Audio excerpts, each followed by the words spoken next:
What even is a long-running Nintendo series without the eventual remake? As the oldest console maker still in the business, series that have traditionally stuck to the company, especially those that first debuted in 8-bit, all eventually choose to resurrect the past in their then modern glory.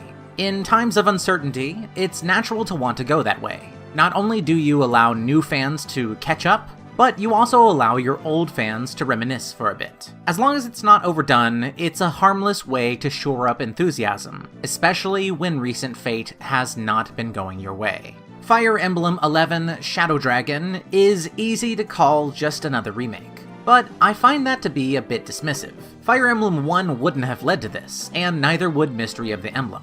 Shadow Dragon is what it is due to the decade-plus of series development that came after all these titles. Despite taking place on the same maps, this is very much its own Fire Emblem. I was often asked at the beginning of this series if I would even bother to play the quote-unquote remakes, as if just playing one of these completely removes the history, importance, and context of the others. Like with the very recent, as of my writing, Resident Evil 2 and 3 remakes, the experience of playing the original versus the remade versions can be leagues different. Just because this is less obvious in a strategy RPG doesn't make this any less true. This is important to remember, because Shadow Dragon can be too easily brushed aside. To the casual observer, it is tempting to just take one look at it and call it ugly, or to call it simple, but to just leave it at that would be an utter shame. Shadow Dragon is a bit ugly, and yet over time, there's something about it that grows on you. It is also a very simple game, but in playing it, you may begin to realize that it's simplicity with a purpose. For many fans, this was their first exposure to Marth in his own series context, and their first chance to experience his journey throughout Arcanea on his quest to reclaim his homeland. Today, on the Fire Emblem Retrospective, we will once again be examining this journey, and discovering the ways that this entry in the series both stood on the shoulders of its predecessors, yet also blazed its own path. With my goal of completing each game in this series twice, this game actually represents the 5th and 6th time I have made my way through this specific journey. Even still, I was surprised to find that there was a lot to unpack and examine. Let's go ahead and get that started.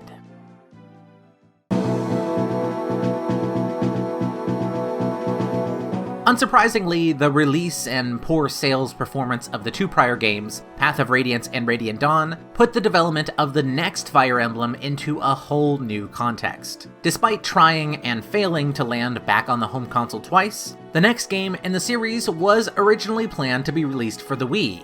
This was not met with enthusiasm from the staff at Nintendo, who suggested that they probably shouldn't release another Fire Emblem on a home console, due to how niche they perceived the series to be. At first, this message was interpreted as meaning that the series needed to broaden its appeal. In order to get a fresh take, the massive Fire Emblem team of Radiant Dawn was drastically reduced in size. And with this done, they then began to take the upcoming Fire Emblem Wii in a very different direction. According to Toru Narihiro, director of The Binding Blade and a longtime producer for the series, many different ideas were thrown about at this time, such as the player being able to bring a massive army with you, Pikmin style, everywhere you go.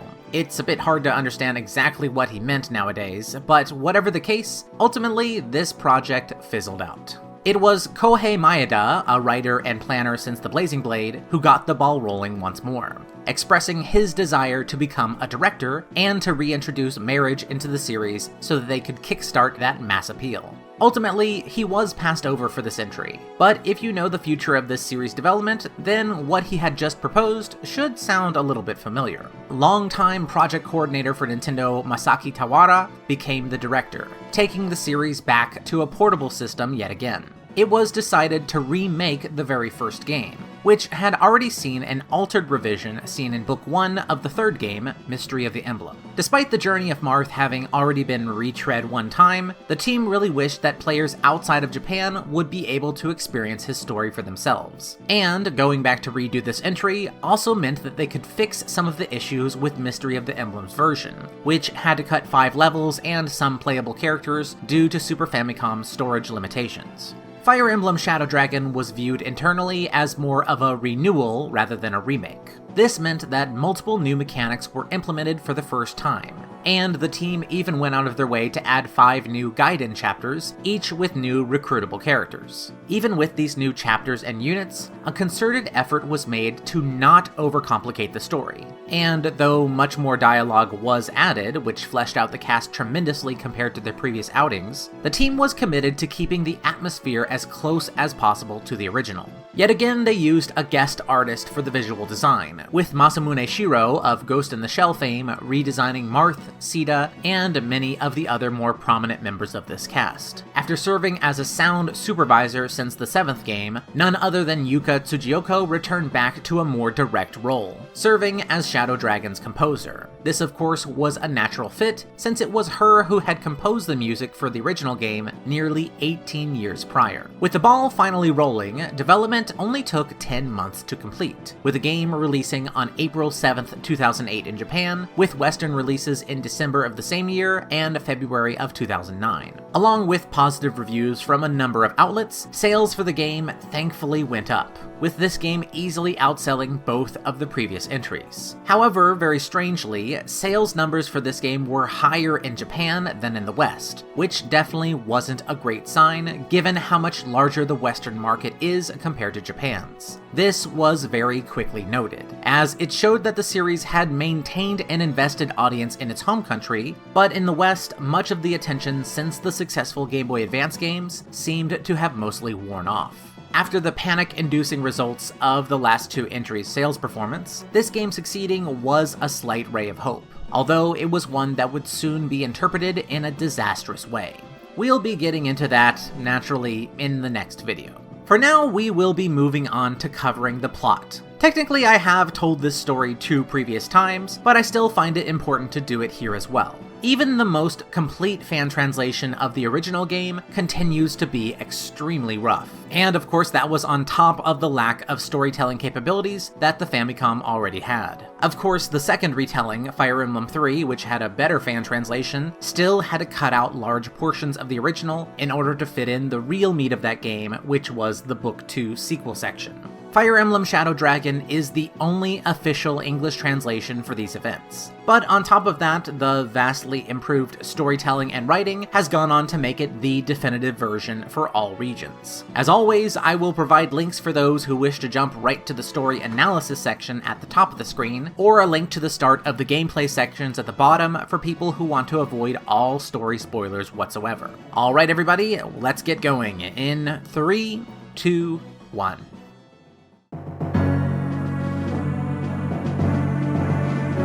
Long ago, in the land of Arcanea, the king of the dragons, Medius, ruled the continent with fear and despair.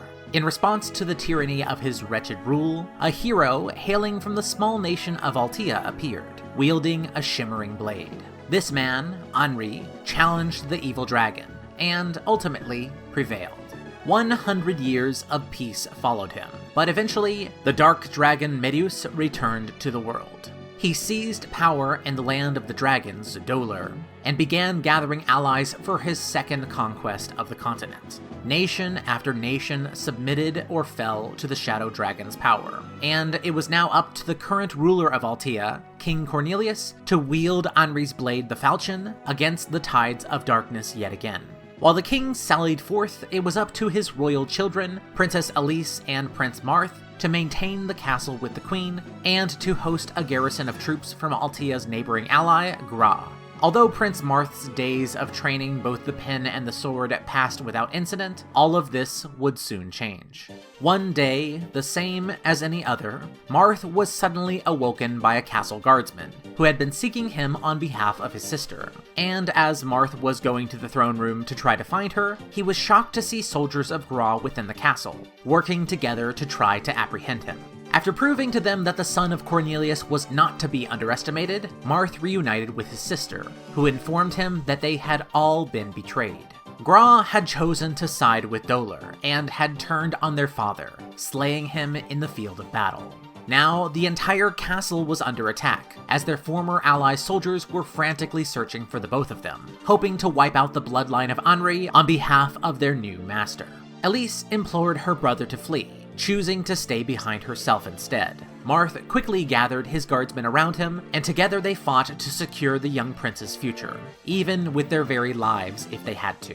As Marth escaped by sea, he vowed to return one day, and to right all the wrongs which had been so unjustly delivered onto him. For the next 3 years, Marth remained hidden as a guest in the tiny island nation of Talis. He was even given a fort to man there with his own personal troops. Over time, he grew quite close to his host nation's Princess Sita, and so when she arrived suddenly one day pleading for his help with a recent pirate threat, the prince was all too happy to assist her. After easily dealing with the raiders, the king of Talis himself acknowledged how strong the prince and his followers had become, and that it was finally time for them to begin their counterattack.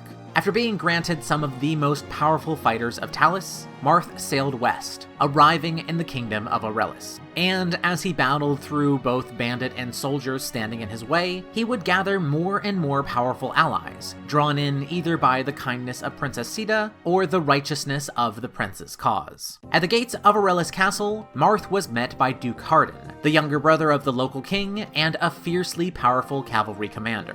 Joining their two forces together, the princes were able to overcome the forces of Dolar within, and the first of many nations to come was finally liberated from evil's control. Within the castle, Marth was met by an unexpected guest, Princess Nina, hailing from the massive nation of Arcanea. Her kingdom, for which the continent was also named, was in many ways the mother country to all of the other kingdoms throughout the land, including Marth's own home of Altea.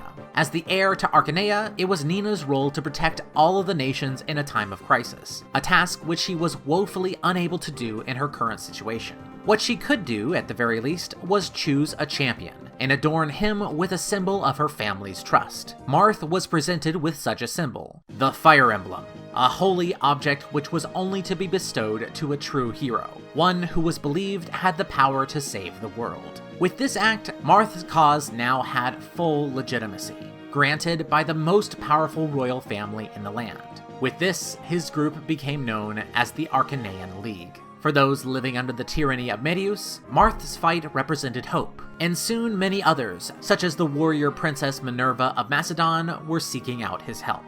After gaining ever more allies, the League finally arrived in Nina's homeland, and after launching a long siege on the castle, finally wrestled control away from the forces of Dolar.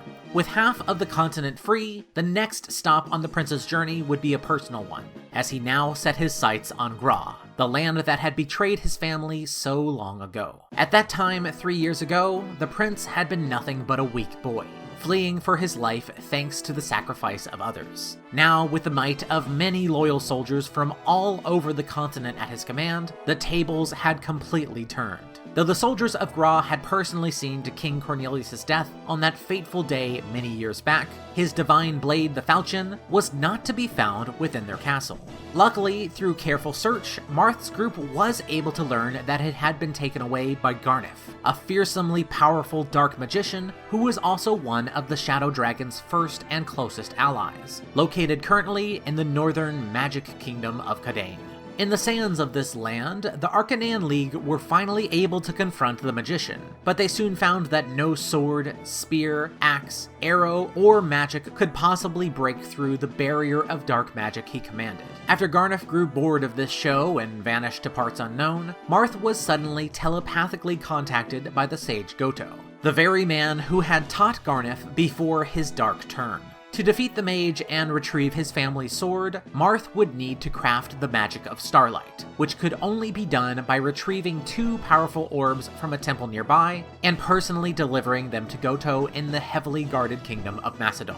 With this goal in mind, the League continued, with little stopping them from finally liberating Marth's homeland of Altea. Though he would have wished to stay here if he could, their current need elsewhere in the continent was too great, and so they continued on to the temple. Inside, they found not only the star and light orbs needed, but a fiercely powerful opponent, a member of the nearly extinct tribe of divine dragons, the young Manakete Tiki. Mind-controlled by Garnef, Tiki challenged the group. But rather than blades, it was words that caused her to stand down, as her caretaker Bantu, who had been traveling with Marth for some time, was able to help the dragon princess break the spell that had clouded her mind. One divine dragon's power was worth legions of lesser dragons, and in Tiki, Marth had gained not only a new friend, but a devastating new ally to help him resist the Shadow Dragon and his most powerful dragon troops. With the objects needed for Starlight in hand, Marth's group next marched through the land of Grust, and came toe-to-toe with the noble yet fiercely loyal General Camus. Camus had been the man who had personally prevented Princess Nina from being executed following her nation's fall.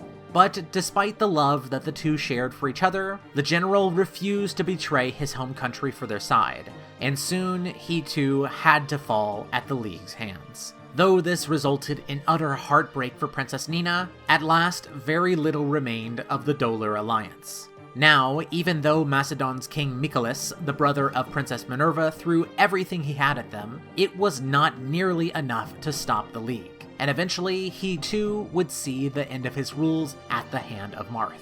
With the fighting in Macedon quelled, Marth was able to meet with Goto and deliver the requested orbs, which were immediately used to create the magic needed to defeat Garnef's power. The only tasks that still remained were retrieving the falchion from Garnef and turning the Holy Blade on his master, the Shadow Dragon Medius. Thanks to Goto's power, the Arcanean League was teleported right to Garnef's location. And after the power of Starlight broke the Dark Magician's barrier and saw to his end, Marth retrieved not only his family's divine blade, but also his sister Ylisse, who had been kept alive at the will of Garnef due to her own magical ability. With nothing left between him and the mastermind of the continent's current woes, Marth and company were once again teleported by Goto, landing straight in the land of Döhler. With Medius unable to manifest his power outside of the castle just yet, all the dragon could do was wait for the prince, who by now had proven himself to be a truly worthy foe. Before long, the blood of Armory and the fangs of the Shadow Dragon would once again face off in battle.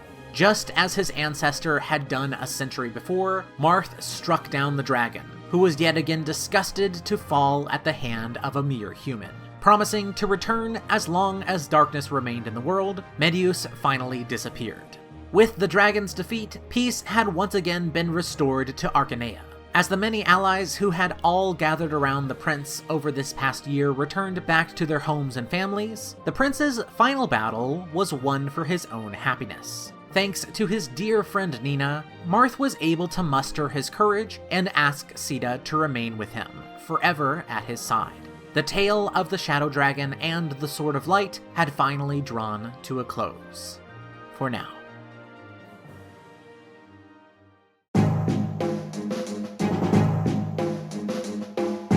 Analyzing the story of Shadow Dragon is trickier than it seems. Like the original game, Shadow Dragon is an extremely straightforward adventure when looked at broadly. Unlike the original, this wasn't done because of limitations in the hardware. Rather, this was a very deliberate choice. Even though this entry does update and flesh out some elements of the plot, this is still easily the most simplistic a Fire Emblem game's story has been since the very first game. The trick to seeing the value of this game's storytelling is in realizing if that is a bad thing or not to you. For anyone tracking the history of the series, I imagine that they might see Shadow Dragon as a major step back. Technically, it is true. Anyone can look at this Radiant Dawn footage and compare it to what this game did, and immediately see the degradation. And I'm not just talking in terms of graphical power. We are basically back to the Game Boy Advance Fire Emblem style of using still art with text to depict important scenes, even though this is far from what the DS was actually capable of. Here's the thing though, If the game was able to achieve its storytelling goal, which in this case was maintaining the atmosphere of the Famicom original in order to craft a deliberately classic-feeling experience, then how much weight does decrying the game for its simplicity really carry? A game's story is not inherently improved due to it being more complex, nor is it inherently worsened due to it being simpler. What matters to me is how well each of these types of stories embody the values that they each suggest. An epic story needs an epic scope, something that is difficult to depict with just overhead 2D sprites. That's not saying that it is impossible to do, but this type of story is better served being in 3D, which can allow for a more dynamic depiction of the events. If a game is reaching for a broadly epic tale, then a lot of this great potential can be lost through using an overly simple script, which I think is what led to a big problem in Radiant Dawn, something that I elaborated on in the last video. Shadow Dragon isn't trying to do anything like this, and it ends up being exactly what it needs to be. It's a simple story told in a simple way, and although there's nothing that will really wow the player or create as powerful of an emotional response as a game like Thracia 776 or Genealogy of the Holy War, I still found it really easy to enjoy. I admit that part of my enjoyment of this script is due to my experience of playing both Fire Emblems 1 and 3 with their admittedly limited scripts and fan translations. Even though I have seen this story multiple times over, in my native language no less, Shadow Dragon still feels like the first time I'm really meeting this cast. Even without a structured support system, which has now completely fallen away after Radiant Dawn's limited showing, one thing that Shadow Dragon has in abundance is evocative and efficient writing. Even though Intelligent Systems seems to think that not much was actually added to the story, stating precisely as much in an interview from the 25th anniversary book The Making of Fire Emblem, they might be underestimating the generous amount of characterization that was actually added here. As a matter of fact, the game script was so weighty that the translation had to be outsourced to a different company rather than being handled internally at Nintendo. The company 8-4 were responsible for this translation. Rather than merely translating the words on the screen to their English equivalents and calling it a job, which I think is a pitfall of many fan translations and even official translation rush jobs, 8-4 specializes in carefully crafting a game script to convey the same experience as the Japanese original. In this respect, they did an absolutely amazing job. Even without each individual character having a flood of dialogue, the personalities of many of these characters definitely shine through, which I think really illustrate individual aspects of them, such as the extreme crazy loyalty of Ogma, and the true kindness and possibly slight manipulativeness of Sita. I also want to give a special mention to Princess Ylisse, who actually became a real character in this game, as well as all of the other new additions to this cast, who I think all slot in very well. Oftentimes, recreating an 8-bit era game with a more modern perspective gives developers too easy of an out when it comes to rescripting things. Incredibly, that is not what happened here. Shadow Dragon is actually very smartly written. Its return to this simple story sets a very different tone, and refusing the impulse to completely replace what came before in favor of enhancing what already existed, to me shows a remarkable level of restraint. The light, breezy tone that it sticks to is a testament to the roots of this project. The more direct, goal-based story setup combined with very enjoyable character scenes had me flashing back to some of the characterization in Genealogy of the Holy War, and the excellent Project Naga translation. It also took me back to memories from even earlier in my life, playing games like A Link to the Past on the first console I ever owned. This kind of enjoyable but not overly convoluted writing makes the game easy to pick up, easy to put down, and easy to return to. There is plenty of value in that kind of experience, and it goes to show how critical giving a game a worthwhile translation really is. After experiencing Shadow Dragon twice, I feel like I'm finally seeing the Arcanean characters with the same kind of fondness that Japanese players must have been doing since the early days of this series. Though the writing itself contributes a lot, when it comes to painting this comforting emotional landscape, it's fair to say that the gameplay is just as responsible for this as the story. Let's get into that next.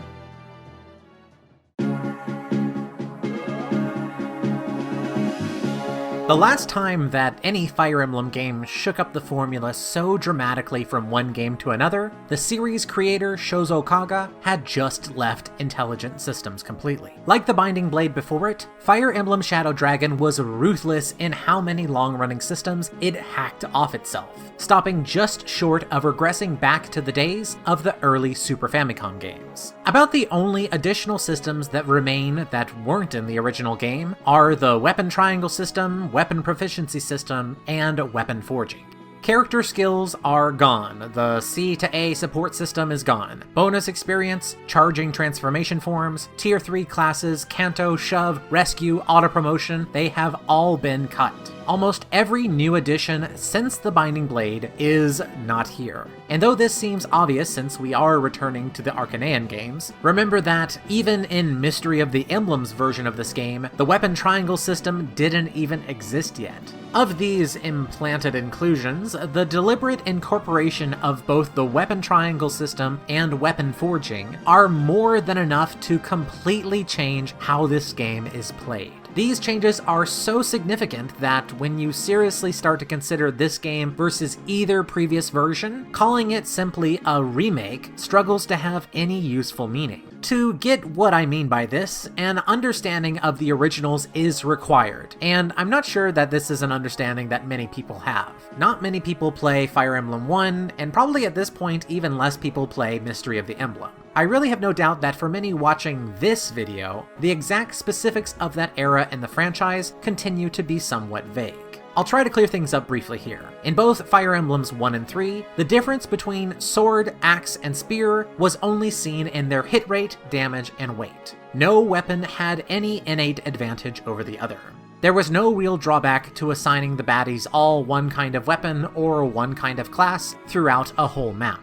This was also true for the bosses. Since every map in the game was a siege map, every chapter had to have its own boss, with a large majority of them being either an armor knight, cavalier, or either of their promotions. In the originals, this made for an actual challenge, since it was harder back then to overcome their accuracy, damage, and high defense without any extra systems helping you along. This entire setup is kept in Shadow Dragon, from very consistent enemy types to the repeated use of the same classes for bosses. While this is quite obviously not suited for the Weapon Triangle due to how it makes certain units more or less useful for very long periods of time, it's actually the Weapon Forging system which turns the original game's intentions into a complete joke here. Rather than forging completely new weapons, as was done in the past, in this entry you can now improve any weapon in your inventory. And, this is really important, this also includes special effective weapons. What this means is that you could now take something like a hammer, the staple armor killer for axemen, and use forging to make up for its horrendous accuracy as well as giving it a lot more power or crit chance. While Radiant Dawn limited you to only +5 in any of these stats, Shadow Dragon has raised that to 10. Due to how effective damage in these games work, if you're using these weapons against their effective damage targets, every one of these points is actually worth 3, which means that if you've got the gold, you can add up to 30 more damage to every one of your strikes against armored foes. Of course, the most infamous example of this broken forging system is in Sida's Wing Spear, an exclusive weapon for her that does effective damage on both armor knights and cavalry. Though Sida initially struggles with her strength stat, she will consistently have great speed and hit chance, meaning that you really just need to improve the power of this spear in order to have access to one of the most broken characters ever seen in a Fire Emblem game. With the constant ability to fly and gaining Iot's shield later in the game to negate her weakness to arrows, Sida's power in Shadow Dragon is rightly infamous. Yet another example of turning the reused old into the newly broken comes in the form of the ballistician units, Jake and Beck, who function like low movement archers who can fire at enemies up to 10 spaces away. In the original, they weren't so great. Their utility, which amounts to pretty much free damage against any enemy in their range, was very much balanced around them having an extremely low hit rate. In this version, if you understand the power of forging at this point, you can see how this isn't actually a problem at all, and rather turns them into two of the best characters in the game.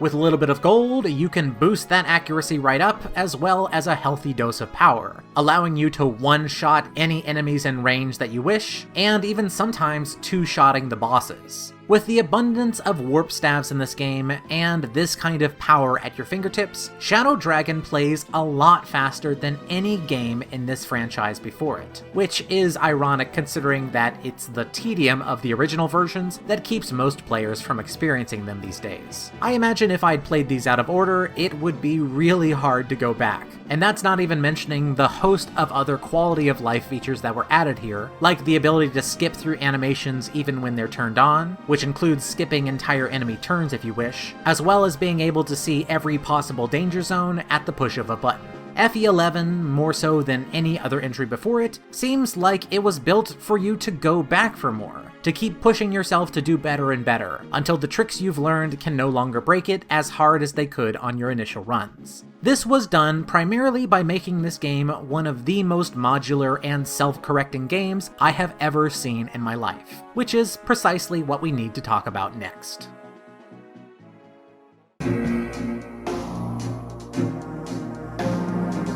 For as long as the Fire Emblem games have endured at this point, the stigma of being a niche experience has been unavoidable. Even if you personally enjoy the following characteristics, to the masses these games are perceived as being overly complex, RNG-heavy, very unwelcoming games for beginners. I hope that this entire retrospective series by now has proved that these are untrue statements. After all, few people can claim to have been as ignorant as I was when I was starting this whole thing, and yet I've made it all the way to this point gladly. Still, even with some of the later, very popular games in the series, I think it's fair to argue that this impression, uninformed as it may be, has never really gone away. In the eyes of a novice, no feature of these games is more intimidating than the permanent death system.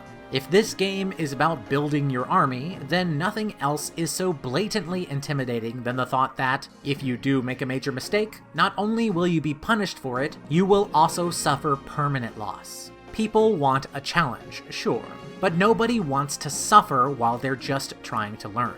Of course, this isn't the truth of the matter. Unit permadeath has always been a purposeful feature. It's not one that's put in merely to punish the players. These are games that are designed around this whole feature, and this has always been true, even since the very first game, which actually put in hordes of replacement characters throughout the entire journey to ensure you'd never be undermanned.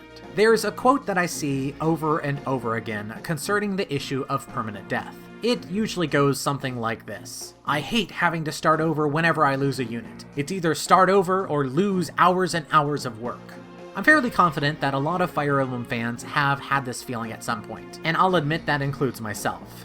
This is why I think it's fair to stop and ask, why do you have to restart when you lose a non-essential unit? This need to constantly reset, the need to do things perfectly, I do think it comes from a good place, but it's not a mindset that these games were meant to be played with. From the beginning of this series, Shozo Kaga, the father of Fire Emblem himself, offered a word of advice to his players. It's not a big problem if some of your characters die. Don't get caught up trying to get a perfect ending. Have fun. I have to ask you, what is the actual, measurable consequence of losing a plot-optional unit? Maybe it's that you miss out on a bit of lackluster text at the end of the game. Or maybe it's some kind of nebulous fear of missing out. The issue here, like the outsider's concept of what Fire Emblem is, lies in our own misguided perceptions. Just like how a story without conflict isn't much of a story, forcing a lack of hardship onto your gameplay experience is similarly self-defeating. It removes the nuanced emotion that a journey through these games can bring, both positive and negative. I can understand not wanting to let this happen on your very first run, since there is a valid desire to want to meet the whole cast if you can. Still, I can tell you from my own experiences that by now I have learned that when I let this overly protective mindset go, I always end up having a far better time playing these games. I would honestly wager that many of these players who force themselves to reset constantly would actually not be too terribly bothered to be reminded that they lost a character at some point in the game. And even if they are, I'd argue that the negative feeling associated with that is far better than the alternative strategy. The alternative I'm talking about here is playing these games like some kind of nervous wreck. You can't make mistakes, you can't allow failure, your units must survive and you will arena abuse, grind endlessly, or save scum as much as necessary to make it so. Some players do simply like doing this, and I'm not trying to shame them here. But at the same time, I believe that continually submitting yourself to these kind of tactics can also lead to becoming stuck in your own self-limiting mindset. One may start to believe that they can't beat these games without doing these things simply because they've never gone outside it. Just as I've seen with games like the infamous Thracia 776 and the niche-only stigma of this entire series, the most alluring lies of all are the ones that we tell ourselves. So, why in the world am I bringing this up now, of all times in the 11th video of this series? The reason for this is simple. Fire Emblem Shadow Dragon represents the beginning of a significant shift in this series, away from design priorities which had lasted for over 18 years. For the direction that this series wanted to go, it was a necessary change. But even though the next game will mark the introduction of a true casual mode, the steps that Fire Emblem 11 took to try to meet the same goals beforehand do need acknowledging. I really get the feeling that the staff and intelligence systems wasn't fully ready to allow permadeath to no longer be a concern for their players, resulting in what, from the outside, seem like absolutely ridiculous design decisions that will actually make perfect sense in a new light. Why in the world, many ask, would this game bother to put in multiple new side missions, each with a completely new recruitable character, but then limit access to those missions to players who have lost a large amount of units already? Well, this is for the same reason that the prologue of this game forces everyone, literally every single player, to sacrifice at least one unit to the enemy. It wants to teach its players the same thing that Shozo Kaga said over a decade back. Death is a feature of this game. Don't get caught up trying to get a perfect ending here. In this game, you literally cannot. These side missions are but one of the many safety net features which it uses to guard all its players, and to teach them to keep moving on. Players who refuse to allow loss, or to allow any amount of chaos to seep into their perfect playthroughs, are banned from seeing these missions, or from meeting these characters. Here I have to say that, even if you are willing to let your characters die, meeting the under 15 requirement, especially since this game reinforces you with faceless generic characters when you're too low at times, is probably too low a number. Still, I do think the attempt to nudge players in this direction rather than push them is definitely admirable. If there were any game that made getting out of your comfort zone as painless as possible, it would definitely be Shadow Dragon above all of its predecessors. With its incredibly fast gameplay speed, the same battles that would take me hours on my original runs could be 20-minute affairs here. Not only does the game have your back if you lose a unit in the two ways I mentioned previously, but we also have the new class change system, which allows you to reclass nearly all of your units. This not only gives you the freedom to make whatever kind of team you want to experiment with, but it can also allow players who have had units die to fill in gaps in their team, if, for example, they were to lose their only healer or magic user. This game is by far the most easily replayable Fire Emblem, which I think is why the developers even dared to include 5 levels of its hard mode.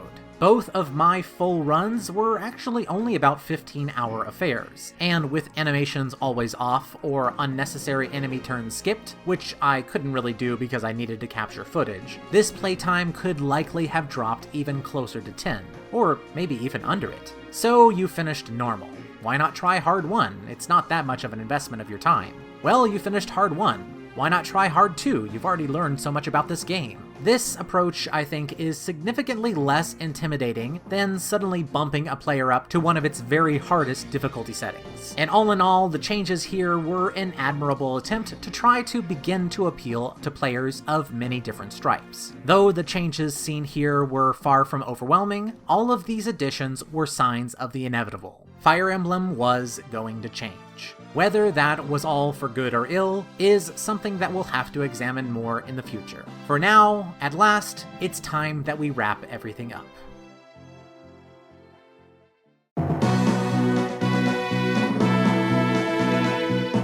For a game that many questioned if I would even want to cover, I have found more to consider than I ever thought possible here. In terms of gameplay, it was by far one of my favorites. Even after finishing it twice, I would happily return to it yet again, trying new compositions or tactics, maybe relying less on the overpowered forges or convenience warping, all the while possibly bumping up the difficulty another notch. On top of the invigorating gameplay speed and possibility space, the charms of the character writing and scenarios, as simple as they are, further add to the refreshingly classic and arcadey fun that this entry has in spades. There's a pureness in vision here, one that took a team willing to throw away what they thought they knew they wanted in order to open the series to more ambitious changes. There is definitely a certain stagnation in this direction. Very little in this game can be said to be truly new, other than a few design priorities. Still, I think that the best word for my overall experience returning to Arcanea yet again could only be refreshing. It was great to come back here again, to see this cast and these events in a new, more competently crafted stage. I loved seeing the playability of this series make a huge leap forward. And it was also really interesting to see the beginnings of some changes that were happening. Changes that were implemented without the developers feeling the need to throw out absolutely everything in order to make it so. Still, I'm not sure that I would consider this game one of my favorites, but I would probably say that I had a lot more fun on a minute-to-minute basis than I did for many of my actual favorites thus far. If I cared about nothing but gameplay, I could very easily see myself getting lost in it over and over again. I loved the experience of playing Shadow Dragon, and of course, I definitely recommend it, but I'm not sure that I would call this one necessary. It was fantastic to play, but I wonder what the legacy of it will really be as I continue to make my way through this wonderful series.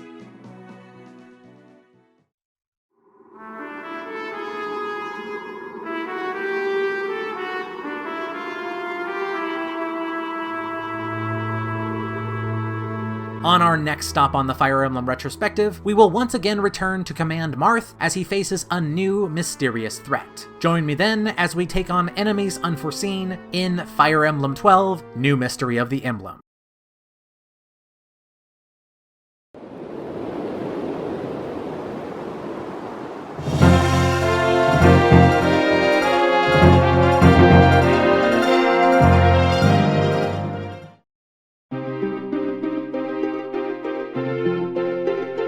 In January of 1994, less than 4 years into this series' lifespan, Intelligent Systems released what would go on to become the highest-selling game in the entire franchise for the next 16 years running, Fire Emblem: Mystery of the Emblem.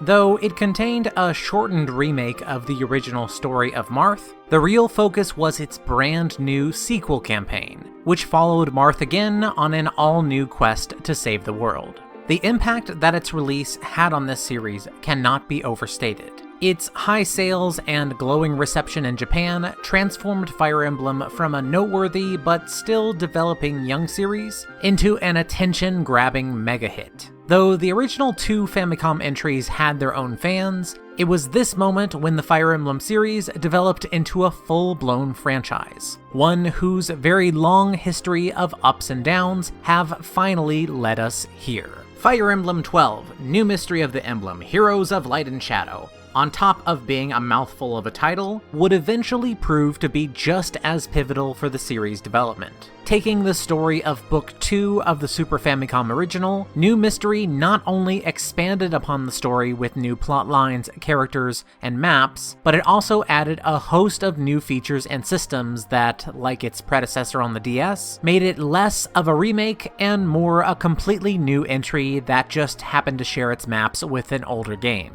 In many ways, this entry can be said to have been the herald for the direction that Fire Emblem would begin going in throughout the coming years. And it's this design direction which the series has continued to this very day. As I always do, I worked my way through this entry twice, and I think the simplest way that I can begin to unpack my feelings about it is to just say, Fire Emblem 12 was certainly not what I was expecting it to be. Today, on the Fire Emblem Retrospective, we are going to be trying to sort out the fascinations and frustrations of this very perplexing entry. We will be covering its development history, in particular the path to one of the most critical design decisions ever in this franchise's history that finally became a reality here. After that, we'll be running down the plot, and then analyzing both it and the gameplay's developments, deviations, and degenerations.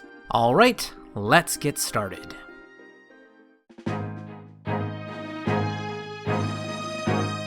Though the formation of new Mystery of the Emblem began as expected, starting up during the production of the prior game, by the end of its unexpectedly elongated development cycle, both this game and the series as a whole would be irrevocably changed. The difference between what this meant for the legacy of Mystery of the Emblem as compared to New Mystery of the Emblem would go on to be as contrasting as night and day.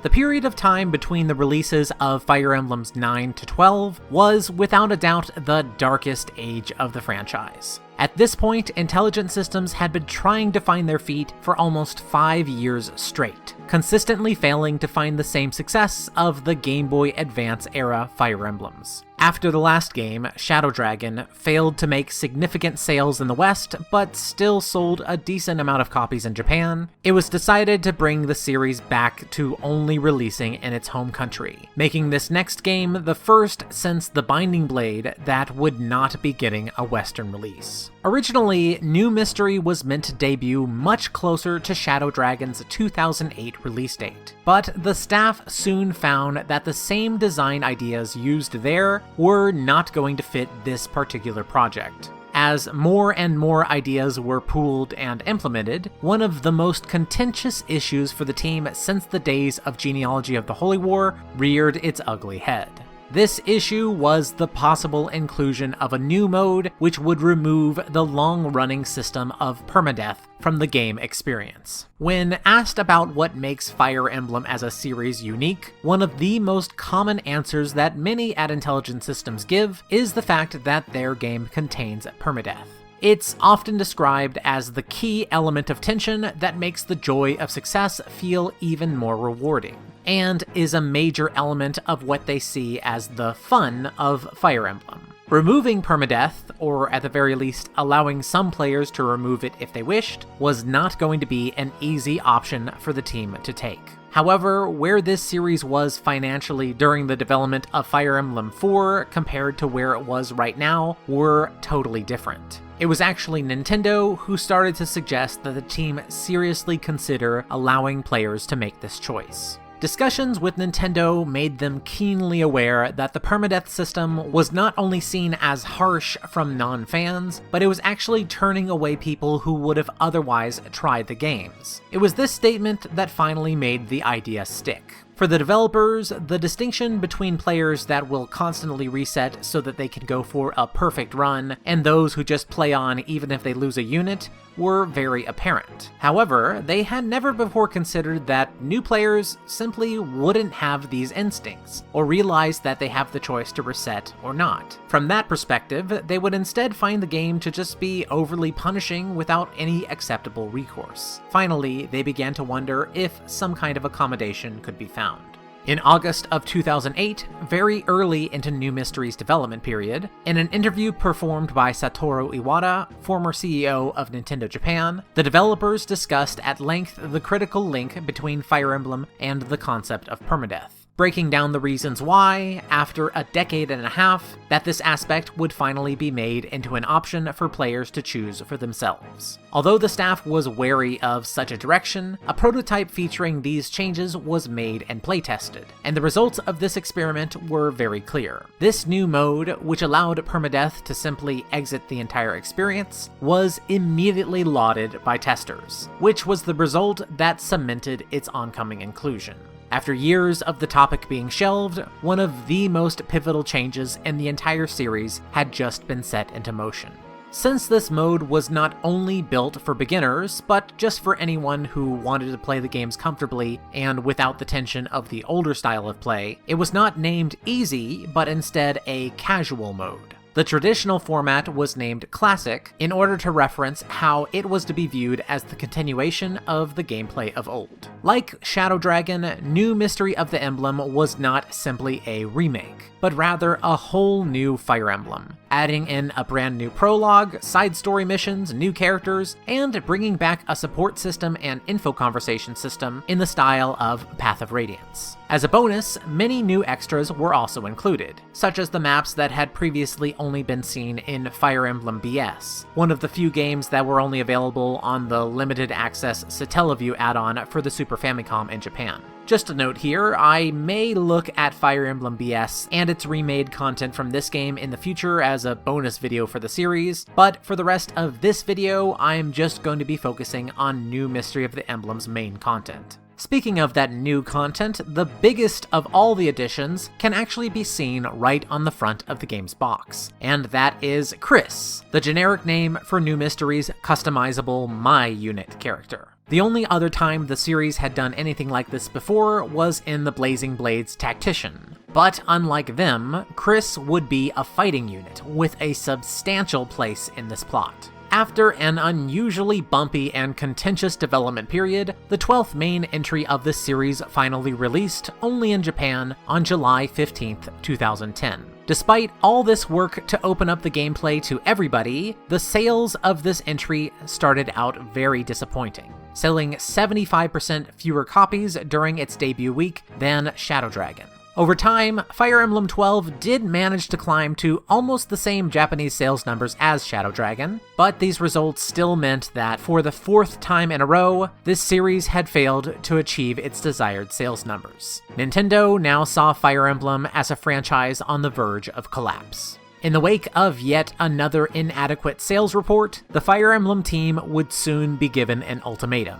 If the next game could not sell more than 250,000 copies, breaking the franchise out of the pattern which it had been given many chances to fix, then that game would be the series' last. Though the original Mystery of the Emblem had been the game that put Fire Emblem on the map, ironically, New Mystery of the Emblem was the one that put it on its deathbed. Of course, we know by the fact that the series is still around that this wasn't what happened, but the tale of one of the most remarkable turnarounds in gaming is going to be a story for next time. For now, we must move on and start diving into the story of this entry. As always, if you already know the story of this version, then I'm going to leave a timecode that will take you right to the beginning of my story analysis section. If you want to avoid all spoilers and just get right to the gameplay analysis, you should use the timecode at the bottom. Okay everyone, let's get going in 3, 2, 1.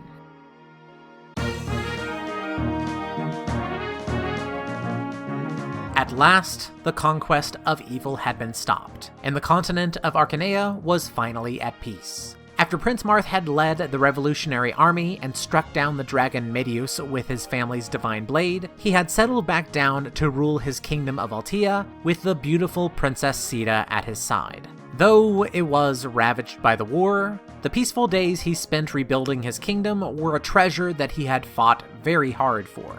But this return to tranquility was certainly not the case for many of the other devastated nations. In the aftermath of the war, a power vacuum existed in the great nation of Archanea, the kingdom to whom the 6 other nations were all suzerain to. Prince Hardin of Ylisse, a mighty cavalry commander in his own right and close friend of Marth, was selected to wed Archanea's Princess Nina, and soon after he was crowned the new king of Archanea. After beginning his reign as a benevolent and beloved ruler, quite suddenly Hardin seemed to change. He declared himself the emperor of the land, forming the new Archanean Empire. Meanwhile, back in Altea, a new generation of knights were in training. Among them was the young warrior Chris, who, shortly into his training, crashed into fellow trainee Katarina, as well as the other young fighters who formed the 7th platoon. With their training overseen by Gaiden and the other loyal knights of Altea, these days were incredibly challenging, but also very fruitful. In time, all of them stood before Marth, ready to receive their knighthood. Unfortunately, their ceremony was crashed by a sudden incursion of fighters, assassins hired to take out Prince Marth. with the girl Katarina being the one who let them in, despite the bonds that she had made with her fellow trainees. With reluctance, Katarina ultimately went forward with her mission, but Chris and the new Knights of Altea managed to beat back her attack, causing the assassins to flee.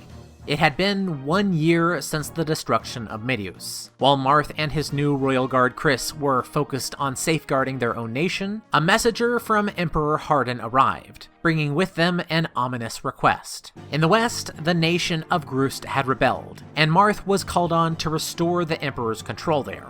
Both out of an allegiance to Arcanea as well as a respect for his friend, the prince ultimately set out on this mission. Once arriving in Grust, he soon noticed that nothing seemed to be right. The man keeping the Emperor at bay was none other than Lorenz, the noble Grustian general who had sided with Marth in the past. The Arcanean commander instructing Marth was General Lang, a thoroughly despicable man who seemed intent on crushing and punishing Grust for their betrayal, vowing to not only kill Lorenz, but also execute the Grustian royal children as punishment. Despite not knowing how to process this despicable order, Marth managed to speak with Lorenz, who unfortunately had taken a mortal wound shortly before the prince's arrival. Though Marth promised to safeguard the children in his absence, Lang brusquely took them away, ignoring Marth's pleas to stop.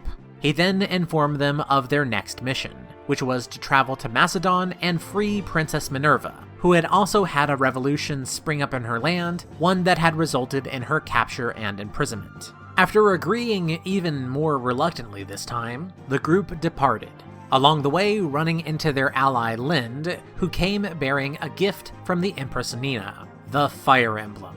This item was a symbol of Arcanean support, one that was only meant to be bestowed to a hero who was needed to save the world. Although he was unsure why she was giving him this, since he could not see now how the world was once again in utter peril, he accepted it nonetheless. After arriving at Minerva's location, Marth's group began to move in, but soon were shocked when her brother, Prince Michaelis, who had been thought dead since the last war, reappeared and rescued her himself. Leaving Marth to pacify the rest of the foes, he flew off, and once again when the deed was done, General Lang appeared with a new despicable mission.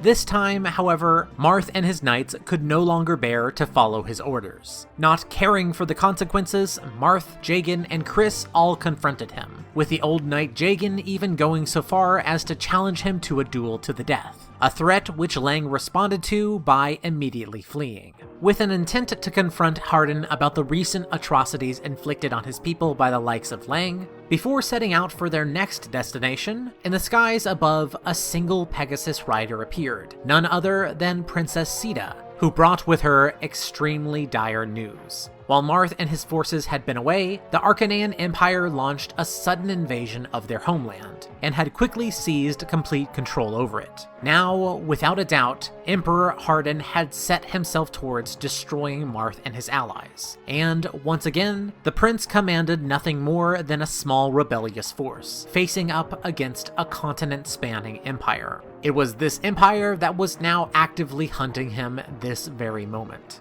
After deciding that their best bet was to flee to Gaiden, Marth's group first stopped at Grust, and finally settled the score with General Lang, eventually finding the Bishop Wendell along the way. Wendell was the former ruler of the independent nation of Gaiden, and was currently journeying on a quest that had been given to him by the great sage Goto, another one of their most critical allies from the last war. After Goto had made a powerful magic for Marth, which was what had allowed him to defeat the dark magician Garnef, one of the relics used in the process, the Star Sphere, had shattered into multiple pieces. Marth had already come across some of these pieces on his travels, and now he agreed to assist Wendell in finding the rest. From there, Marth turned north, all the while pursued more and more by the Arcanean forces. Even Emperor Hardin himself appeared, revealing that the man that Marth had known before had utterly changed into something else, all the while exuding an evil energy that made him impervious to any attack. Thanks to a brave standoff by Chris and the rest of the prince's guard, the group were able to escape by sea and arrive in Gaiden. And during their travels to the city, they surprisingly found Princess Minerva safe and sound in a village nearby. After learning that she had been left there by her brother intentionally so that she could join up with Marth, with his new powerful ally, the group finally arrived in the capital, where Wendell quickly settled a deadly dispute that had arisen between two of his pupils. Although they were safe for now from Hardin, they knew that it was only a matter of time before he would catch up with them, and now they had nowhere left to run. Once again, their only hope for salvation sought them out from afar, as the great sage Goto psychically contacted the group, revealing that the current crisis was caused by the lingering spirit of Garnith, who had remained in this world thanks to the power of the Dark Sphere, the same object which had now made its way into Hardin's hands, corrupting him just as he was at his most vulnerable state. Though Hardin deeply loved his new wife Nina, sadly, she was unable to return his feelings, due to her unbreakable feelings for another, the great general of Grust, Camus, the same man whom Marth had been forced to slay towards the end of the last war. The Dark Sphere given to Hardin quickly preyed on his negative emotions, completely swallowing his soul while magnifying all of his worst traits to an extreme level, such as his hidden jealousy of Marth. The only way for the prince to triumph over the Emperor and his new powers was for Marth to seek out Goto personally and receive the Light Sphere, the only item which could nullify the dark energy surrounding Hardin and allow someone to defeat him. Getting to Goto's location, however, would not be easy. To do so, Marth would have to travel a path that only one other human had ever survived through, that person being the ancestor of Marth who had defeated Medius over a century before. This trail into the harsh wilderness had been named for him, Henri's Way. After suffering through a sweltering desert, volcanic hellscape, and a bitterly frozen plain, Marth finally stood before the Great Sage, ready to receive his salvation. In return for his bravery, the sage not only presented him with the Light Sphere, but also placed the sleeping Manakete Princess Tiki, whom Goto had sealed away again for her own safety, into Marth's care. On top of this, he also united the Star Shards into the full Star Sphere again, and finally explained that these powerful orbs were all part of a set of 5, all of which were originally meant to go on to the Fire Emblem which Marth now held. With all 5 orbs present, the Fire Emblem would be complete, giving it the power to bind and banish the dark powers of Garnith and the evil dragons he allied himself with. Understanding now the exact path before them to save the continent and his corrupted friend, Marth was teleported back to his homeland, and just as he had done over a year ago, he fought fiercely to liberate Altea, luckily retrieving the Geosphere, another one of the 5 orbs, along the way. After finally throwing the invaders out of his own land, the group had little time to celebrate, as yet again a group of assassins attacked them, led by Katarina. After multiple encounters with her all this time, with each one causing her to question her own motivations more and more, Katarina finally succumbed to her true feelings, and abandoned her mission and her former group. It was Chris who was the one who finally convinced her to leave her life behind. And despite everything that she had done in the past, Prince Marth and the others, due to their intense trust in the Royal Guardsman, who had by now proved himself many times over, welcomed the girl to their side. With the crisis in Altea finished, it was finally time to seek out Hardin in his own land and to end this war with one fell swoop. Doing so meant fighting their way through the remaining nations still under the Empire's control, something which by now had been made easier due to the waves of resistances which kept popping up across the continent. It was this that allowed Marth to easily pass through the neighboring nation of Gra, and to now seek out the shortest possible path to the Arcanan capital. During this journey, the King of Ylisse and Hardin's older brother met with Marth, saying that even he realized that his brother had to be stopped. Though the king could not bring himself to fully side with them, he did pledge his nation's neutrality, and presented Marth with the 4th of the missing orbs, the Life Sphere. At last, the prince and his liberating army arrived directly at the Empire's stronghold, finding that it too had been weakened by a recent rebellion, as even the Arcanan citizens desperately tried to free themselves from the corrupted Hardin's cruel rule. Marth's group cornered the Emperor, and through the power of the Light Sphere countering the Dark, they were finally able to defeat him with one fell swoop. For a short moment before his death, Hardin reverted back to the noble and loyal friend that Marth had once known. He admitted that, in his corrupted state, he had given his queen Nina over to Garneth, who had been recently seeking out pure maidens for use in a dark ritual. After asking for both Marth and his beloved Nina to forgive him, Hardin finally passed away, leaving the Dark Sphere behind him. At last, all 5 orbs and the Fire Emblem had been gathered, and with a sudden resonating flash, they bound themselves together, forming the legendary Binding Shield. While Marth and his company mourned Hardin, they were suddenly approached by the 4 missing maidens, including Nina, Minerva's sister Maria, the gentle cleric Elena, and Marth's own sister, Princess Ylisse. Though they spoke as though they wished to congratulate their savior, the Binding Shield suddenly reacted to their presence, releasing a magic wave that struck the 4 women, revealing them to be nothing more than illusions conjured by Garneth. After seeing through Garneth's trickery, the sage Goto arrived to congratulate Marth on his victory, who then suddenly put together why the Dark Magician had replaced the 4 girls. The ritual he was preparing would be one that would revive Medeus again in a new, more terrible form. With no time to lose, the heroes rushed to the only location this could be done: the Dragon's Altar, the same place where the great dragon Naga, Tiki's mother, had sealed the Dark Dragon tribe away millennia ago. Just outside the altar, the group found a mortally wounded Prince Mikolas, who quickly gave them the tome Starlight that he had managed to retrieve, asking them to take their revenge against Garneth on his behalf. Despite the twisted and wicked actions he had done in the past, Macedon's prince's last actions were certainly noble, for he had just made it possible for Marth to stand a chance in this fight. Before long, the prince had ascended the dragon's altar and struck down the spirit of Garneth, although they were too late to stop the ritual. Medeus had already been reborn as a true shadow dragon, but with both the Binding Shield and the falchion in hand, this was the perfect chance to stop him. As the waves and waves of Medeus's dragon army crashed against them, the united heroes of Arcanea kept battling, and soon, one by one, each of the corrupted maidens who were set to guarding Medeus were restored by their loved ones. With the last scent of the dragon's corruption expunged, Marth challenged Medeus, once again besting him in combat. With the dragon's downfall, the crisis which had plagued the world was finally over. Though the cost of this war had been high, at last the people of Arcanea, united under the righteous banner of Marth the Hero King, could rest. Though the tales of his royal guard, often called Altea's finest knight, would eventually be forgotten, the name of Marth would not, even thousands of years past his time. While the other heroes of the land finally returned to their lives, for the rest of Marth's days spent alongside his beautiful queen and his many loyal friends, the hero would lead the united kingdom of Arcanea into a safe and secure golden age.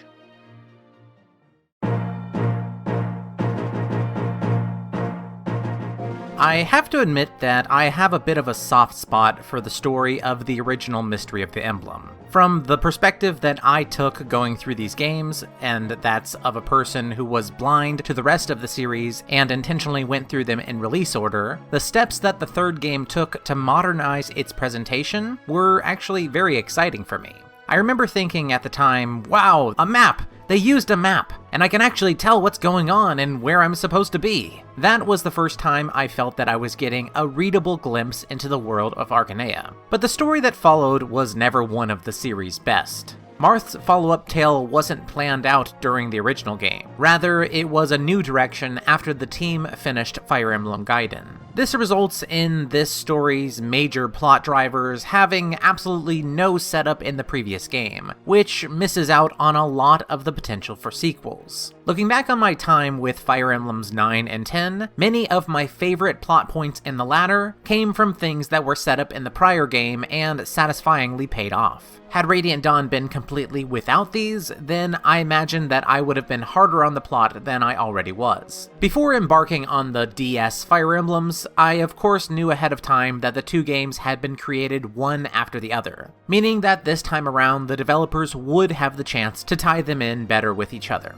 They could just add a line for Goto about the star orb being shattered, or maybe some kind of hint that Garneth's spirit had managed to linger on after his death, something which could have also happened after the credits. This, unfortunately, never materialized in Shadow Dragon, And apart from one conversation with Hardin that maybe sets up how he will have a future jealousy of Marth, a lot of this potential, which had the capability of enriching this next story just a little bit more, was lost. Shadow Dragon was a game that was utterly devoted to maintaining the same feeling as the original. Despite how much of a renewal it was meant to be, in terms of its story, it was so dedicated to this that it would actually pass up on such a golden opportunity like this one. As I said in the last video, that is a stance that I can at least respect, and as I saw these chances being passed up, I imagined to myself that New Mystery style would also be carrying on this legacy, giving a faithful but tweaked readaptation of the original Super Famicom game's sequel story. Well, I was really wrong about that. While Shadow Dragon was stubbornly dedicated to preserving the past, New Mystery of the Emblem couldn't be more different. This time, the story of the original game has been bent, twisted, and sometimes broken, all to make room for the developer's new focus on a near obsessive level of reverence for the introduction of its new original content. And by this new original content, I mean almost entirely the character Chris. Going just from my synopsis, where my goal is to make the story easily understandable while cutting out the chaff, it's kind of hard to depict just how entirely this character takes over this plot. This is because, although most of their scenes are perfunctory and cuttable, their presence in this game's story scenes, dialogue, battle preparation conversations, and completely new chapters and missions is nothing less than overwhelming.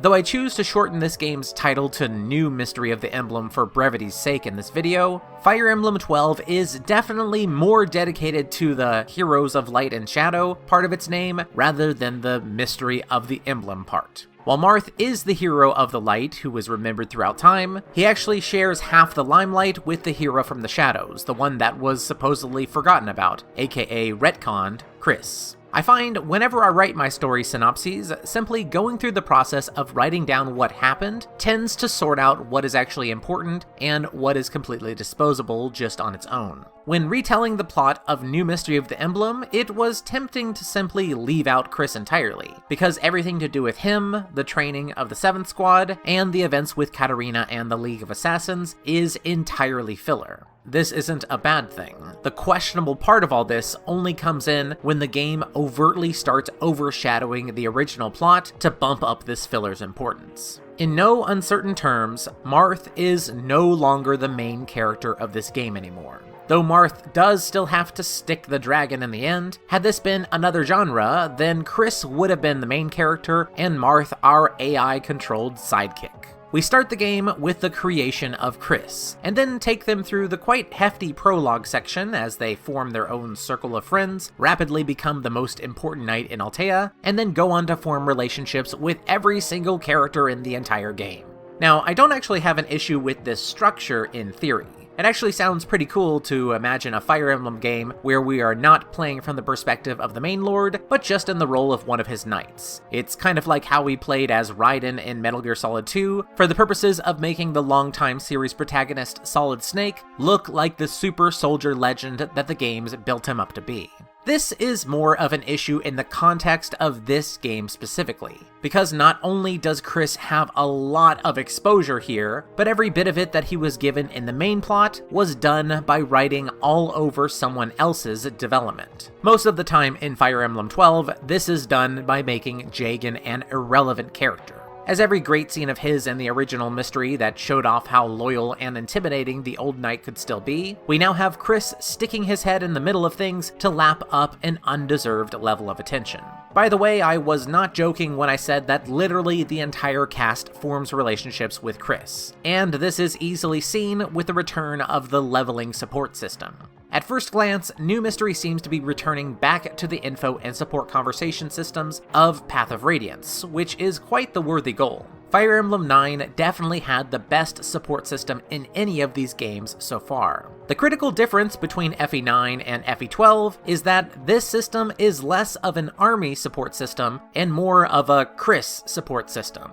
Out of a cast of over 70 characters, over half have conversations with nobody else but Chris. Now, even though this imbalance annoys me, I can't really say that I truly hate it, because at the very least, we do get to see every character's personality to a degree. And I admit that it was fun to see how this game handled the previously extremely underwritten 16-bit era cast. Still, this is obviously lopsided. Many people argue that this imbalance is just due to the developers trying to puff up the players' egos. After all, the avatar is supposed to be you, and you are meant to feel awesome.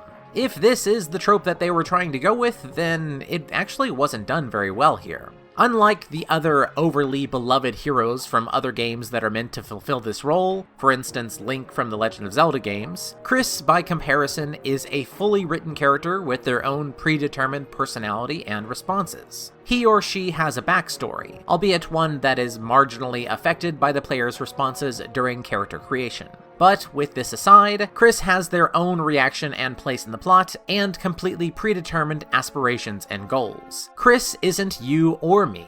They're just a unit that we can play dress-up with.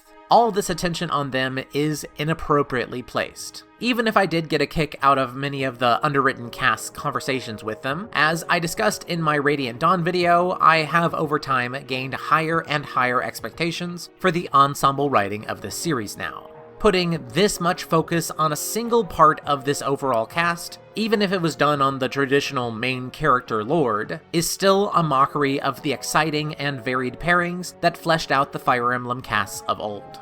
At this point, I've played many Fire Emblems with support systems and many without it, and I've seen them both work within their chosen goals. If you're going to cut this system, then cut it. Shadow Dragon did, and it didn't actually bother me that much. On the other hand, if you're choosing to include a support system for the cast, then include a support system for the cast. Even with some of the greatest characters thus far in Fire Emblem, if they were focused on as overtly as Chris was here, I'd be raising a red flag all the same. I feel as if the story writing for New Mystery was giving me what I wanted, but through gritted teeth the whole time. It is half of what I love about the games and characters of old, while the other half was devotedly determined to keep photobombing the moment. It's not bad, it's just frustrating. There's definitely a difference. There might be no other better example of this than the absurd obsession that this game has with giving Chris new hats or hairstyles every couple of missions. There is no moment too serious or too solemn to not bring this up. It doesn't matter if people are dying and the world is at stake, this game will keep giving you funny hats. I don't even know what the hell I'm supposed to say about this. It's just bafflingly in the game all over the place. Underneath decisions like this, the enjoyable tale of the War of Heroes is still present, even if its integrity has been perverted. To be honest, playing this game after knowing the original is kind of like watching the special editions of the original Star Wars movies. You can be totally into what's going on, but you just can't get sucked in because every couple of scenes, you have to put up with some new tacked-on bullshit. If there's one thing I've learned through making this series, it's that no matter how similar two Fire Emblem games look, and the two DS Fire Emblems look almost identical, in themes and practice they can still be worlds apart. While that was definitely the case with the story here, next up we're going to see if that also holds true with the gameplay.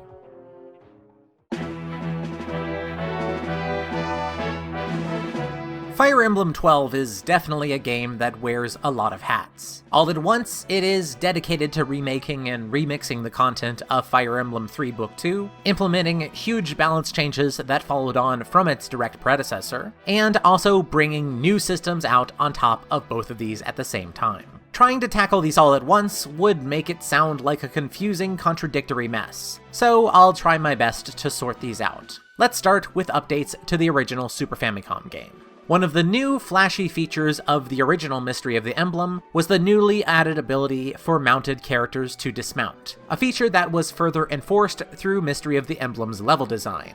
This function was only seen in one more game, Thracia 776, before disappearing from the series entirely, and to be honest, I can't say that I've really missed it. With the idea of dismounting being dead and buried by the time of Fire Emblem 12, there were some necessary changes that had to happen to its level design, most noticeable right away in Chapter 1, where the previous valley that was only passable on foot has now been clearly widened. There are other examples of this throughout the game, but in general I think they all work really well. I definitely always thought that the starting maps of the War of Heroes had some tedious level design, and this was a very strange place to start out. Besides this, there have also been a variety of smaller changes to items and systems. For example, we have the star shards that you collect throughout the early and mid-game, which used to improve unit growth rates, working much like Thracia 776's Crusader Scrolls, which I discussed in detail in that video. In New Mystery of the Emblem, these items simply buff certain stats for as long as they're held by that unit. This is sort of an equivalent change, although it does mean that they are less abusable for grinding out perfect stats. That's not saying that the game doesn't have an issue with that in other ways, but I'll be talking about that in the next part. While there have been other small changes, in general, Fire Emblem 12 did do a good job at making some necessary quality of life enhancements to the original game's design. I already talked about how smoothly and quickly Shadow Dragon played in the last video, and of course the improvements to the speed of play is virtually unchanged here. The DS emblems are fast-paced and a lot of fun, but that doesn't necessarily mean that they aren't built on some pretty funky balancing.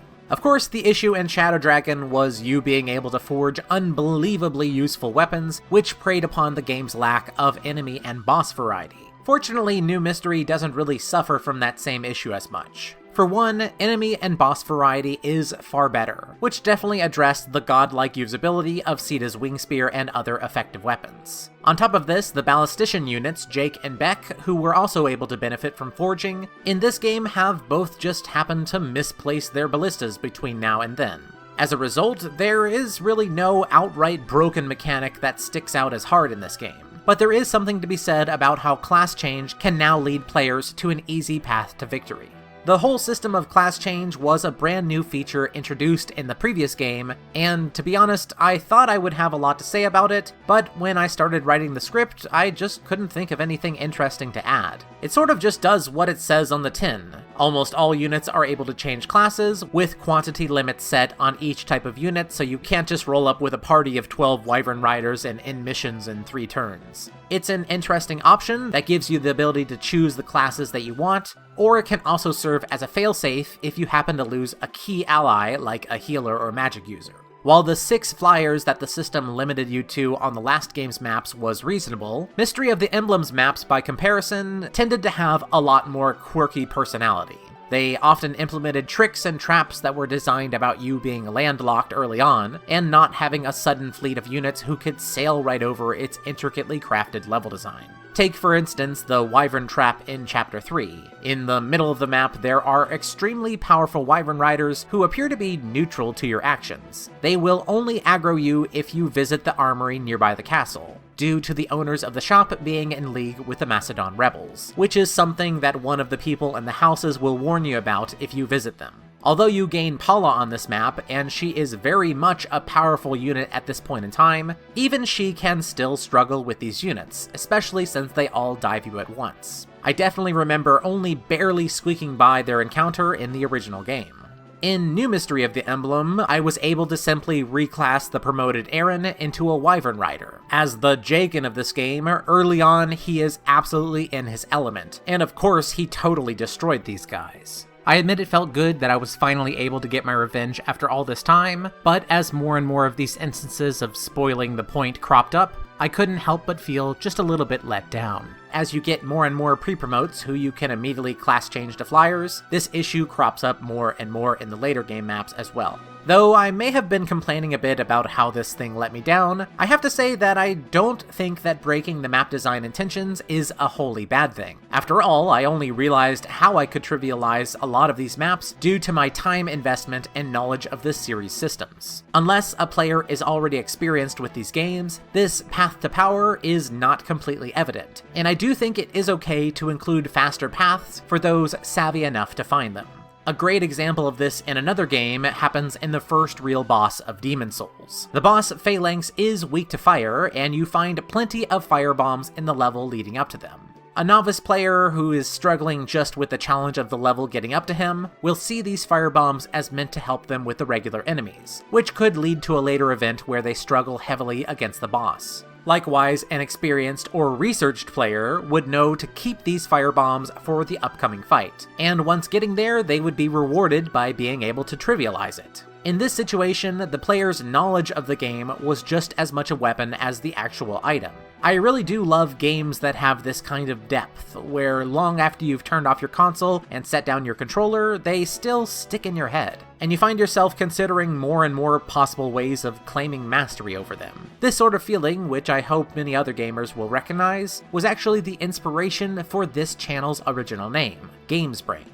While class change is an example of a system which is rewarding to learn and implement, the thrill of executing on your own proper plans would have been completely lost if the game simply offered to automatically change all your units into classes that best fit the scenarios at hand. Doing so would kind of ruin the process of learning the game and mindfully adapting your own strategies. Instead, you'd simply be taking the helping hand that was given to you and missing out on a lot of the experience. Of course, all players would have the option of refusing it, and to keep refusing it every time it was given, but if there was nothing to lose from taking this help and the game offered it in its own context as just another system, then it's easy to see how many players would take it, thinking that this was how the game was meant to be played, and unfortunately as a result, they would lose out on the enjoyable aspect of learning mastery for themselves. Of course, the scenario that I'm laying out here isn't what actually happened, and I don't think that intelligent systems would ever take such an action. All I was just trying to do by giving that hypothetical example was to start to paint a clearer picture in your minds why the drill grounds of this game are a terrible addition to the series.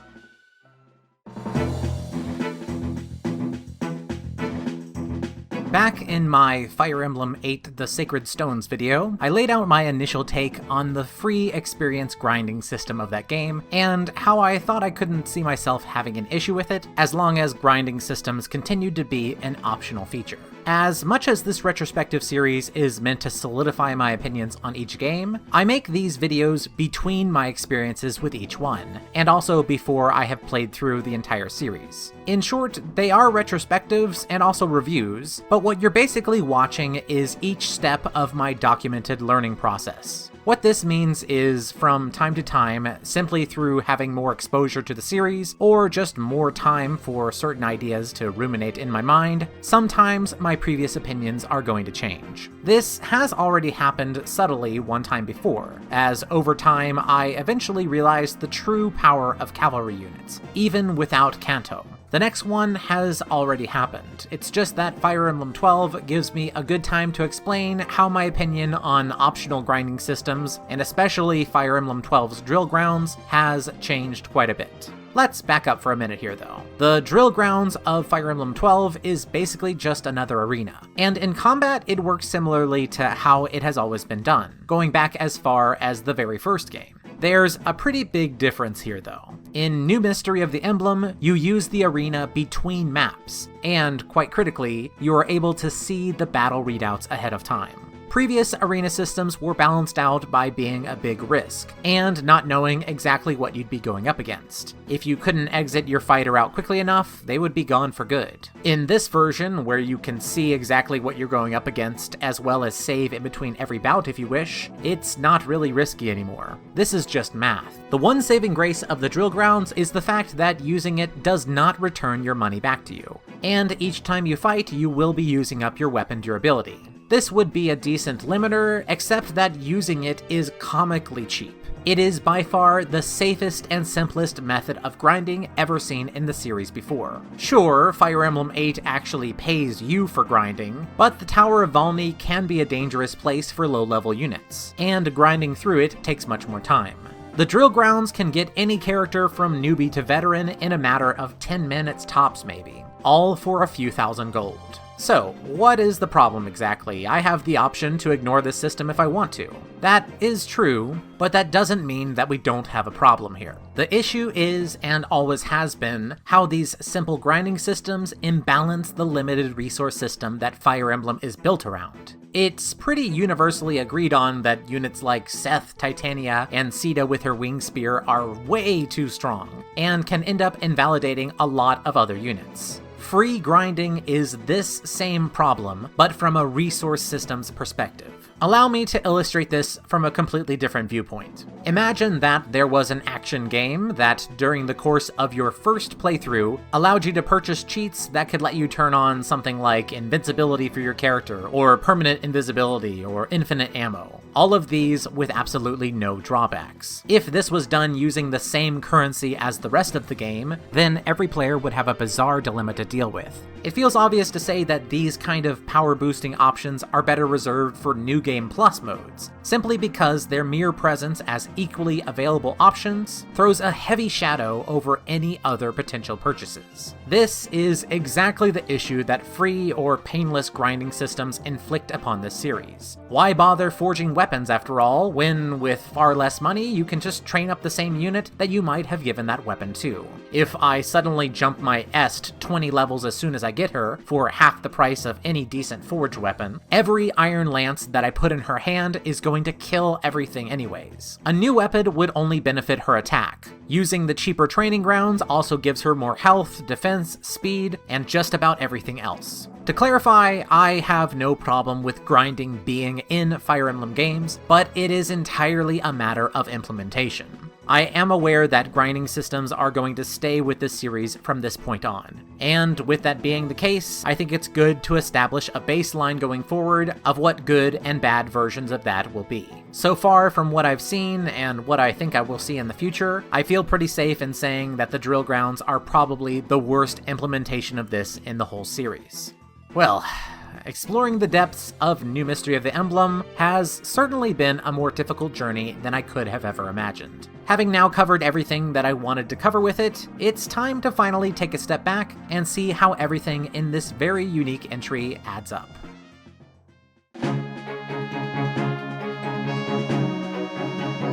I remember feeling worried in the past that, when I got to the DS Fire Emblems, I wouldn't have much to say about them. After all, they're just remakes, right? Having climbed this far into the series, and now experienced this era's stories and gameplay styles, I can now say with total certainty that no, these games are not just simple remakes. They are actually two of the most fascinating entries in this entire series, for very different reasons. Between the two, however, New Mystery of the Emblem is definitely the most outlandish, bordering on bizarre. While it continued the quality of life improvements that its predecessor brought, as well as restoring some great ideas from previous installments that its predecessor also cut, the sum of all its parts turned out to not be as great as they could and probably should have been. For every design decision that I would love to shower with praise, there is some kind of issue with it that I would want to criticize just as hard. Unlike Shadow Dragon, which polished and honed its more limited scope, New Mystery seems to be a case of trying to expand too rapidly.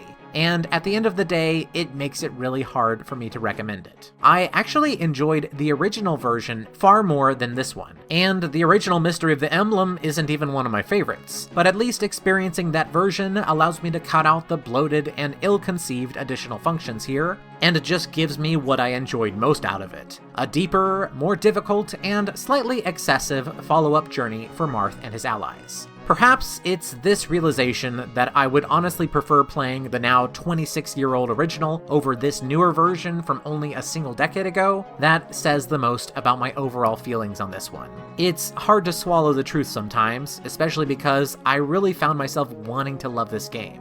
I love pieces of it, and that's about all I can say in the end.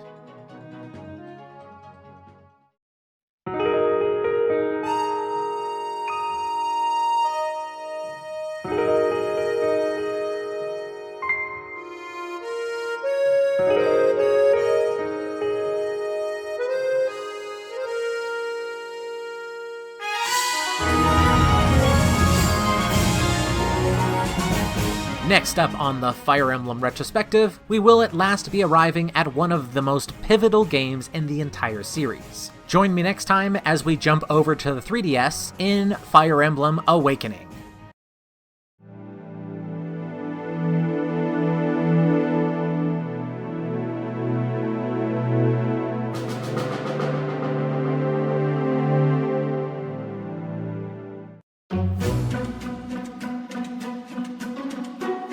On April 20th, 2010, the Fire Emblem series celebrated its 20th anniversary. Throughout the 2 decades it had existed, Fire Emblem as a franchise told a tale of success and failure, being a series that had attained a sudden burst of energy and enthusiasm, even achieving reasonable success outside of its home country, before a series of unfortunate business decisions led it to almost complete extinction despite its still positive reviews. Fire Emblem Awakening nowadays is known as the game that saved the entire franchise. There are multiple factors as to why this was, of course, but it is still undeniably true. Although the game that we're going to cover in detail today inspires a lot of feelings, reactions, and sometimes fiery rants throughout the Fire Emblem community, there is no doubt that all of these debates still continue to happen due to this game ensuring that there would still be a Fire Emblem series to constantly bicker about. Awakening left an unforgettable mark in this series, through its gameplay, through its storytelling, and through its popularity, and we definitely have a lot to talk about today. It is finally time to start breaking down this extremely long-awaited entry. As I always do, I played through it fully twice, and in order to best understand the bigger picture of its unique systems and changes, I elected to do this once on normal, casual mode, and then followed this with another run on hard, classic mode. I think I can say that both experiences really weren't what I was expecting. As always, in order to best explain the impact of the game and my experience with it, in this video I'll be covering its development history, then giving a synopsis of the story along with my analysis, and finishing by going into the gameplay alterations and tweaks that make this entry stand out far from any others that came before it. I am sure that this is a video that many have been waiting for. Welcome to what is considered, at this moment, the beginning of the modern era of Fire Emblem. It's time to awaken.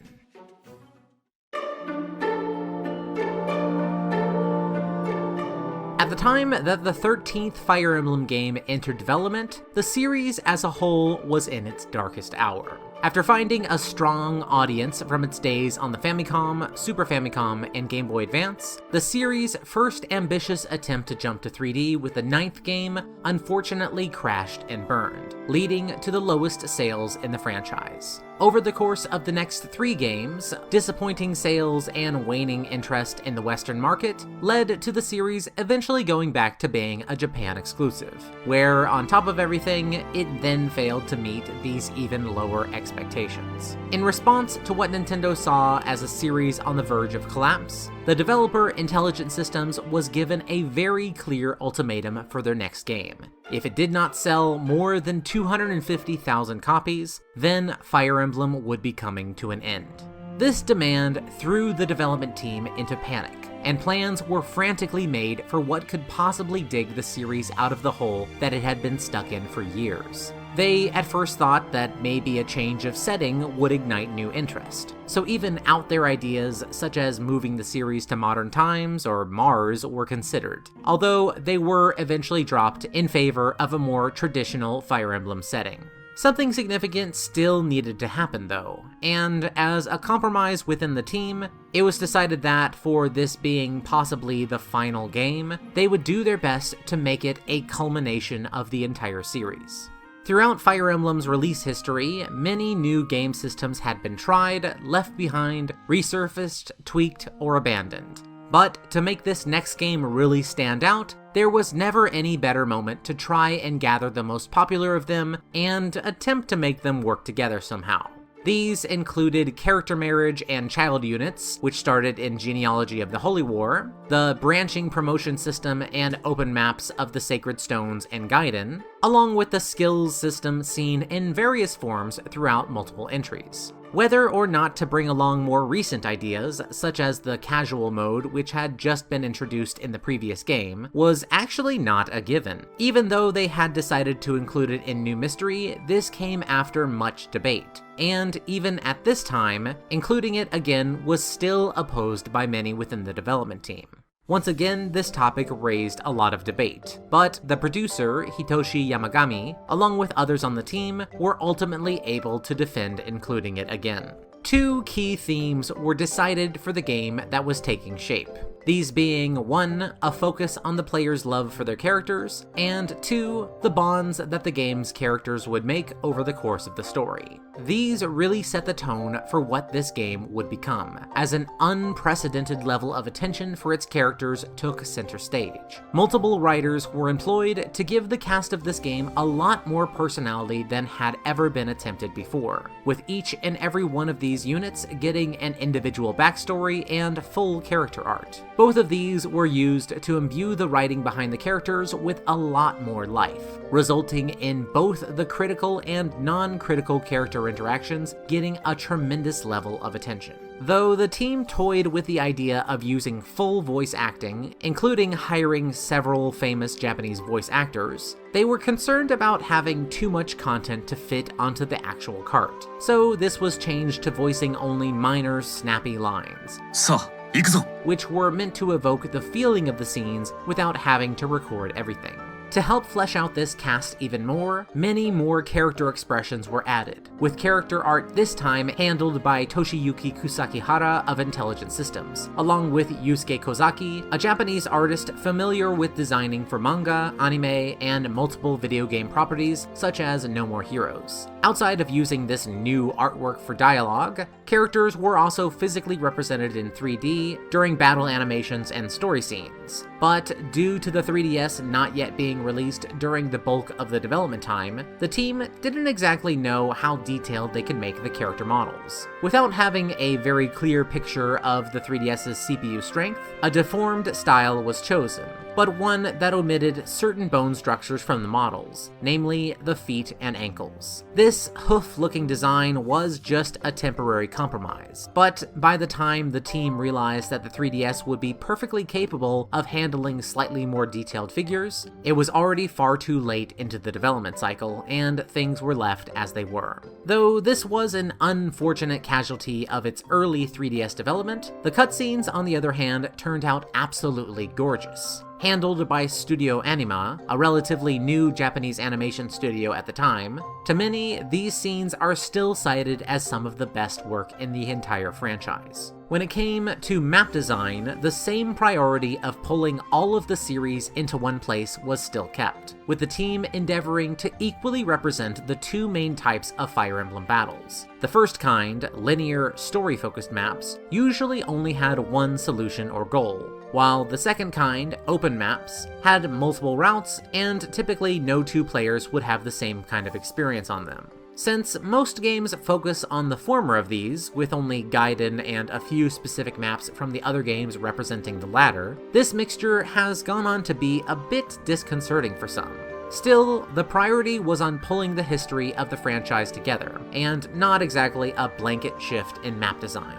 All in all, the kind of sweeping changes that ended up defining this game's scope, storytelling, cast, game design, and visual design were ambitious in a way that only a team fully believing that this was the end could go for.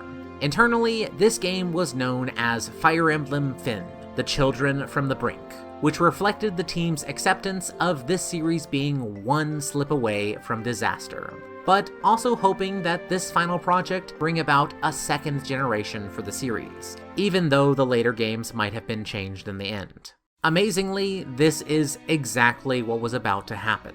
When Fire Emblem Awakening finally released on April 19th, 2012 in Japan, the success it found was almost instantaneous. After being given a total sales goal from Nintendo of over 250,000, in Japan alone, thanks to the multiple changes in series appeal, heavy promotion by Nintendo, an exclusive 3DS bundle, and extremely favorable critical reception, Awakening was able to reach 242,000 copies, just 8,000 short of their overall goal, in only the first week alone. In particular, the 3DS bundle with the game was highly sought after, with the pre-order website for it actually crashing due to the number of people trying to buy it all at once. Within 8 months, Awakening had sold over 450,000 copies just in Japan.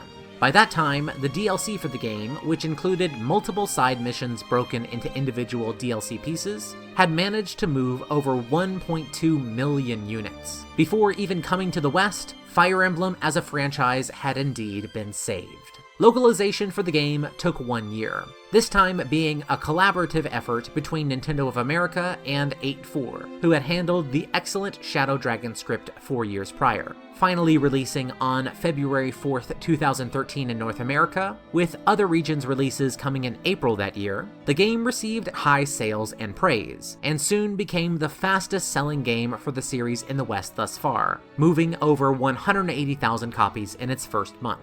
Incredibly, Intelligent Systems had done it. This was the game that could have been the death of the series, but instead it was the one that became their biggest success story ever. It could be said that this was just the result of enhanced marketing, or that the series rode on the success of the 3DS alone. However, I think Fire Emblem's lack of success on the Wii proved that, to a great degree, each entry's success does depend on its own decisions. Clearly, a new door for the series had just been opened, and although there was undoubtedly a great deal of rejoicing within the development team, the very enviable question of where to go with the series next was back on the table and needed to be addressed. We'll be getting into what came next time.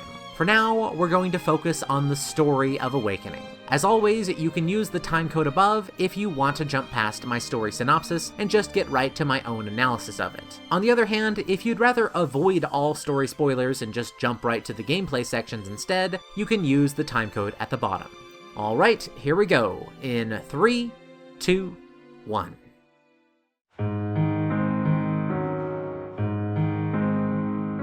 Following the era of Marth the Hero King, Arcanea experienced many changes. Nations warped and shifted. New heroes and new villains rose and fell.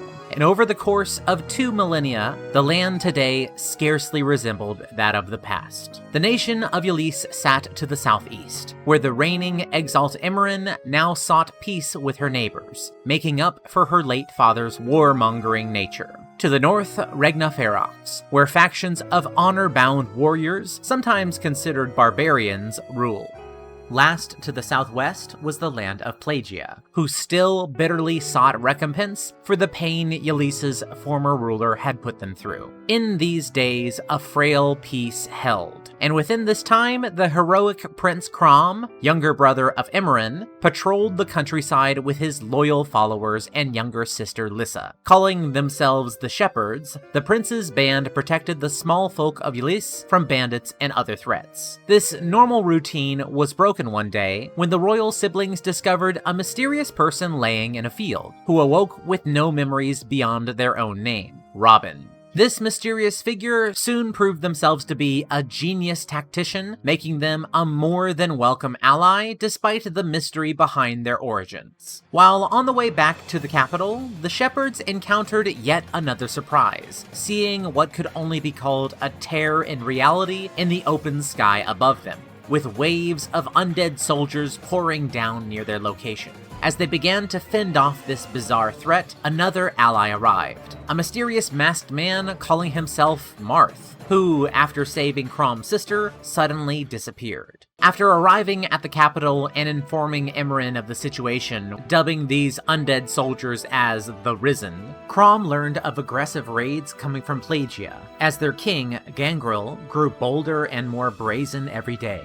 In order to face this threat, Chrom led his group to the northern Regna Ferox, seeking an alliance. After proving his identity to the border guards and meeting with Flavia, the East Khan, the group discovered that she was unable to help them currently, due to the West Khan, Basilio, currently being in charge. However, her support could be given if Chrom could win the next tournament as the East Khan's champion.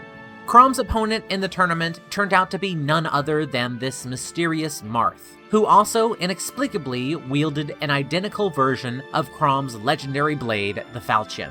Although Marth was at first able to match Chrom move for move, ultimately, Chrom and the others were able to defeat him, securing the support they needed. Despite wishing to question Marth on how he had acquired a Falchion of his own, unfortunately, the mysterious hero disappeared yet again. After returning back home, Crom and the others soon learned that, in their absence, one of their allies, Maribel, who was a personal friend of Ylisse, had been kidnapped by Plegian soldiers and taken back across their border. Emmerin agreed to a meeting with Gangrel, hoping that she would be able to find a peaceful resolution and see their friend safely returned. At this meeting, however, Gangrel spun a false tale of how Maribel had instigated an act of aggression and demanded that Emmerin hand over the Fire Emblem immediately, with the Mad King claiming that it was the only way to make reparations and avoid open war.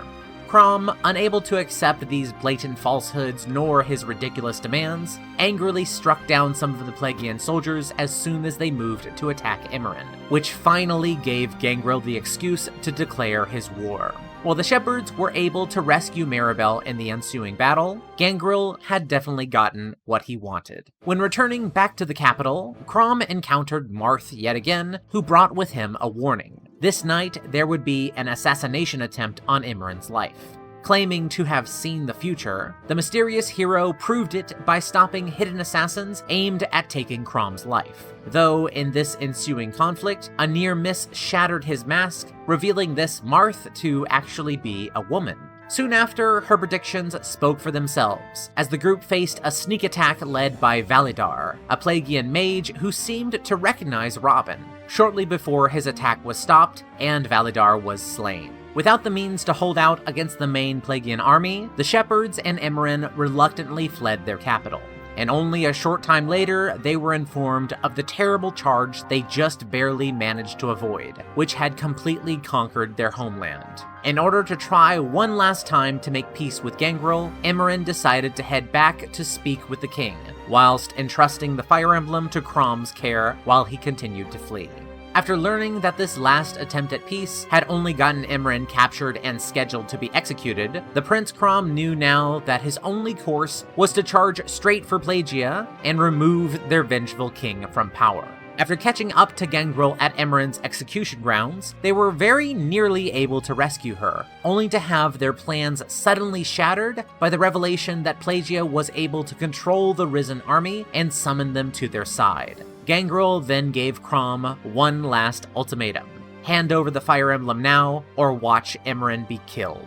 Seeking to spare Crom from making this terrible choice, Emmerin surprised both sides by once again reaffirming her desire for peace to every soldier present. After this last declaration, the Exalt sacrificed her own life, falling to her death in a show of commitment and sincerity that shocked and touched everyone present. Or at least everyone present other than Gangrel, who was gleeful at this dire turn of events. Though this seemed to be an event that would demoralize the Yllissians, something entirely unexpected happened instead. Scores of Plegian soldiers began deserting, unwilling to disrespect the sacrifice of Emmerin, whether she was an enemy or not. Only Gangrel and his few soldiers left wished to continue this fight. However, soon, Crom and his friends were able to catch up to him and finally slay them all at the border between their two countries. And with this act, the war was officially over. In the wake of this newfound peace, Crom now finally married his true love, with whom he had his first daughter, Lucina. Plegia's attempt to conquer its neighbor had ultimately ended in failure, but not without a heavy sacrifice. Soon, though, in order to keep the peace that they had just found, Crom would next have to make the first strike against a new, oncoming danger.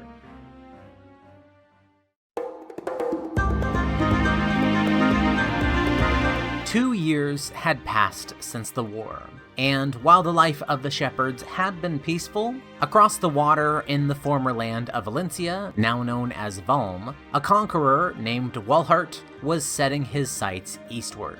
Virion, an archer in Crom's service who had joined him shortly after encountering Robin, brought dire news, revealing himself as a duke who had fled the Valmese conqueror years ago. And he now knew that Ylisse was Walhart's next target. Fighting back the empire of a man who had already won a whole continent for himself would surely not be easy. And so, reluctantly, Crom and the others approached Plegia for help. The man in charge of the healing nation turned out to be none other than Validar, who apparently survived his wounds after the assassination attempt that the Shepherds had thwarted. Though Valadar would not be able to pledge soldiers, he did pledge a huge navy to the cause, giving 1,000 of his ships. This was not the only surprise he had up his sleeve, though, as he next introduced his guests to the new Hierophant of Plagia, someone who looked identical to Robin.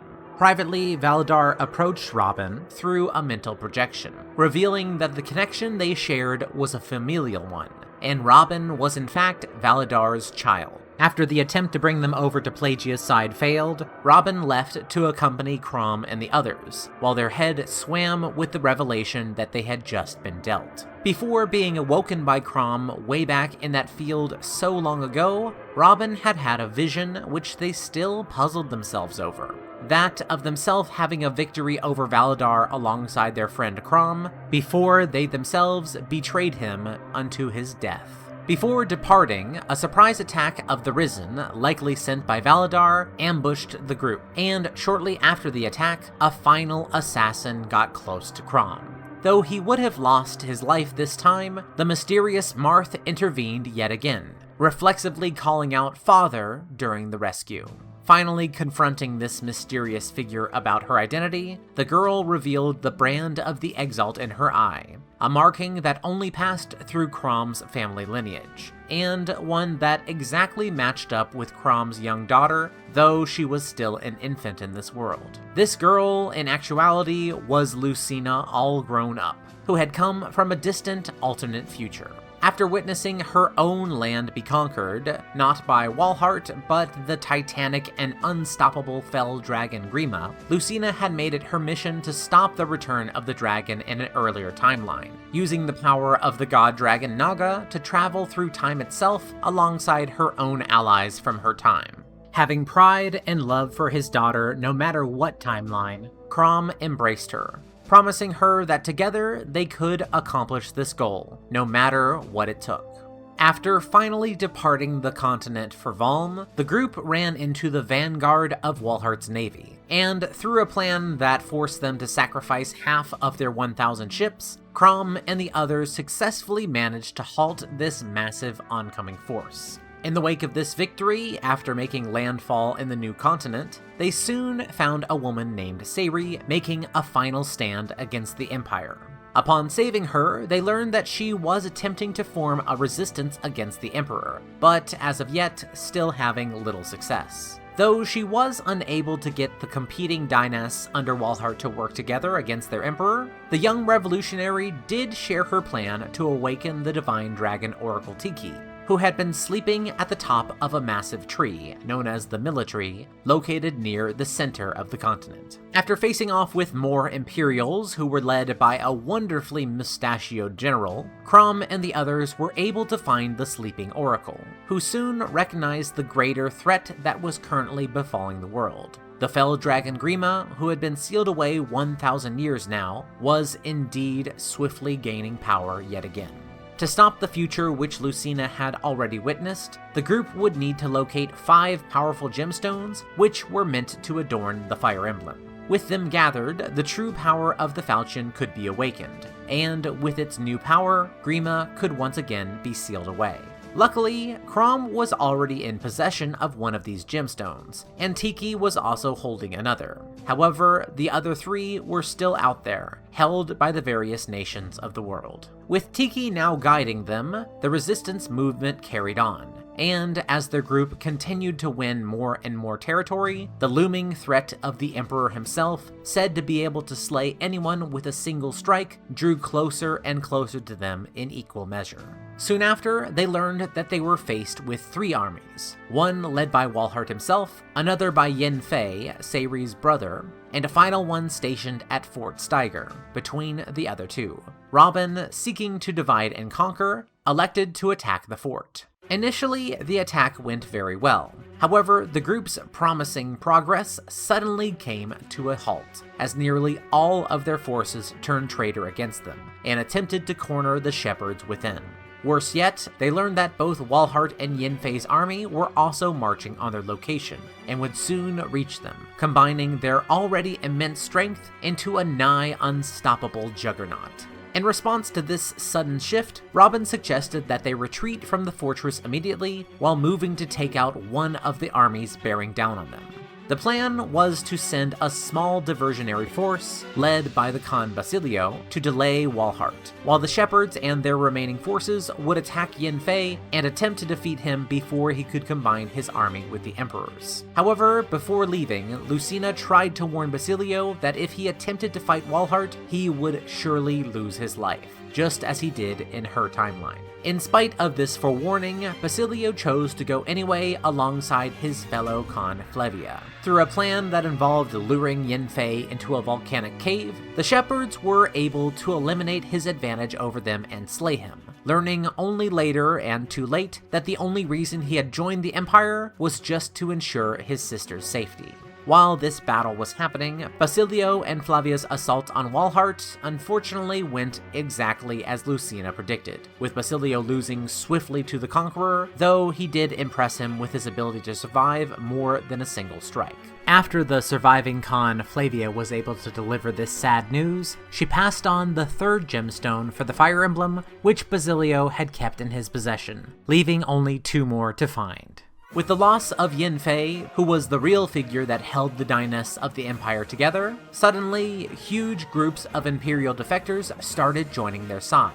In a turn of fate that the Emperor found utterly shocking, he soon found himself retreating to his capital, and before long, Crom and the Resistance had successfully cornered him. Though he put up a mighty fight, soon the mightiest conqueror, who would never accept peace or compromise even when it was offered to him at the end, lost everything he held, including his life. At last, the Valmy's threat had been ended, with Crom retrieving the 4th gemstone that Walhart had kept in his possession at the same time. Now, only the final one, kept in Plagia, remained out of their reach. It had been a costly but necessary victory. As the exhausted Yllissians sailed back home, at this time they had no idea that this entire struggle had played right into the hands of yet another threat, one that now eagerly awaited their return.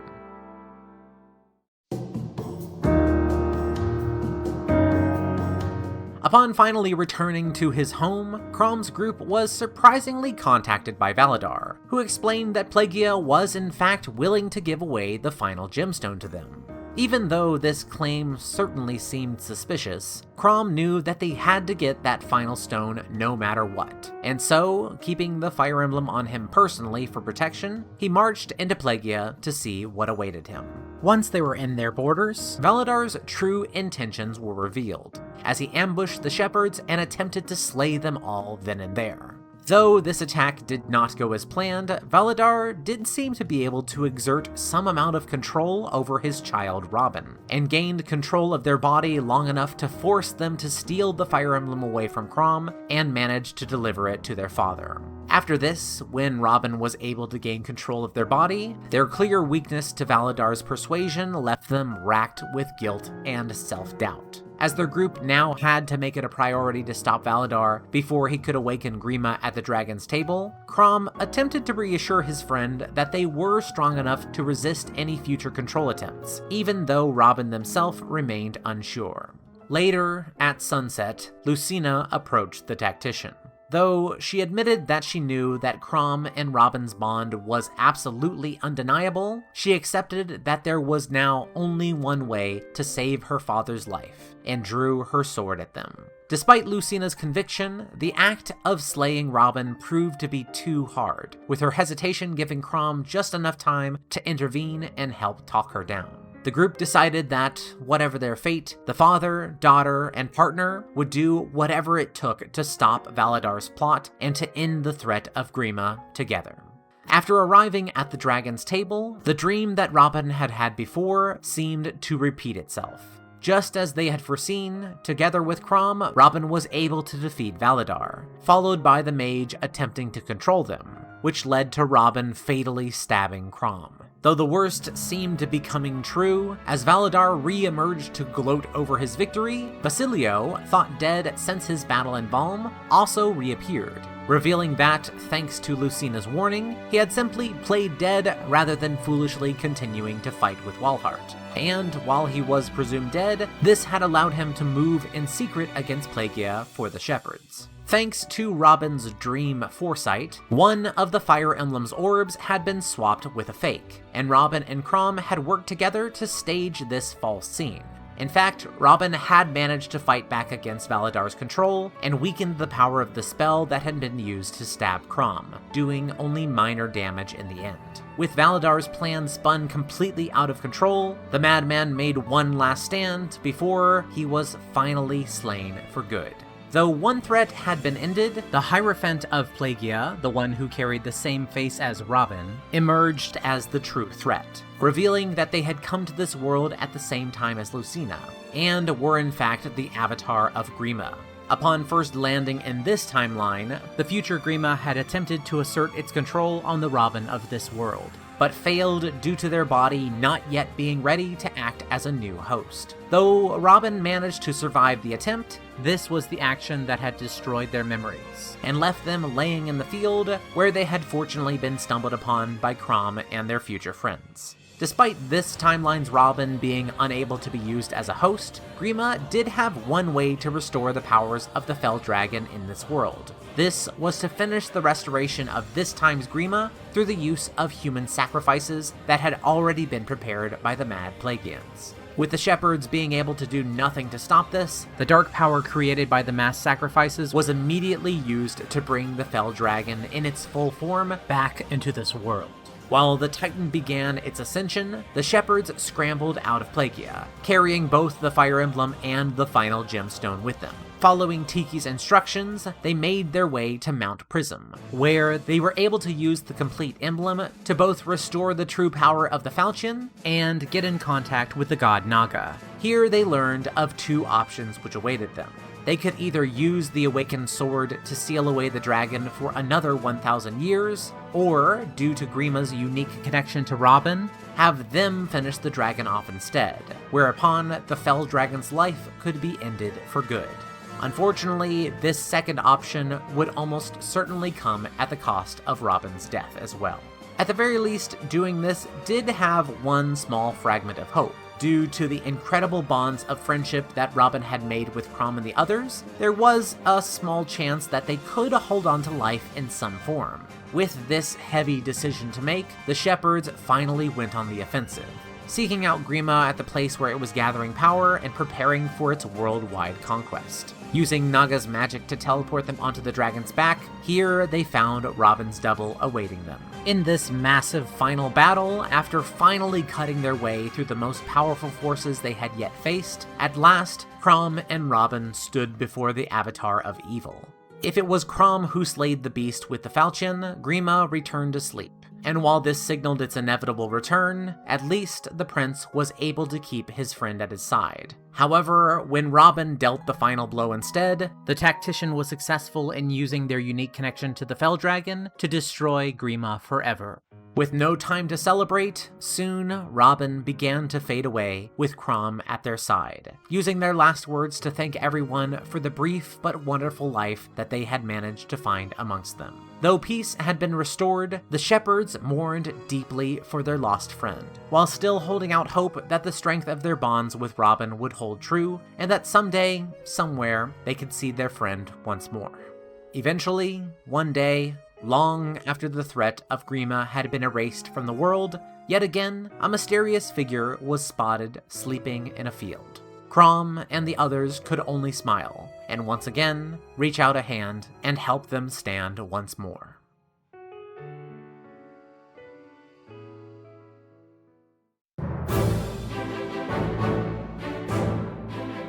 Unlike other story analysis sections, this one is actually going to be broken into two distinct parts. Because before I even get started talking about my own thoughts about the story, I kind of feel the need to take a step back and comment on the obvious instead.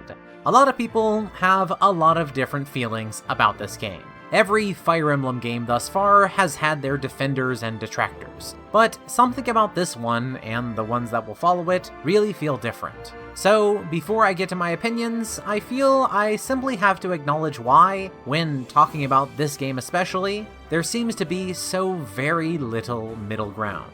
In a way, the situation we have here with analyzing Awakening is not too dissimilar from the situation with another very popular entry, the Blazing Blade.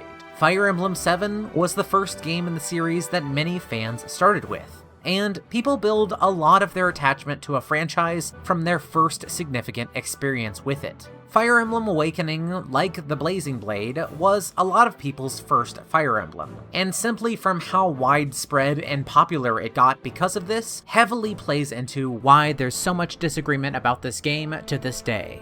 Though there are many, many fans who played Awakening first and thus have a lot of positive feelings for it, at the same time, for veterans of the series, Awakening is associated with very, very different emotions. Due to the last game, New Mystery of the Emblem, being a Japan exclusive, Awakening was the game that seemed to signal a new design philosophy for the entire series. One that, in at least the gameplay, storytelling, and character writing, seemed to be geared first and foremost for mass appeal. It kind of sounds weird to say that this is the game that many see as turning this series into anime, but it's something that I've heard very often.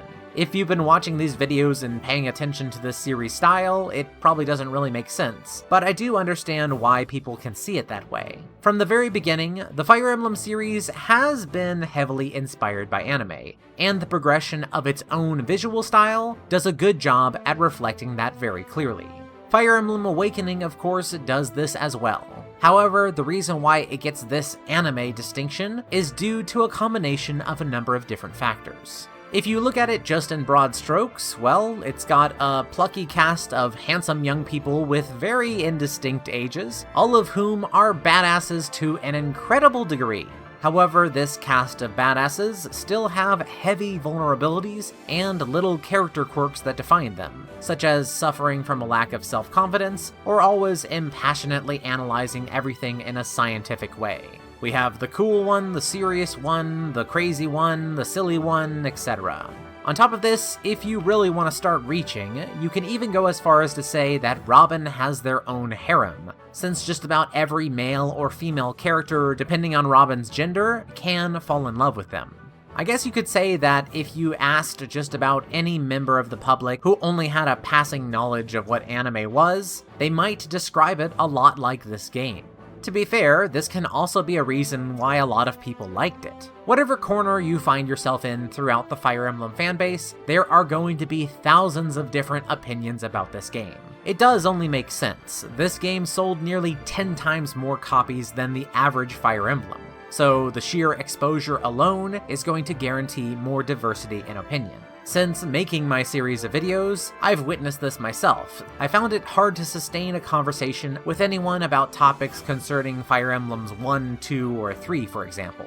Most people will respond just that they haven't played it yet and therefore can't comment. On the other hand, just about everyone has an opinion about Awakening. Sometimes criticisms are fair, and sometimes they aren't. For many people, this game isn't just a single Fire Emblem game. It is the herald for what would be coming next. If they didn't like what that was going to be, then feelings of negativity are going to be magnified, simply because this game was such a turning point for the series. When you know what's coming next, it's easy to let that background knowledge seep unconsciously into your viewpoint, which, if this doesn't alter your opinions entirely, can at least often have the effect of magnifying them, both in a positive or negative manner.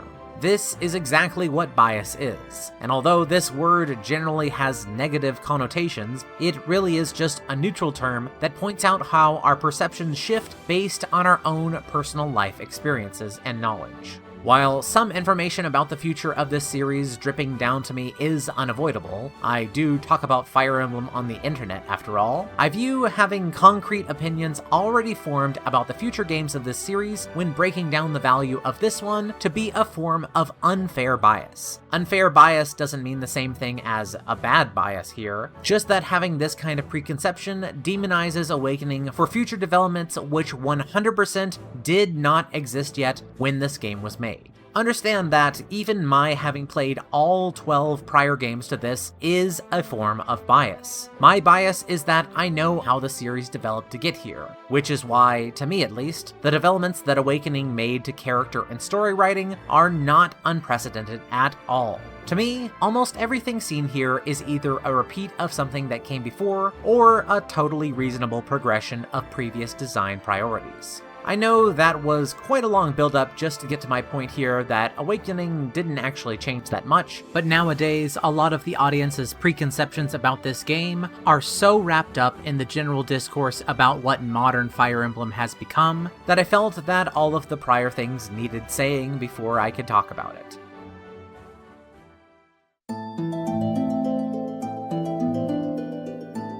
Alright, let's start analyzing this storytelling, and of course, I think the best place to start with is kind of the elephant in the room, the avatar, Robin. In the last video, I went into detail about the issues with this series' first avatar, Chris, and how their presence became frustrating due to them being awkwardly inserted into a game that was a remake story, which originally wasn't created with Chris in mind. While an overexposed avatar like Chris only builds resentment, using an avatar too lightly, such as with Mach, the Fire Emblem 7 tactician, just makes them very, very forgettable. Both Chris and Robin are not self-inserts. Though players do tend to project onto them, they do need to have a personality and a fair place in this world. In Fire Emblem especially, they have to fit in as part of the ensemble. A good avatar needs to be relevant enough in the story, but not so dominant as to completely steal attention or gravity away from other main characters. After the last game, I was really worried about how Robin would be handled here, which is why it was such a pleasure to find out that they did actually manage to thread that needle. Though Robin is definitely important to this overall story, they only really become a truly critical part in the last third of it. Though I'd say we definitely do play from the perspective of Robin, with us beginning the game with their dream and then being literally picked up from their first-person viewpoint, at no point did I feel that Robin was really overshadowing the rest of the cast, and especially not overshadowing Chrom. Of course, Awakening wasn't a remake, so we don't have any issues to deal with like we did last time. But there are a lot of other factors beyond just avoiding overexposure that keep Robin from dominating the narrative and staying in their proper place. For one, the increased level of detail on the cast in general does a great deal of work in making Robin just one part of a greater whole. The character writing for a majority of the Awakening cast is often rightly praised. For me, it's simple to see how multiple characters from this game are instant favorites for many. While each on the surface can just seem like a bundle of character quirks, all of them at least did manage to leave a very strong impression on me. This plays perfectly into the support system, which is back to being where it was, with a lot of varied pairings. But on top of this, having the ability to give more than just 5 total support interactions allows every player just in a single playthrough to get to know this cast a lot better. Since we're on the subject, we might as well address how shipping characters takes on an entirely new importance in this game. Far more important than it ever has been since Genealogy of the Holy War. This, of course, is due to the addition of S-rank supports, and how your pairings will play into the child characters who become available for recruitment later on within the story. Whereas before, your time spent raising 2 units to their max support level only paid off with the support boosts in battle and a short story blurb in the character credits, there's something a lot more satisfying about having your pairings result in completely new characters. Ones who have their own pre-existing backstories, entertaining personalities, and interesting pairing results. In general, while not every S-rank support ends up in a very well-written scene, there are a lot of entertaining pairs to discover, with some of the most fun to be had with this system coming from how you choose to pair up Robin. Since your avatar is able to pair with just about everyone, there's a lot of interesting flexibility with how their child characters can end up. A standout example of this is how male Robin is able to end up as Lucina's husband, yet female Robin can just as likely become Lucina's mother. If you really think about that for a bit, it'll probably feel a little bit awkward, but at the same time, I can't help but find this kind of wiggle room absolutely delightful. Especially because both of these unique relationships pay off fantastically in the confrontation scene that happens later on with Lucina. Player and story interplay like this is a place where Awakening is able to outshine all of its peers. However, I have to say that in just about every other regard, the rest of the plot here is just about as standard as Fire Emblem games come. In simple terms, we have a down-to-earth lead, many enjoyable friends and enemies, a long diversion in the middle, and a final confrontation with a world-ending dragon. There are some interesting twists and turns, but for a game that heavily involves time travel and alternate worlds, the plot of this game is surprisingly straightforward. Even on my original playthrough, I kind of had the feeling that I've been through this multiple times before. Honestly, the most unique thing about Awakening's plot is just how episodic it really is, something which I don't really think is to this game's benefit. To explain what I'm talking about here, many tend to separate this game into 3 parts. Part 1 is the opening up until the death of Imran and the defeat of Gangrel, Part 2 is the entire Valm arc, and Part 3 is the finale as the group outwits Valadar and then defeats Grima. Though, like Genealogy of the Holy War, this game does have a time jump between parts 1 and 2, it really isn't used to very great effect. It seems to have mostly just been used to show that baby Lucina had the crest of the Exalt in her eye, so that later on we would instantly understand who the fake Marth was. Of course, comparing this to the time jump used in Genealogy, which the entire game was really built around, really doesn't do this game any favors. Out of all these parts, one section in particular does get a lot of hate, which is why I kind of feel it necessary to address Part 2. Even though having a big diversion in the middle of the game is pretty common practice in the series, its use in Awakening, due to its episodic nature, I believe makes it seem overly detached from the rest of the game. It's definitely the weakest of the 3, but I have to say that there are a lot of underappreciated aspects about it. For one thing, I really like how this game uses it to depict how truly frustrating Lucina's nigh impossible task would actually be to try to do, seen in how far she goes to try to prevent Basilio's death, and then it seemingly having no effect at all. On top of this, there are other great moments of character development, and I'm always going to be on the side of bringing Tiki back, who was a fun character in Fire Emblem 1 and is very interesting to see all grown up here now. Very interesting indeed. Putting the obvious aside, there is yet another aspect that I think is probably the most overlooked thing about it, and that is the extreme nostalgic appeal of being able to travel freely between the former lands of Arcanea and Valentia, which is something that is going to be lost on many Western gamers due to this series' Japanese exclusive origins. If you think about getting to this game from a dedicated Japanese player's perspective, or also for crazy people like me who chose to play them all in literal release order, going back to Arcanea yet again is somewhat old hat at this point. Awakening is technically the 5th game to be set there, even if it is thousands of years later. Going back to Valentia, however, was the first time we'd ever been able to go back to the land of Gaiden, despite knowing it was there for many years all along. For myself, just from finding out that I was going to be able to go back to Valentia was a major thrill. In a way, this is not unlike the inclusion of the Kanto region into the endgame of Pokemon Gold and Silver. Definitely one of the best surprise additions into any game ever. Sure, it can be said that including this weak arc just for the use of fan service wasn't the best of ideas, but this disregards the mindset of the developers, which weighs heavily upon this game. Remember, they thought that this very well could have been their last Fire Emblem, and surely there was a desire to honor the series they were sending off. Whatever your take on this part of the story is, there is clearly a lot of love behind the decisions that led to its inclusion. Awakening, in a nutshell, is a very enjoyable combination of a fantastic cast, extremely fascinating systems to pair and customize your experiences with them, a fun setting that paid tribute to the origins of the series while still making it very different, and a very lighthearted cookie-cutter plot. These are words that I would have and have used to describe many different Fire Emblem games. But while the storytelling aspects of Awakening are well within expectations, the gameplay systems, which we will be getting into next, are where things start to fracture away from what this series even is.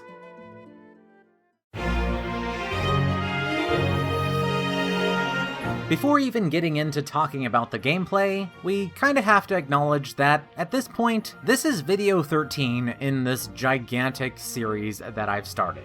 Fire Emblem Awakening was meant to be the culmination of this series, as it brought multiple systems from across the franchise together. Most of these I have already covered in extreme detail across the breadth of my own videos. Throughout this video, I already mentioned about the origins of many of them, so if you'd like to know more about their debut and original functions, you can watch the relevant video in this series later on. Today, I am mostly just going to focus more on the sum of these parts, not only because I personally find it more interesting, but because this is what allowed Awakening to go from normal Fire Emblem to one of the most absurdly broken experiences I've ever encountered. Before we get to that, however, I do have to start out with the biggest new system that Awakening actually did bring to the table, which is Pair Up.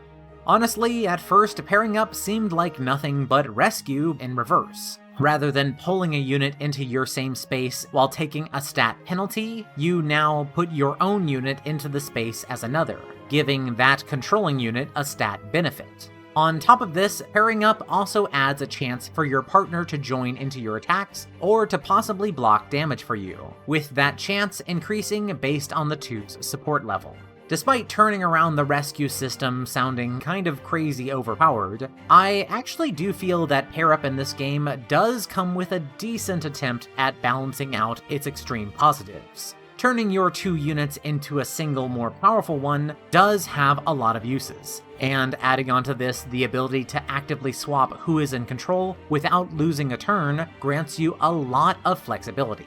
At the same time, however, especially early on in this game, reducing your total number of attacks per turn, or the amount of ground that you're able to cover, can just as easily backfire on you. I experienced this a lot in my original playthrough, even though, yes, that was the normal casual run one. At the beginning, I really underestimated just how much I would need to change to utilize this new mechanic effectively. In previous Fire Emblems, there were always reasons to reduce the total space that your units took up, and the ability to move a unit out of the way that had already acted was simply so useful that the stat penalty made sense. Here, since Pair Up only displaces the unit that you are currently controlling, this kind of strategy is completely out of the window. For example, if you left a dancer in a dangerous spot, you can no longer just have your armor knight go and hide them away after the fact. Now, your armor knight would have to go and hide behind them, and the dancer's survival would depend entirely on the extra defense bonus gained from pairing up being enough to keep them alive. This, compared to rescuing, is by far a more dangerous option, and it might be part of why this game, on hard mode and above especially, has become very infamous for frustrating reinforcements. Put simply, the pair-up system has a very high skill ceiling, but it is also less forgiving of your mistakes. Switching from rescuing to pairing up would be enough of a mix-up for a typical Fire Emblem sequel to have. However, putting this system in concert with the following changes that I'll be getting into next are what shift Awakening's gameplay in such a dramatic fashion. I have spoken in the past very frequently about how the Kanto system of past games was both an incredibly unbalanced feature, but also one that was simply a lot of fun to play around with. I studied how, over time, intelligent systems tried a lot of different ways to balance it out, and its use in Radiant Dawn especially made me believe that they had definitely learned their lesson in how to restrain power creep.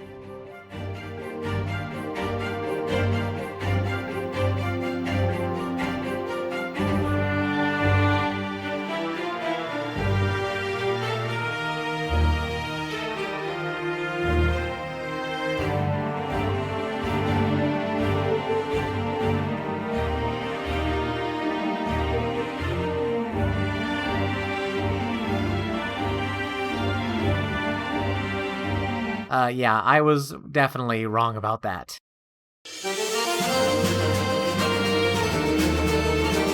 In the grand scheme of things, pairing up is only an enabler for the other major changes in this game, which, while they too also could have just been fine on their own, pool together to form a unique and chaotic atmosphere.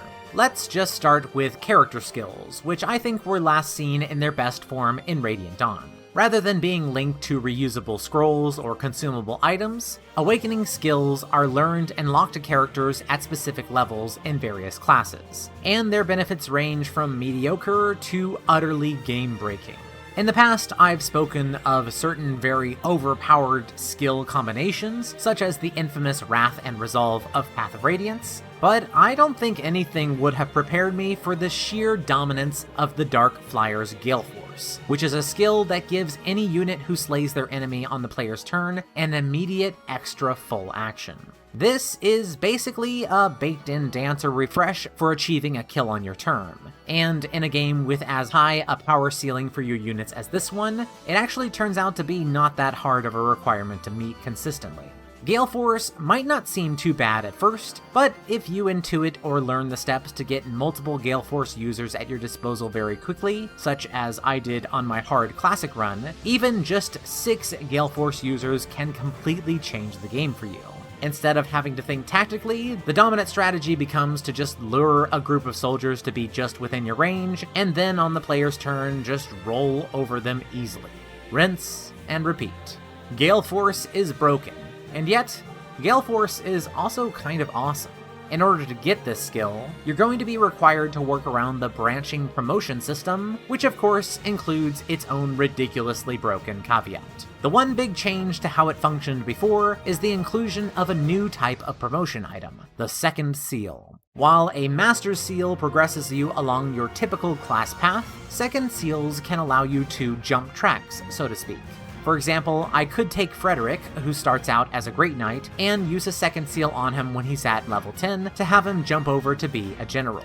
Because skills are now learned by leveling up in classes, this is one of the ways that players can pick out desired skills for their units, but really that's not what's broken here.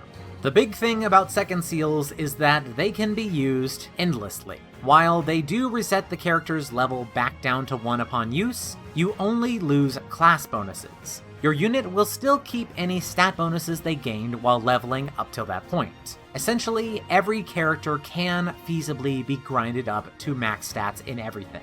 Since Awakening takes the form of an open map Fire Emblem like Sacred Stones and Gaiden, extra battles constantly appear on the map. These, I think, are actually done better than in Sacred Stones, because at least you can walk right through these, and they don't bar your way by forcing you to engage in a battle if you simply touch them. Still, the opportunity is there for you to completely max out your character and get all the skills that you could possibly want. However, by even the second class change, you will have probably created a completely unkillable unit. This actually goes doubly for the Avatar Robin, who is already very powerful without many levels, and can also become every normal class. Due to this change in how you level up, it's no longer quite as easy to get a quick grasp on both the power of your own units or the power of the enemy units quite as quickly, and it would actually take a lot of work to not lose grips with how far some of your units have come. It turns out it's incredibly easy to blunder your way right into destroying this game's already meager balance. The attempt to bring back multiple systems from the series' history and supercharge them was actually a really cool idea.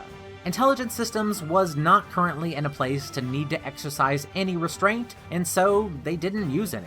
For some players, many players actually, breaking Fire Emblem open like this is exactly what they want. This includes, I suspect, both the new fans and the old. It sort of is a betrayal for what Fire Emblem highlighted in the past, but even with all of its issues, a more RPG-focused over strategy-focused Fire Emblem game like this one is still not really much like anything else out there. For the first time ever, I was surprised to find out that, despite enjoying my time on hard mode to be sure, I actually don't think the game works that well on it. No, it wasn't the reinforcements. Instead, the thing that I really didn't enjoy about hard mode was the quest for power I found myself needing to go on as a natural consequence of the beefier enemies. Because of things like 1 Gale Force user actually equaling 2, and how pair-up can turn casually powerful units into dodge-tanking gods with the right support levels, ironically needing to take on the difficulty highlighted just how broken this game can become. Understanding this, it seems kind of obvious why this game elicits so many varied reactions from many different people. It both is, and isn't, Fire Emblem. Well, here we are at last. With everything considered concerning this very perplexing game, I think it's finally time to come to the end and see how everything stacks up.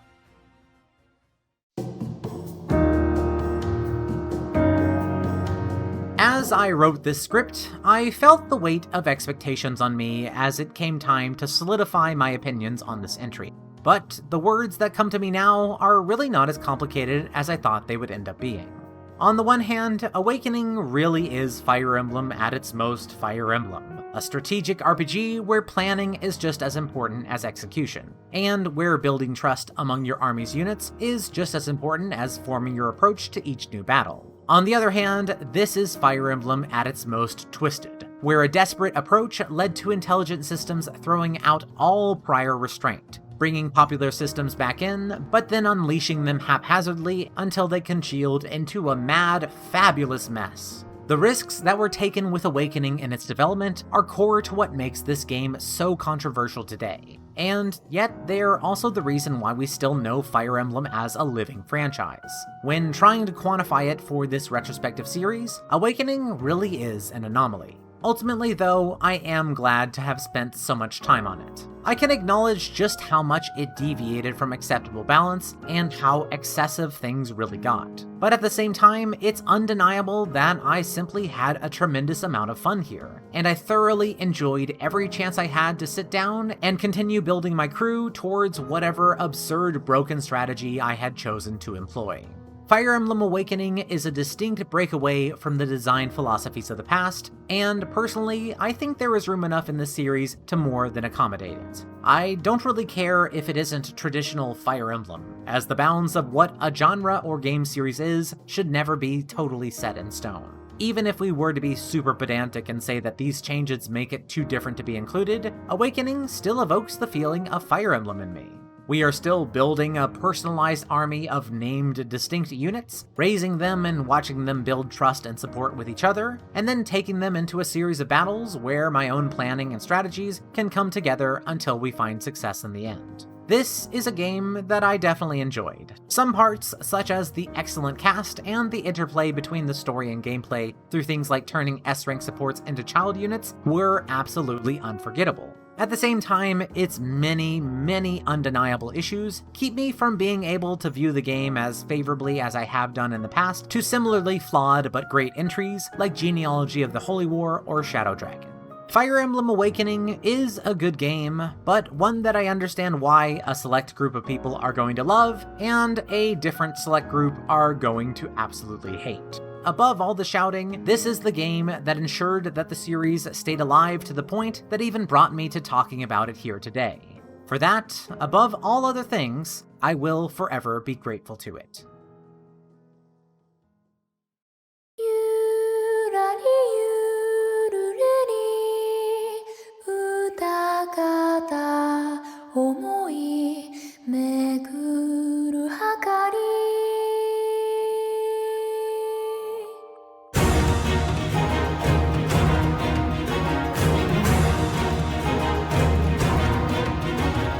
On our next stop on the Fire Emblem Retrospective, we join up with Corrin and decide our own path as we choose to follow our Birthright, Conquest, or Revelations. Join me next time as I finally take on Fire Emblem 14 Fates.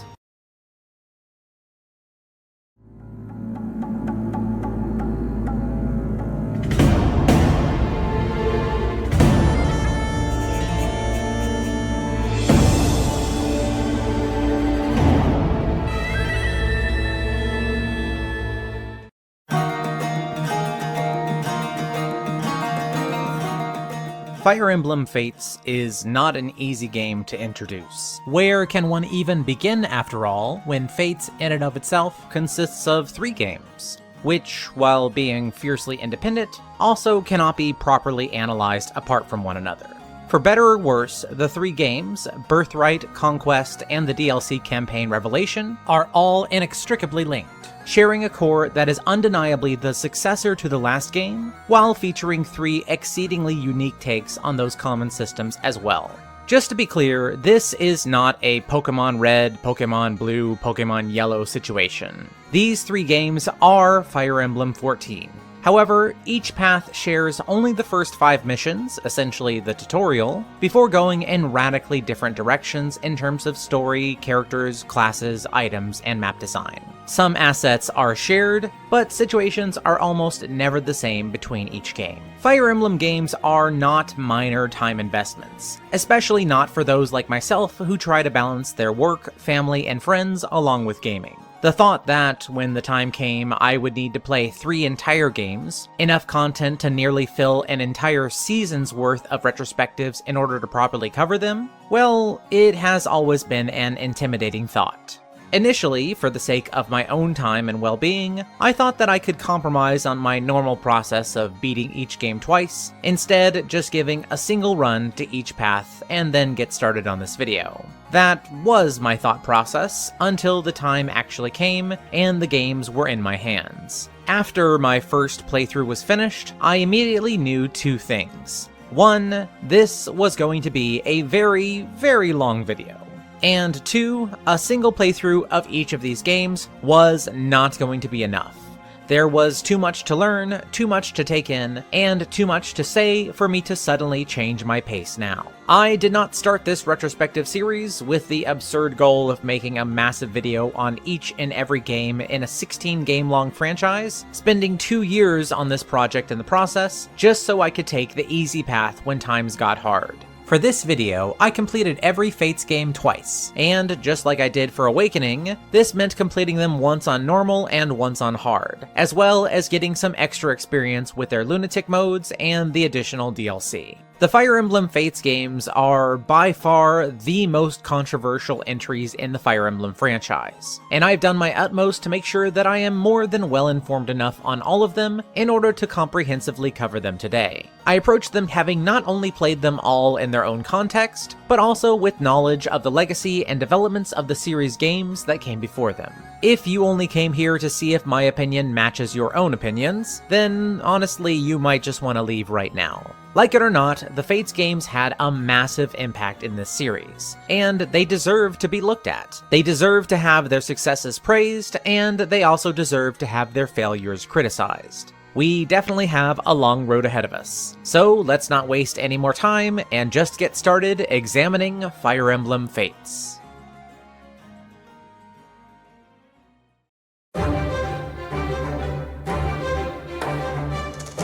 The Fire Emblem series had just been saved from oblivion. Everything hinged on the success of the previous game, Awakening, and, incredibly, it did manage to buck the trend of low sales that had haunted the series for nearly a decade straight. Although Awakening is typically seen with a lot more nuance nowadays, at the time it was extremely beloved both by critics and the many new fans it brought in. And so its design decisions set the course for what would come immediately afterwards, as ideas coalesced together to start forming what would become the next game, Fire Emblem Fates. When examining the feedback received about Awakening, it was quickly determined that its story was the most contentious point for players. As the team at Intelligent Systems set themselves to refining the parts of the game that worked previously, those being the gameplay and graphics, a whole new methodology was applied to writing the plot of the next game.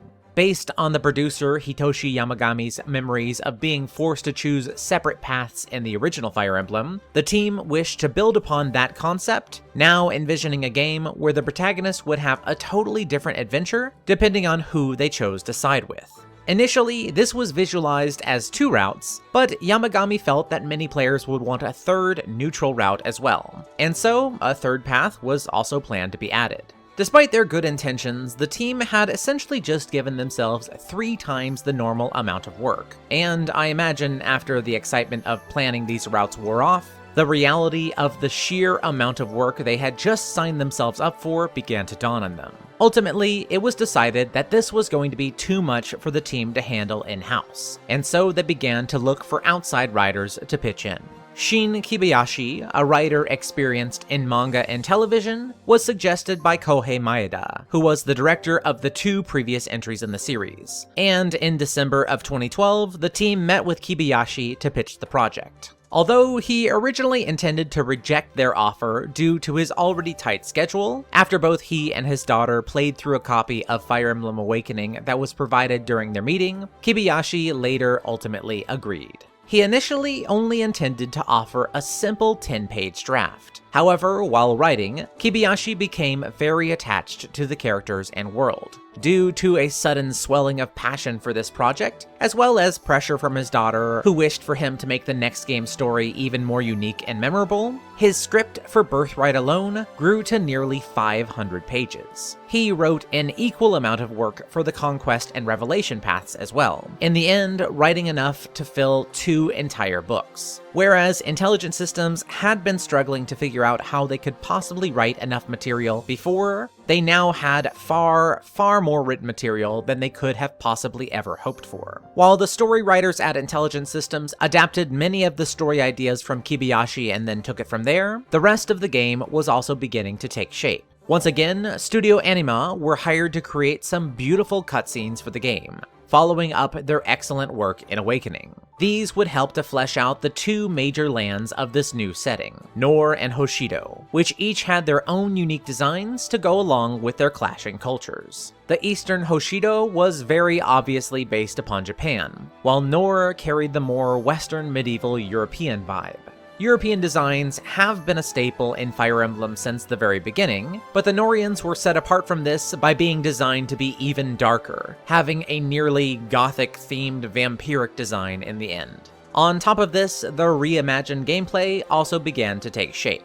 I'll be going in depth with a lot of the various gameplay tweaks that were introduced here later on in this video. But suffice it to say for now, the gameplay of Fates represents one of the most divergent takes on the traditions of Fire Emblem yet. On the surface, Fates kept the image of a newer, more casual-friendly style Fire Emblem, but underneath it all was by far the most complex gameplay systems the series had ever implemented. Finally, on June 25th, 2015, the 2 boxed versions of Fire Emblem If, which was the chosen title of Fates in Japan, released. Exactly 2 weeks later, on July 9th, the 3rd path, Revelation, was released as DLC. This was a tremendous amount of new Fire Emblem content in a very short amount of time. But to the team's great delight, Fates, like Awakening, was met with a huge wave of sales, unbelievably receiving even more demand than the last game. The Special Edition, which this time wasn't a 3DS bundle, but a version of the game that already had all 3 paths on it, sold out within a day, leading to Nintendo having to release a second run of it due to a huge wave of fan complaints. Of the 2 boxed versions, Birthright sold slightly higher, but owners of either game could purchase the alternate campaign as DLC at a reduced price. By the end of 2015, Fire Emblem Fates was one of the highest-selling games in Japan for the year. And only a few months later, in February of 2016, the games finally started releasing to the West, garnering further sales success. Currently, Fire Emblem Fates sits as the 2nd highest selling game in the entire franchise, with the very newest game, Three Houses, having finally passed its 3 million units sold during the making of this video in November of 2020. Yet again, Intelligent Systems had managed to deliver another financial success, and reviews at the time from almost every outlet were extremely positive. Though it has only been 2 years, looking back on some of these reviews and comparing them with the popular perception of this game nowadays gives some extreme cultural whiplash. Before I start breaking down the gameplay and analyzing the story to give my own take on this, we first need to understand what these games are even about. Due to the unique structure of Fate's plot, I'm going to be splitting this upcoming story synopsis into 4 parts. The first part of the synopsis will cover the opening up until the point where the story splits, and then the 3 following sections will cover the events of Birthright, Conquest, and Revelation respectively. Try to remember that neither of these are the one canon story. They all exist as separate possibilities. If you would like to skip to any of these story segments, the timecodes are listed in the description. But if you just want to jump right to the start of my analysis, then you can go to the timecode at the top of the screen. On the other hand, if you want to avoid all story spoilers and just get right on to the gameplay sections, you can use the timecode at the bottom of the screen. Alright everybody, let's get going in 3, 2, 1, go.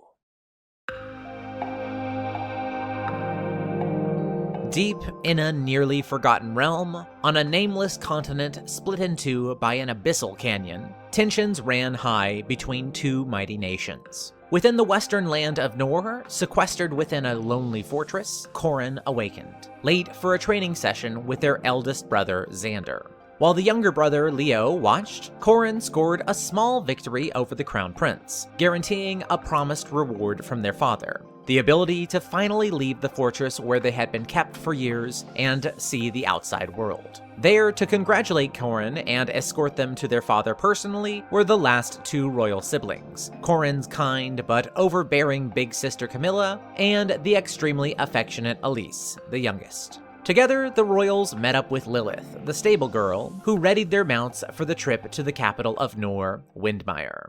At the capital, within the mighty castle Krakenberg, King Gaiden met with his children, giving out a rare compliment on how mighty a warrior Corrin had become for their nation.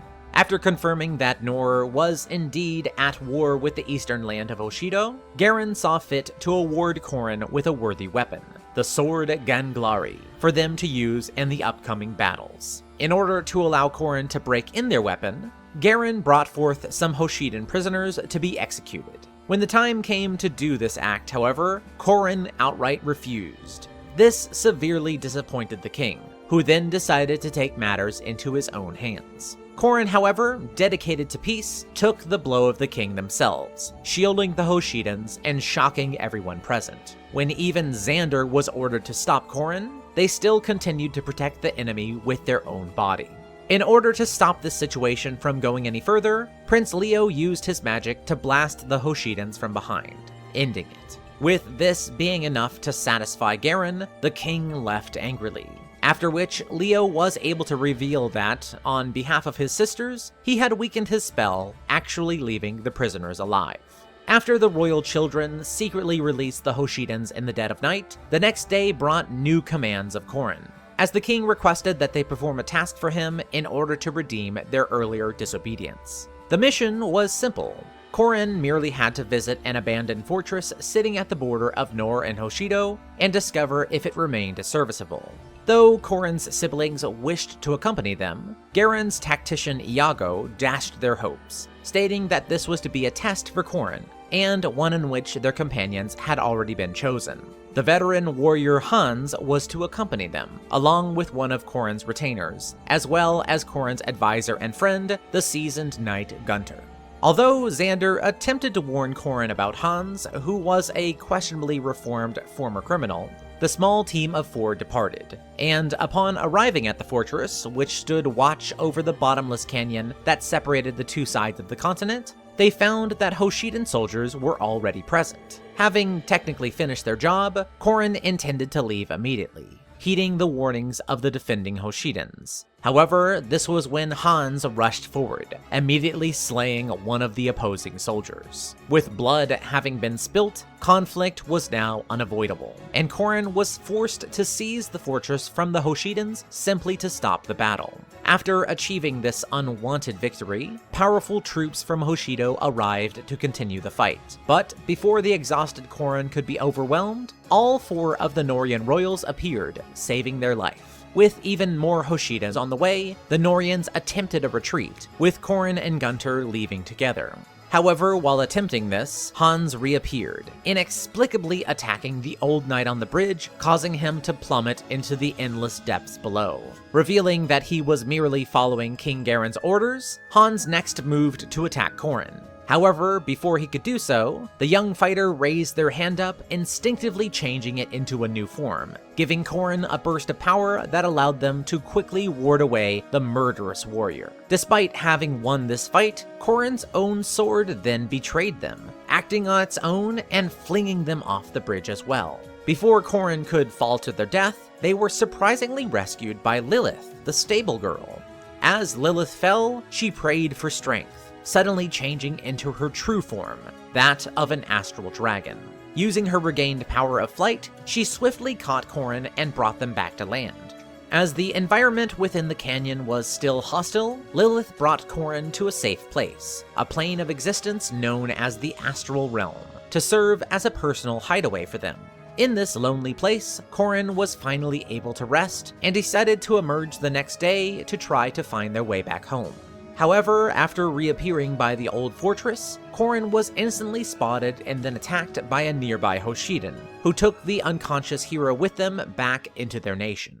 After awakening, Corrin found that the ones who had captured them were none other than the Hoshidan prisoners that Corrin had saved back in Nohr. Despite expecting to be treated as a prisoner, Corrin was instead treated with extreme honor, and so they agreed to be taken back without resistance to the Hoshidan capital of Shirasagi. Upon arriving, Corrin met with the commanding High Prince Ryoma, the eldest brother in a Hoshidan set of 4 royal siblings. Despite expecting an execution, Ryoma instead waited for them quietly, as a second figure approached them from behind, this turning out to be Queen Mikoto. Mikoto immediately recognized Corrin, claiming that Corrin was, in fact, her very own missing child. And although this seemed unbelievable, amazingly, it was actually true. Corrin, at a very young age, had been kidnapped by Nohr, and due to the trauma of this event, they had lost all of their memories of not only Hoshido, but also of their mother and their entire childhood. While the only family memories Corrin had now were of Xander, Camilla, Leo, Ylisse, and King Garen, in Hoshido, a second family consisting of Ryoma, Takumi, and their sisters Hinoka and Sakura, as well as Queen Mikoto, had been waiting for them all along.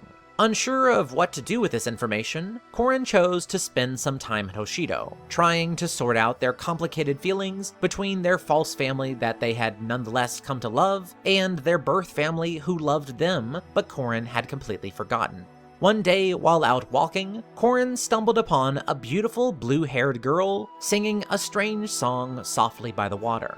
This girl introduced herself as Azure, who was actually in a similar situation to Corrin. While Corrin was a Hoshidan who had been stolen away to Nohr, Azure was a Nohrian princess who had been taken away to Hoshido. Like Corrin, she was treated with love by her captors, but ultimately the two were originally unwilling hostages. Corrin had simply not known about it as long as she had. Azure was content to remain in Hoshido. However, in Corrin's heart, multiple possible paths still laid before them. While Corrin continued to puzzle over their feelings, the queen wished to put the minds of her people at ease by announcing the return of Corrin to the public within the plaza of Shirasagi Castle Town. While Corrin and the other royals were in attendance, Ganglari, Corrin's mysterious sword, yet again acted on its own, flying off and landing in the hands of a strange shadowy figure, who used its power to cause a massive explosion. To save her child, Mikoto rushed in front of Corrin, taking several fatal wounds to her back. As she fell lifeless in their arms, Corrin, mad with grief and confusion, underwent a violent transformation, with their full body changing into the form of a long-legged silver dragon. As additional shadow invaders appeared, Corrin went on a rampage against them. But even as the threat was ended, Corrin seemed unable to calm down and return back to their original form. Azure, yet again singing her mystical song, approached them, and though some effect seemed to be happening, Corrin nonetheless struck her. Azure, however, remained calm, begging Corrin to regain their true form.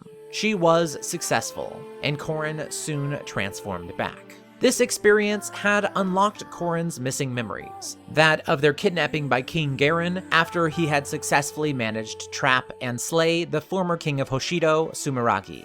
Despite the massive destruction caused by the blast, and the tragic loss of Queen Mikoto, the group had little time for mourning, as yet another strange occurrence immediately followed. Within the broken statue in the middle of the plaza, the explosion had uncovered a relic, the divine sword Yato, which was said to choose its own master and to be the key to finding peace in the world. It suddenly began to move, unsheathing itself from the stone and flying abruptly into the hands of Corrin, signifying that, though the events here were tragic, perhaps they had all happened for a reason. Before the Hoshidans could really process this, however, Ryoma was informed of a massive invasion force of Nohrians gathering at the border, leading the prince to believe that they had no other choice now but all-out war.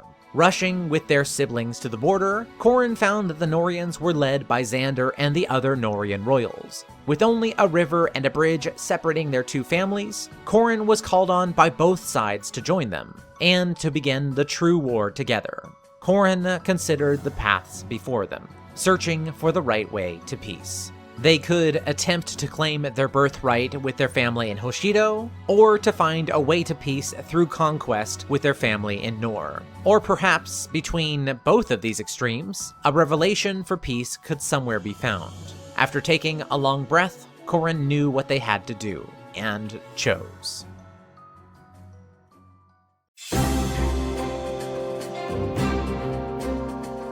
After some time had passed, Corrin made their decision. Corrin could never trust Garen again, and so they chose to side with Hoshido. Despite trying to bring Xander to their side, their brother immediately denounced them as a traitor, declaring that they had been brainwashed by the Hoshidans, and so he began his attack, attempting to bring Corrin back by force.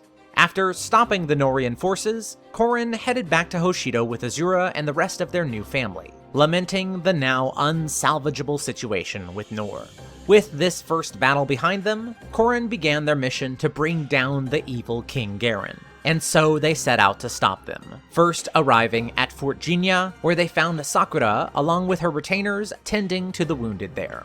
While at the fort, Corrin was met by a small Nohrian force, and after a brief skirmish, they met with Ryoma and Mikoto's retainers, who explained that the princes Ryoma and Takumi were suddenly missing, last seen on their way to Izumo, the so-called land of the gods and a neutral territory. After hearing this strange story, Corrin immediately set out to find them, and it wasn't long until they were also joined by their sister Hinoka, who brought along her own retainers to help them in this quest. After arriving in Izumo, Corrin met with its Archduke Izana. However, Izana's lax demeanor immediately set the Hoshidans on edge, who now expected a trap. And, sure enough, that was exactly what they had walked into, as Izana had actually been replaced by a Nohrian imposter, the mage Zola. After the Hoshidans escaped Zola's trap and met up with Takumi's retainers, the mage tried to make his escape, but was suddenly stopped by Prince Leo of Nohr. At Corrin's request, Leo begrudgingly spared Zola's life before taking his leave, despite the misgivings he still held for his former sibling. The real Izana, who turned out to be just as laid back as his imposter portrayed him as, confirmed that Ryoma and Takumi did pass through the area, likely headed to the bottomless canyon. In order to reach the canyon, Corrin's group had to pass through the forest of the Mokushu ninja, who, unbeknownst to the Hoshidans, had decided to side with Nohr, and suddenly ambush the group. During this battle, the army was also attacked by Takumi, who appeared to be under some kind of mind control. To stop this, Azure sang her mysterious song, which amazingly brought Takumi back to his senses, who then joined with the group to finish off the rest of the attacking ninja. After their victory, Corrin was able to reunite with Ryoma's other retainer, who informed them that the High Prince was likely in the city of Shev. To reach him, the group traveled by boat, and after a perilous journey on the waters, they arrived in Cirkinsia, a city within the neutral kingdom of Nestra. Although this was meant to be a short stop, they found that the Nohrians, including King Garen, were also currently in the city. Using illusion magic provided by Zola, who had proved himself surprisingly loyal on multiple occasions since fighting him in Izumo, Azure was successfully disguised for a performance that the evil king was planning to attend, where she tried to use her magical song to pacify him. Although their trick seemed to work, shortly after the performance, the Hoshidans found themselves in yet another trap, as Zola, who had secretly been working for Nohr the whole time, had told Garen of their plans. Despite this betrayal, Zola did not actually believe that Corrin was entirely in the wrong, and after trying to talk some reason into King Garen, cruelly, he was swiftly killed by the king despite his proven loyalty. As the jaws of the Nohrian trap tightened in on the Hoshidans, Corrin and the others only just managed to escape thanks to the intervention of Princess Ylisse, who placed herself between the Nohrians and the Hoshidans in order to stop the horrible fighting. After successfully leaving, Corrin noticed that Azure seemed to be extremely weak, seemingly having been weakened by just performing her song. After much time had passed, the group finally arrived in Shev, but were surprised to find that, rather than Ryoma, an extremely unstable Camilla was waiting for them, who, after being unable to convince Corrin to return back to the Nohrian side, instead attempted to kill them. After managing to ward off her strikes, Corrin explained their reasons for siding with Hoshido. And surprisingly, the truth behind Corrin's words actually did manage to reach Camilla, and she saw that her beloved sibling had in fact not gone anywhere, and that there were many more sides to this whole conflict than she had been led to believe. Before getting more time to think this through, however, Prince Leo then appeared to try and stop Corrin. But before he could attack the Hoshidans, he was suddenly struck and forced to retreat by an extremely powerful general traveling along with a group of Shev resistance fighters. With the Nohrians warded off, the general revealed his face, turning out to be none other than Prince Ryoma himself. With the Hoshidan royal family finally reunited, Corrin and the others were led into the Shev underground hideout. Despite this place supposedly being safe, yet again Nohrian forces launched a surprise attack on them, something which led Corrin to begin suspecting that there may be a traitor amongst them. After defeating the enemy, the army was finally able to rest in a forest nearby. That night, Corrin yet again heard Azure singing her mysterious song, approaching her near a lakeside. Curious about the song's powers, Corrin questioned her about it, but before Azure could respond, she collapsed, seeming to writhe in pain for a time. After finally recovering, she explained that the song she used, in combination with her pendant and her royal blood, granted her the power to do something similar to exorcising demons and dispelling evil. The cost of this power, however, was that her body would deteriorate with every usage. Due to this, she only used the song when it was absolutely necessary, and she already knew that by now, it would very likely be needed on the day that they were going to confront Garen for the last time. With this disturbing detail in mind, the group carried on, and after many trials, including saving Takumi from sickness and losing a friend pointlessly at the home of the Ice Tribe, the group arrived at the Woods of the Forlorn, where Prince Leo appeared yet again, spearheading an ambush. Upon defeating this force, Corrin spared their former brother, offering to even let him join their company if he wished. Finally, Leo was convinced that Corrin was still the same person he'd always known. Still, Leo knew he would not be able to betray his family or his country, and so he refused to join them. Before leaving, Leo warned Corrin that Xander had become much more powerful since their days sparring in the fortress, and advised the group to next seek out a man known as the Rainbow Sage, who had blessed Xander with his current overwhelming power. Using a spellbook that was given to them by the prince, Corrin and the others found themselves transported to the sage's home.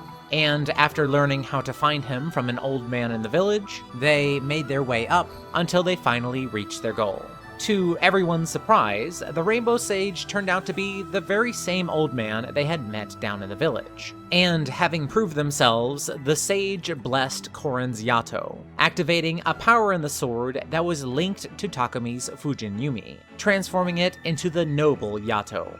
With this new, empowered sword in tow, the group continued on their journey, steadily advancing deeper and deeper into Nohr, fighting more and more forces summoned by the treacherous Yago, including another trap that forced Azure to use her song, an action that destroyed her body even further. As they traveled, the need to eliminate the king grew and grew, as the tide of the war back in Hoshido was getting worse by the hour. By utilizing a secret passage that the Rainbow Sage guided them to, Corrin's group successfully managed to sneak into the capital of Nohr. Within this seemingly abandoned city, the Hoshidan forces entered the underground marketplace, where, shockingly, they found a disguised Ylisse spending her time. Thanks to the friendly Nohrian princess, the group navigated their way into the catacombs beneath Garen's castle. While in these tunnels, Corrin and the others ran into Camilla one last time, who, despite her previous doubts, had still resolved to stop them. After defeating her again, Corrin reassured Camilla that they truly did intend to end the war, taking whatever measures were necessary so that they could live like a family again. Camilla, who at this point was exhausted by battle, let them pass, And now, out of the catacombs, the group stumbled upon even more Nohrian soldiers led by Hans. Despite their efforts to remain hidden, Corrin and the others were quickly spotted by the enormous force, and Hans nearly managed to land an actual killing blow on Corrin, one that was taken instead by Lilith. Even though the Hoshidans swiftly retaliated and eliminated Hans, the blow proved to be fatal for Lilith, who slowly passed away surrounded by her many friends, as well as the hero she had just managed to repay. In order to prevent any further bloodshed, Corrin, with the help of their Hoshidan siblings, summoned up the courage and determination needed for the final showdown looming before them. In one of the final rooms before the king's chambers, the group was confronted by Yago, who finally revealed that the traitor in their midst was none other than Takumi, who, despite seeming to be cured after Azura's song, was still being used as a sleeper agent against the Hoshidans. As a new battle took place, Corrin finally managed to completely purge the corrupting power within Takumi for good. Now, with nothing holding them back, Corrin and their forces subdued the nefarious tactician, whereupon Leo reappeared one last time, and knowing that Corrin would be unable to do so, ended Iago's life personally. Proceeding further in, Corrin found the last challenge between them and the end of this war standing in front of them, their beloved brother Xander. Challenging Corrin to a final duel, the two clashed blades yet again, this time going all out. As the fighting grew fiercer and fiercer, Princess Ylisse courageously took a killing blow from Xander in order to protect Corrin, asking him with her dying breath to lay his arms down for the good of Nohr and their family. However, despite his sister's tragic end, Xander believed that, as the Crown Prince of Nohr, he absolutely could not betray his country or his king, no matter the cost. However, in his heart, he had already lost the will to fight, and so Corrin was finally able to strike him down. In Xander's own final moments, he lamented his burden of being born the Crown Prince, which chained his loyalty to Nohr, leaving him unable to choose how he wanted to act in the same way that his siblings had done. Despite being heartbroken at the loss of both Ylisse and Xander, Corrin continued on, as they had finally arrived at the throne room where King Gaiden was waiting.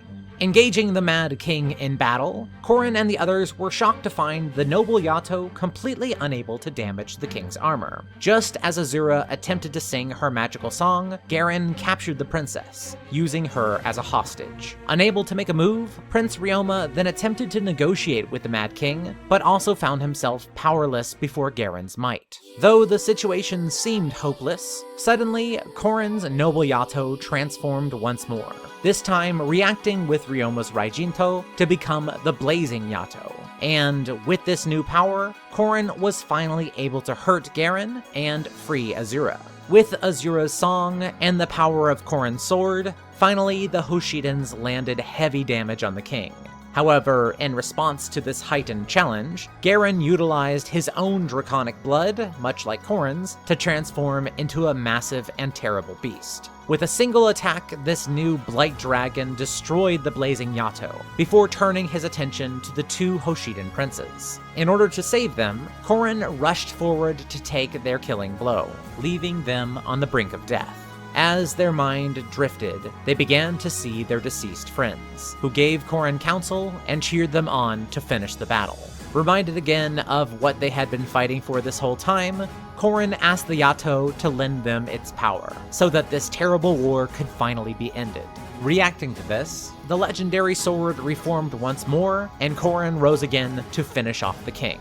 Together, the heroes of Hoshido engaged the dragon. All the while, Azure sang her song as powerfully as she could. And after a fierce battle, at last the evil of King Gaiden was finally expunged from the world. Despite the Hoshidans claiming victory, Azure's song had taken its toll, and she quickly collapsed.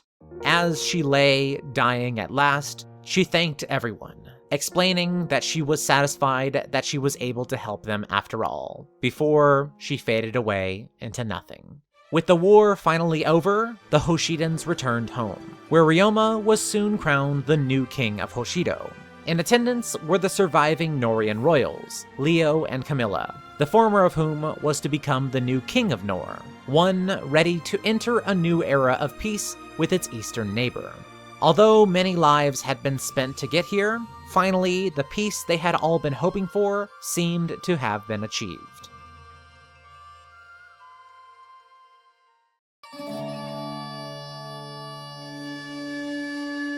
Corrin knew what they had to do.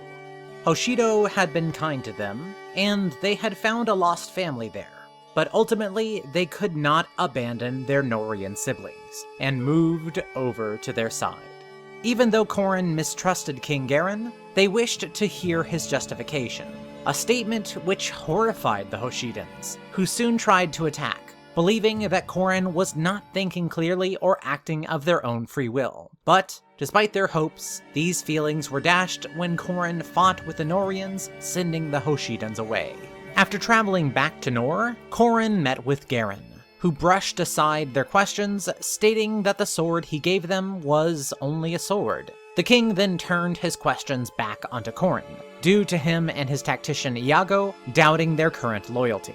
But they ultimately backed down when Xander and Ylisse swore on their lives on Corrin's good faith. King Garen decided to leave it up to his god, and looked to an image of the being known as Anankos. Communicating with this god told Garen to accept Corrin back into the family, but only if they passed a test, putting down a rebellion in the Ice Tribe by themselves. Despite their mission to do this alone, Corrin was joined by Ylisse and a few allies, and once in the Ice Tribe village, miraculously, Corrin was able to put down the rebellion without harming any of the villagers, an act that secured the loyalty of the tribe. Despite Corrin needing help from others, Garen did acknowledge their success before sending them off on their next task, this time to capture an area known as Notre Sagesse, the home of the legendary Rainbow Sage. On the way to complete this next task, Corrin ran into Azure, who had been angrily banished from Hoshido due to her Nohrian origins. Despite hating the land where she came from, Azure joined back up with the Nohrians, putting up with her homeland for the sake of helping Corrin achieve peace. Before reaching the home of the Sage, Corrin was ambushed and attacked by Prince Takumi at the port, and after stopping his assault, Corrin learned that the Hoshidans were already with the Sage, apparently holding him hostage. Once more fighting non-lethally, Corrin bested the Hoshidans and met with the Sage, who chose to help Corrin on their dark path to peace, using his power to awaken the hidden strength of their legendary sword, allowing it to achieve a new level of power when in resonance with another legendary weapon.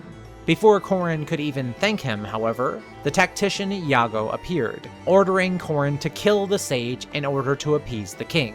Thankfully, Corrin was spared from doing this due to the Sage accepting the end of their own life, and so, at his own will, he passed away peacefully then and there.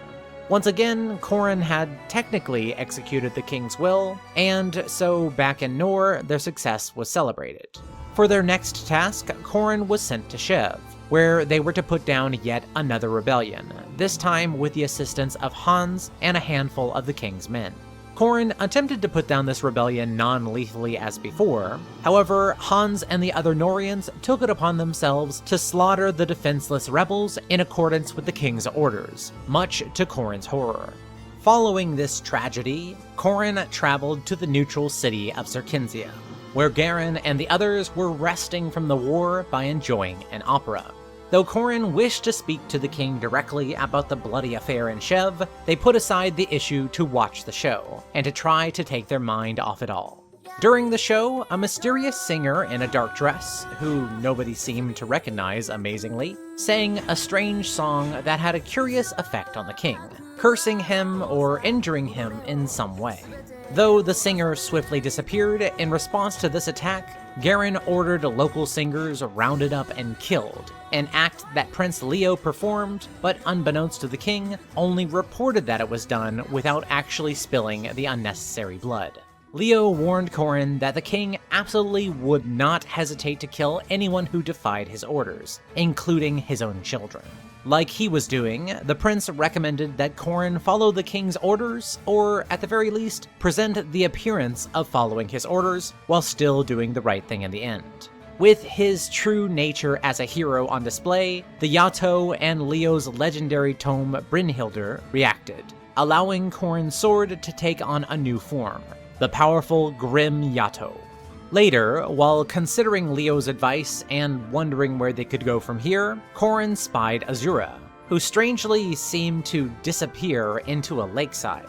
Following her into the water, Corrin landed in a hidden new world, and was suddenly assaulted by a group of shadow-like warriors, similar to the creatures that had led the surprise attack that killed Corrin's mother in Shirasagi. It was then that Gunter, thought dead since Han's assault, suddenly appeared, coming to Corrin's defense. After a quick battle, Corrin, Azure, and Gunter had some time to talk.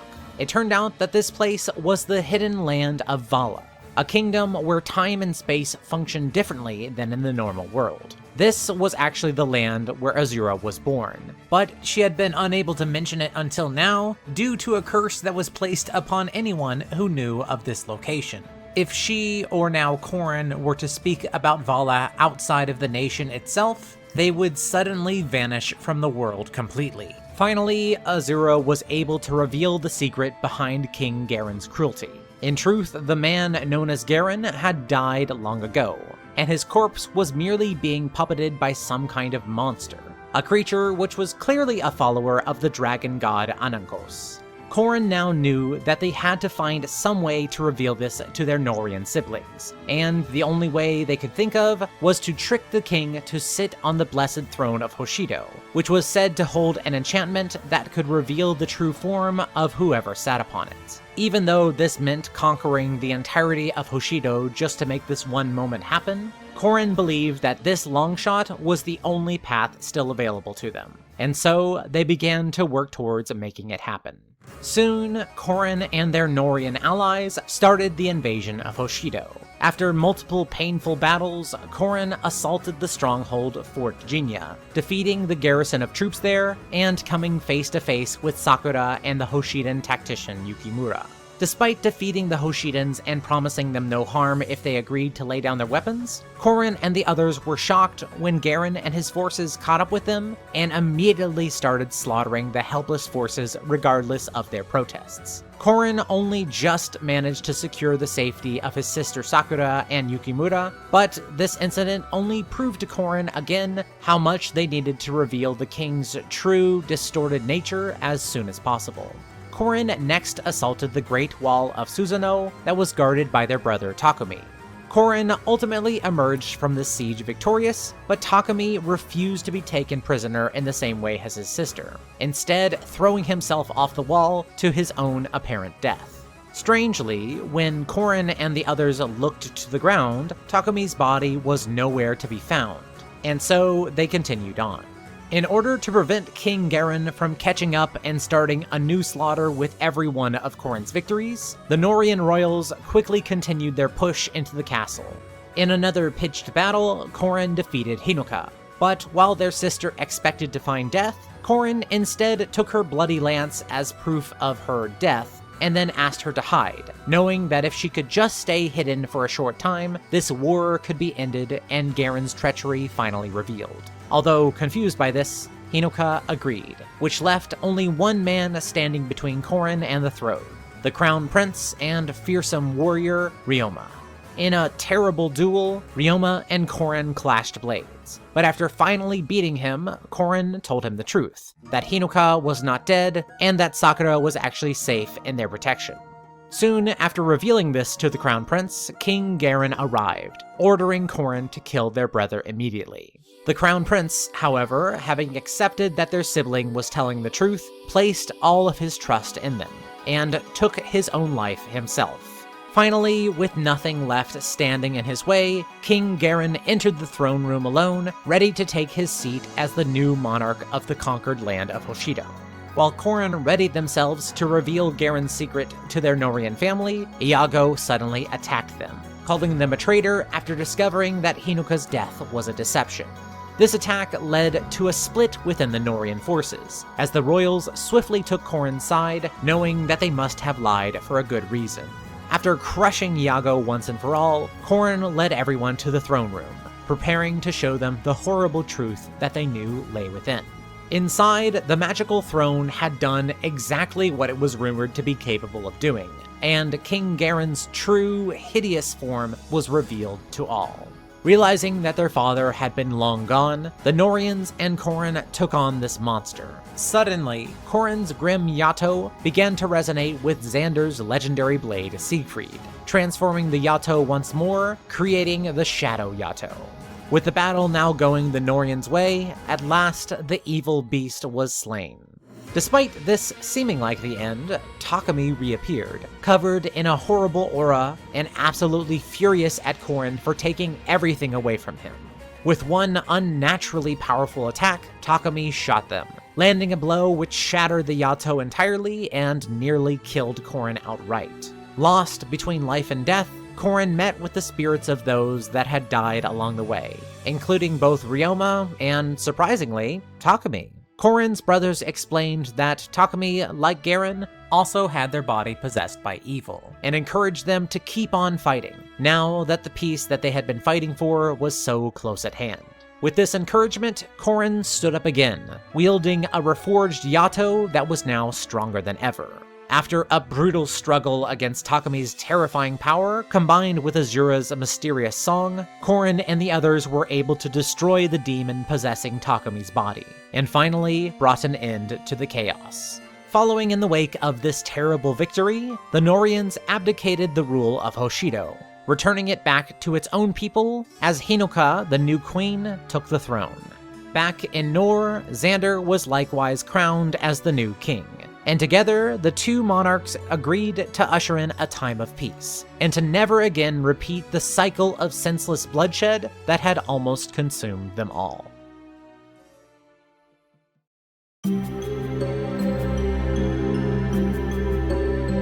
Corrin, unwilling to betray either family, decided that they simply could not pick a side. Despite pleading for everyone to calm down, Xander and Ryoma both refused to lay down their weapons. With no further options, Corrin was forced to take Azure and retreat from the battle.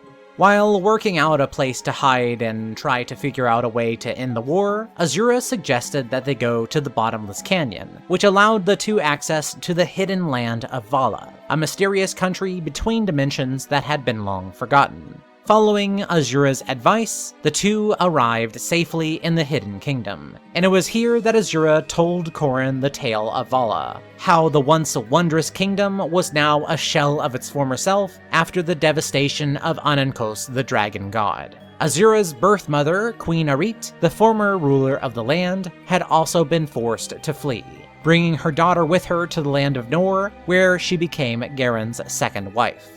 Azure was then able to reveal the secret behind King Garen's sudden aggression, and how Anankos had secretly manipulated him in order to create the current crisis. Although horrified by this revelation, Corrin knew that they had to unite both of their beloved families against this true threat. But doing so was not going to be a matter of simply meeting with them and talking. Due to a curse created by Anankos, any who traveled to the land of Valla were restricted from telling anyone outside of the land about it, even so far as speaking its name, or else they would suddenly vanish. In order to get around this restriction, Corrin decided that they would have to somehow physically bring their scattered family members together and reveal Valla to them in person. To this end, Azure suggested that they use an upcoming event that would open a path between worlds for everyone at the Bottomless Canyon, an event marked by a mysterious reversing of the skies above Nohr and Hoshido. Despite this plan's low chance of success, Corrin's group set out anyways, starting out by traveling to Hoshido. After a quick skirmish at Fort Jinya, Corrin was able to speak with the Hoshidan tactician Yukimura and their younger sister Sakura. Although most of those present who heard Corrin's claims were skeptical, Sakura, out of love, decided to trust them anyway, and was the first sibling to join Corrin's side. The other Hoshidans, at the very least, agreed to relay Corrin's request of where to meet up to their respective lords. Corrin's group next arrived at the Holy Land of Izumo. After falling into a chilly trap set up by the Nohrian mage Zola, Corrin was surprised to encounter Prince Leo, who quickly eliminated the evil trickster for them. Despite coming to Corrin's aid, Leo outright dismissed their tale as insanity, and soon departed. Exploring deeper into Izumo's palace, the group was able to find the Archduke, and, shockingly, Prince Takumi. Although Sakura vouched for Korin, Takumi remained unconvinced. At least this was until Archduke Izana communed with the gods and informed Takumi that he would need to join Korin to bring peace back to the world. Izana also gave Korin a mysterious clue to seek the dragon before the Archduke passed away due to the cost of the ritual he'd just performed. As Korin continued on through Hoshido, their group continued to gain more and more allies, as many of its best soldiers saw that Korin's convictions were genuine. As their army strength continued to swell, Korin soon learned that Ryoma had gone to Shev, and might have information on how to find this mysterious dragon from Izana's prophecy. While traveling there by boat, a group of Nohrians led by Princess Camilla froze the water itself and gave Korin no other option but to fight. However, Korin's group managed to swiftly outmaneuver and best them. Due to her failure, a crime for which she could face execution, Camilla put her life into Korin's hands, and Korin, unsurprisingly, responded by giving it right back, and then suggested that Camilla join their side instead. Seeing that Korin had been telling the truth, Camilla did exactly this, becoming the first Nohrian royal to join in Korin's effort. In the city of Serkinzia within the neutral land of Nestra, Korin disembarked, finding out that, at that very moment, the city was caught in the middle of a battle between both Nohrian and Hoshidan forces. Thanks to Azure, Korin's group was able to notice the hidden third set of forces secretly interfering and causing the conflict in the first place, a group of shadowy agents of Valla. With swift intervention, Korin and their group were able to destroy the group of Vallites and stop the battle, using the power of Azure's song to calm the two sides down long enough to hear and consider Korin's plea to meet up at the Bottomless Canyon. While both agreed to leave the city, the leaders of both armies still found it hard to trust Korin completely. Before he left, Ryoma gave the next clue on Korin's quest, suggesting that the dragon they were seeking might be found with the assistance of the Rainbow Sage, who was located within his pagoda. While on the road, this time through Nohrian territory, Korin's group managed to meet up with Princess Ylisse, who swiftly joined their peace-seeking effort. With her addition, this meant that half of Korin's siblings on both sides had joined them, but the remaining 4 would be much harder to convince. After arriving at the pagoda of Notre Sagesse, Korin was quickly able to pass the sage's tests and meet with the man himself, who revealed that, in fact, the sage was the dragon that Korin had been seeking, and, in fact, this entire conflict that the world found itself in today was just the after effects of a clash between dragons that had ended unresolved many years prior. Korin's Yato, along with the other legendary weapons held by the royal children of Nohr and Hoshido, were weapons created during an era of chaos when 12 of the world's powerful dragons battled amongst themselves, including the Dawn Dragon of Hoshido, the Dusk Dragon of Nohr, the Sage himself, and the evil Anankos. The unification of the divine weapons wielded by heroes fighting under the same banner would be an event capable of creating the Fire Emblem, a power that would allow Korin to end the reign of the dragons once and for all. In order to atone for his sins long ago, the sage used the last of his lifespan to pass the rest of his power on to Korin, giving them the strength to wield the Fire Emblem in preparation for the impending final showdown. With this new ability in hand, Korin left for the Bottomless Canyon as the prophesized astral event grew ever nearer. Despairingly, they found no one but a battalion led by Hans and Iago waiting for them, and were soon dragged into a terrible battle. Korin was forced to defend themselves until, to their surprise, Hinoka, Ryoma, Leo, and Xander all arrived to join their cause at once. And with the full might of both Hoshido and Nohr's royalty, as well as all of their closest friends and retainers, their group swiftly turned the tide of battle. With both sides now agreeing to come together under Korin's leadership, both Xander and Ryoma shook hands, agreeing to halt their conflict and help the beloved sibling they both shared in their effort to bring down the larger unseen enemy. Finally, the moment to reveal the existence of Valla had arrived. Korin asked everyone present now to jump into the Bottomless Canyon, a massive thing to do on faith alone. Even so, everyone still jumped. Despite an attack by a Vallan assassin during their transmission leading to the unfortunate death of one of Ryoma's allies, the group arrived safely in the land of Valla, and at last Corrin was able to outright speak the truth to them, further dispelling all lingering doubts from their minds. Even though this group comprised of some of the strongest heroes from all through the land, Anankos was still ready for them.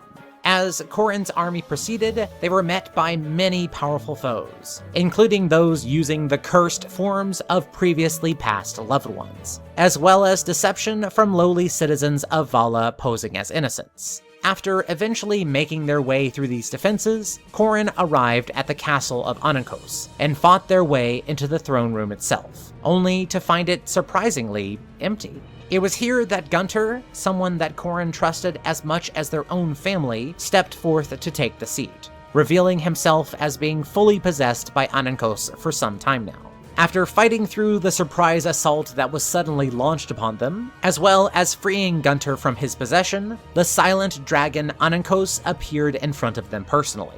In the showdown that followed, to everyone's horror, no weapon, legendary or not, could appear to so much as scratch the monster. But it was in this dire moment that finally, with all 5 legendary weapons wielded by diverse yet united heroes, the Yato transformed into the Fire Emblem, taking the shape of the almighty Omega Yato.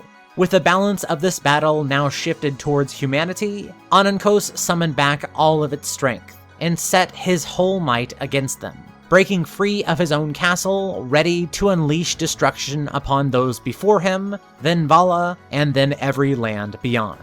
In one massive conflict, Corrin and the others weathered through the god's sundering power, destroying his form time and time again, until, at last, every drop of life it held onto was spent, and the evil of Anankos was wiped from the world for good.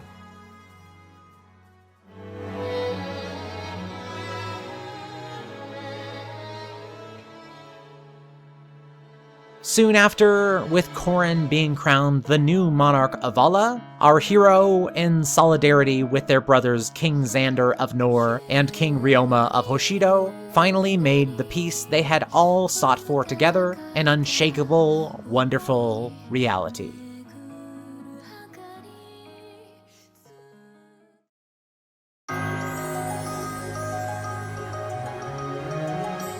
In order to even start analyzing the sheer sum of all of Fate's storytelling, I am going to do something a little bit unprecedented and split up my analysis into 4 main sections, devoting the later 3 into my thoughts specifically about Birthright, Conquest, and Revelation. Before getting to those, in this first chapter, I kind of feel like just getting the expected part over with and addressing the elephant in the room right now. More so than almost any other detail about it, Fire Emblem Fates is incredibly famous for absolutely horrible writing. If you've been waiting to see if this is an assessment that I agree with, well, wait no longer because I'm gonna break the suspense right now. Unquestionably, yes. Out of all the Fire Emblem games I've gone through at this point, Fates has the worst storytelling and writing in the franchise, period. I'll be getting to why that is in this chapter and the subsequent story analysis chapters, but with that being out of the way, I do have to say that, though just about everything here is of pretty low quality, to be honest, it isn't that bad. In terms of terrible storytelling, this is no The Room, or for a gaming example, I guess, Sonic 06. Rather than rising to the level of acceptable to good generic fantasy, which most previous Fire Emblem games more than reached, Fates ranks in more at the level of a simplistic Saturday morning cartoon. I'm not going to exaggerate my opinions here for the sake of delivering some kind of hot take or spicy takedown. Fates had a lot of potential in its storytelling, but at the end of the day, the sum total of what it offered was ultimately a letdown. From just about any angle, it is not written well at all, but I'd be lying if I tried to say that this made it wholly without value. There are appealing aspects to these characters, even if on further examination, many of them are one note or just simplistically written. There are appealing aspects to this plot, even if some moments are underexplained and the narrative can be really poorly paced from time to time. In a nutshell, the issues that lead to all of the story and writing problems in this game simply stem from incompetent planning. The moment the team bit off more than they could chew and then plowed forward with it instead of adapting to it, the plot and pacing of Fates was destined to fail. As I talked about in my development chapter, the team was trying to adapt a huge amount of material into 3 games, all in the time frame of 1 game's development period. It's not really any wonder why the final result came out sloppy.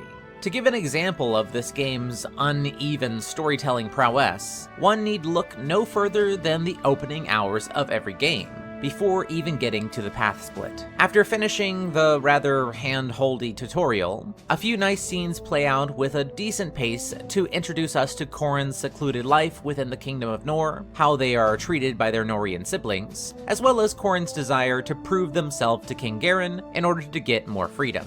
These opening chapters do a good job at introducing us to who Corrin is, the conflicts that exist between the royal family of Nohr, and how despicable Gaiden is. It's honestly some of the most well-handled stuff in the game, but this nice pace does not hold for long once Corrin returns to Hoshido. And despite it seeming like those scenes should be given the same amount of care, so that it's going to be hard to choose between sides later on, in Hoshido, the storytelling starts instantly accelerating beyond reason.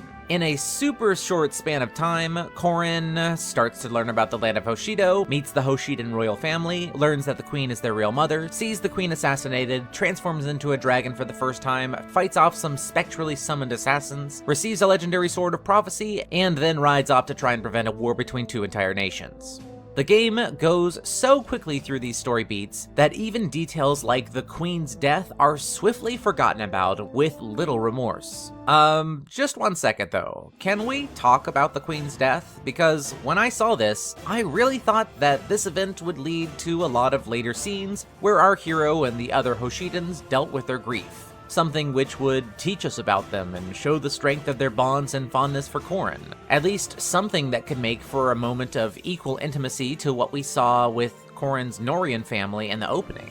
These little moments are not minor. They endear us to the characters, focusing alone on the bigger picture and losing out on golden opportunities to connect the player to the cast or the overall narrative are indicative of one of the many issues that Fates has. Not just in this opening, but in all 3 story paths as well. In almost every scenario, the plot of the game is put on a vastly higher pedestal than the characters of the game. Despite how rushed to get to its big plot events the games seem, on top of all of this, more so than any other games in this series thus far, the 3 Fates games are also packed with filler.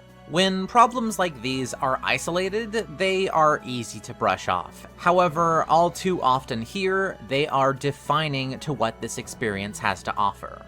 Shoddy structure like this unifies the Fates games, and there's no path that I think stands head and shoulders above the rest. Another big letdown, and something that I simply have to just fit in here, is the big way that Birthright and Conquest, and by extension Revelation as well, completely blundered the new inclusion of same-sex relationships. On the positive side, there are achievable gay relationships in Fates, that is true. A female Corrin can achieve an S-rank support with the character Rajat, and a male Corrin can achieve an S-rank support with the character Niles. I do like that these are in the game, and this kind of representation is long overdue. The Fire Emblem series has had a huge focus on creating bonds between your units since Genealogy of the Holy War in 1996, which is almost 2 decades before Fates' release. It's ridiculous to have only been including heterosexual relationships when all of these games have such varied, gender-diverse casts. In the past, same-sex relationships have only been partially implied,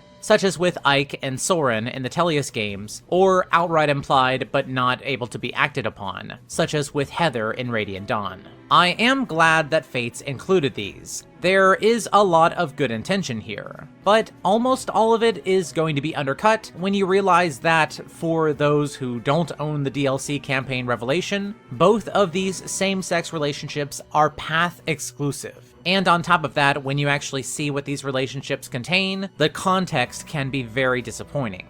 Rajat, Corrin's possible female love interest, is the daughter of Hayato, a Birthright exclusive character. Similar to Tharja in Awakening, her personality quirk is that of an obsessive stalker. In Awakening, where the whole cast was sometimes aggressively quirky, this was less of a problem. Tharja was on the extreme side of that game's oddball character scale, and given her popularity, it's natural to want to make a reference character in the next game.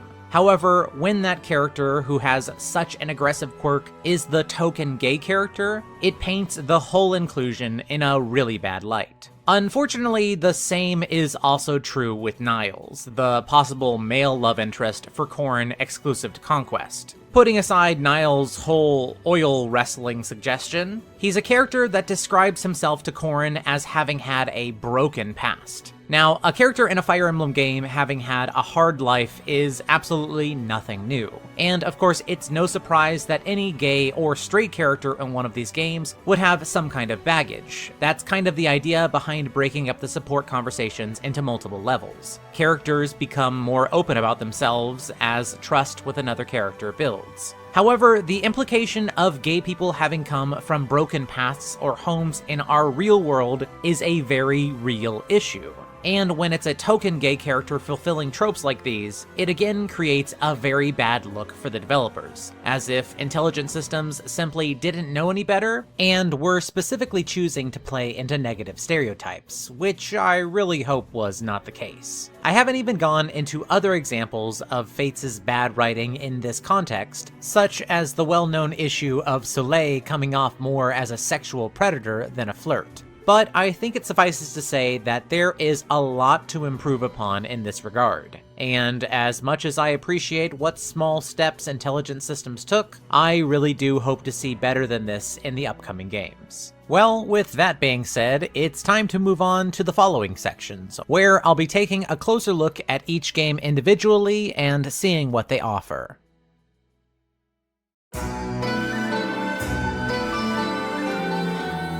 Let's start out on a positive note. When all is said and done, Birthright just barely manages to be the most well-written out of the three Fates paths. That might be damning with faint praise, but for multiple reasons, it is the truth. There were more moments in this path that were legitimately well handled than any others. Birthright was the path that I tackled first. And after hearing so much about this game's story and characters, when looking back at my overall journey, I was surprised at what a positive feeling I still had about it all, especially concerning a few infamous characters. The first of which I want to talk about is Camilla.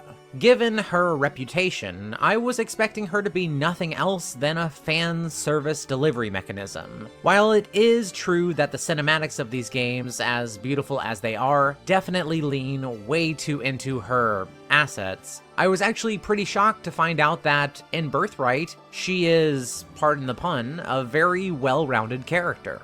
It made sense that, given her attachment to Corrin, that them suddenly defecting into Hoshido would lead her into a mental shutdown, and this seemed the easy way to write her into a suicidal battle that could lead to her exit from the game via death. Instead, however, she does calm down, and, like a reasonable person, truly listens to what Corrin has to say. Which leads to her more interesting conflict later on, where she's torn between helping Corrin or staying loyal to her family.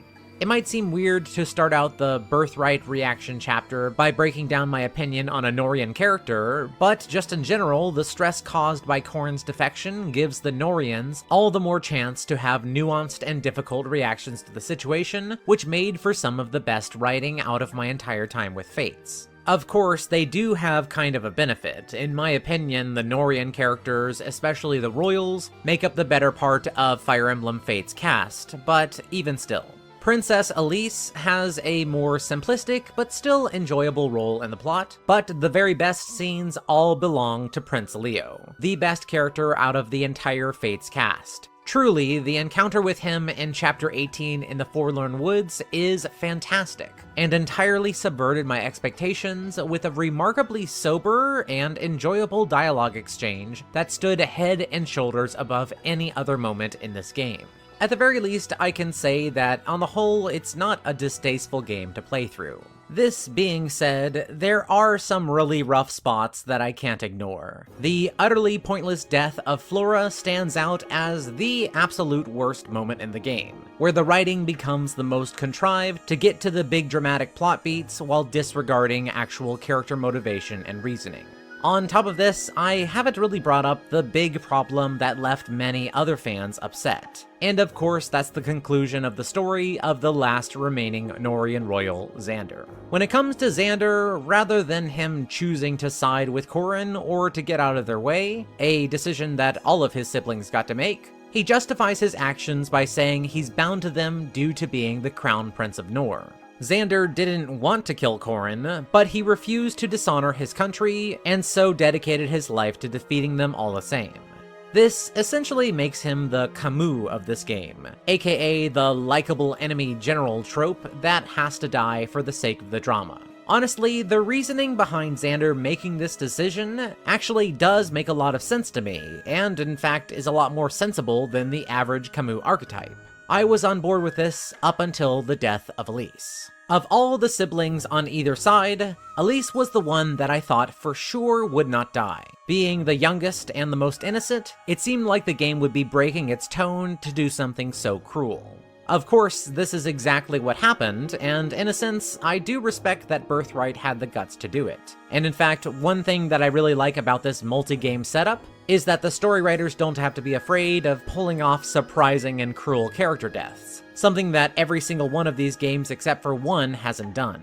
Ylisse's death was shocking to me, and the point seemed to be to show how, sometimes, due to mistaken honor like Xander's, the innocents are the one who suffer. If there was anything that could break a Camus out of their pointless fatalism, this would be it, I thought. Something that would make for an interesting twist on the trope, I thought. If we're being honest, the only reason I think that Xander had to die here, even after literally cutting his innocent little sister to shreds, was because this is a Fire Emblem game, he was the Camus archetype, and both the Nohrian and Hoshidan paths need to end with two royals dead in order to reach an unsatisfactory, artificially tragic conclusion. In my heart, I worry that the reason why Birthright, and also Conquest too, have such unsatisfactory endings is because they wanted to push people towards the Revelation middle ground path. It seems to be suggesting that players who want an actual happy ending are going to have to reach for their wallets. Of course, a mostly inoffensive plot with generally unsatisfactory conclusions is about as good as it gets when it comes to this game. However, Fire Emblem games' storytelling can't be analyzed by focusing on the plot alone. Part of appreciating each new game is in meeting the cast of characters. And with the previous game, Awakening, placing such a huge emphasis on its cast, I fully expected Birthright and the other Fates games to do so as well. After experiencing each one, it turns out that my assessment was correct. However, as you might expect, Fates does this to much more mixed results than almost any previous game that used a support conversation system. I'm going to add in a brief aside about my thoughts on the cast of each one of these games in these more specific analysis chapters, and Birthright's cast offers a great chance to point out some of the issues not only with its own cast of characters, but also the way that support conversations were handled in this game in general. First of all, Birthright's cast is fine. Through my multiple playthroughs of this game, I tried to use all of them at least for a bit, and I naturally tried to develop some support relationships that I thought would be interesting. On top of this, I also sought out advice on pairings from my community, as well as going online and reading several support conversations there too. All in all, I like Birthright's cast, but it would be a stretch to say that any of them, other than the royals, end up being especially deep.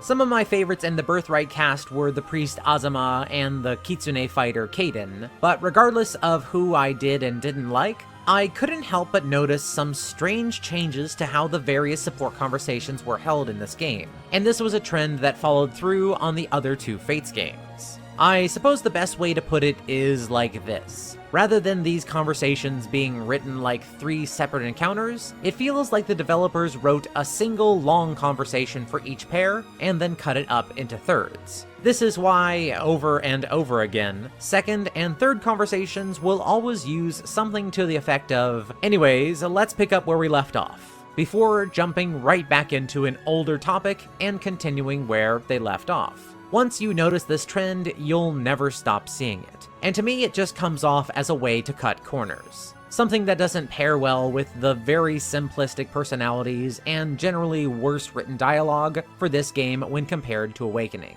Something which is a really big letdown given the extremely well-designed cast for all of these games. Overall, experiencing the story and characters of Birthright set an extremely low bar that, incredibly, the later two games would turn out unable to clear. But, yet again, each of these three games does have something worthwhile to offer. Let's go over to see what that is in Conquest next.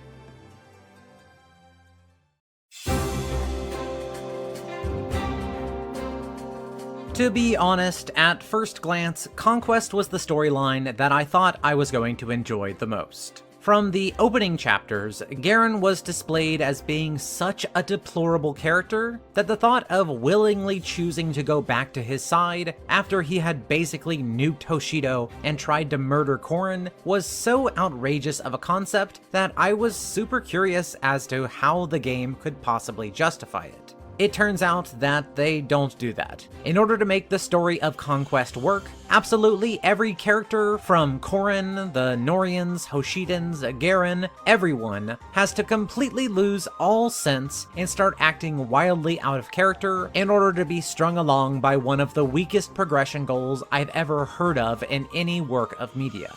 Okay, here's the story. Corrin, through whatever mental gymnastics you want to come up with, decides that they need to give Garreg a chance. Even if you try to say that maybe the sword explosion wasn't Garreg's plan, Corrin did know that he already tried to assassinate them with Hans. But whatever, Corrin wanted to give him another chance and needed to hear his side of the story. Corrin goes back to him and asks him why, and has their question quickly brushed off. After this, Corrin just kind of gives in easily, and the story is left with little direction, so in order to give it some kind of forward progress, Corrin learns about Valla by randomly following Azure one day. If you're still wondering how I can possibly prefer Birthright over either Conquest or Revelation, keep in mind that, in Birthright at least, Valla never comes up.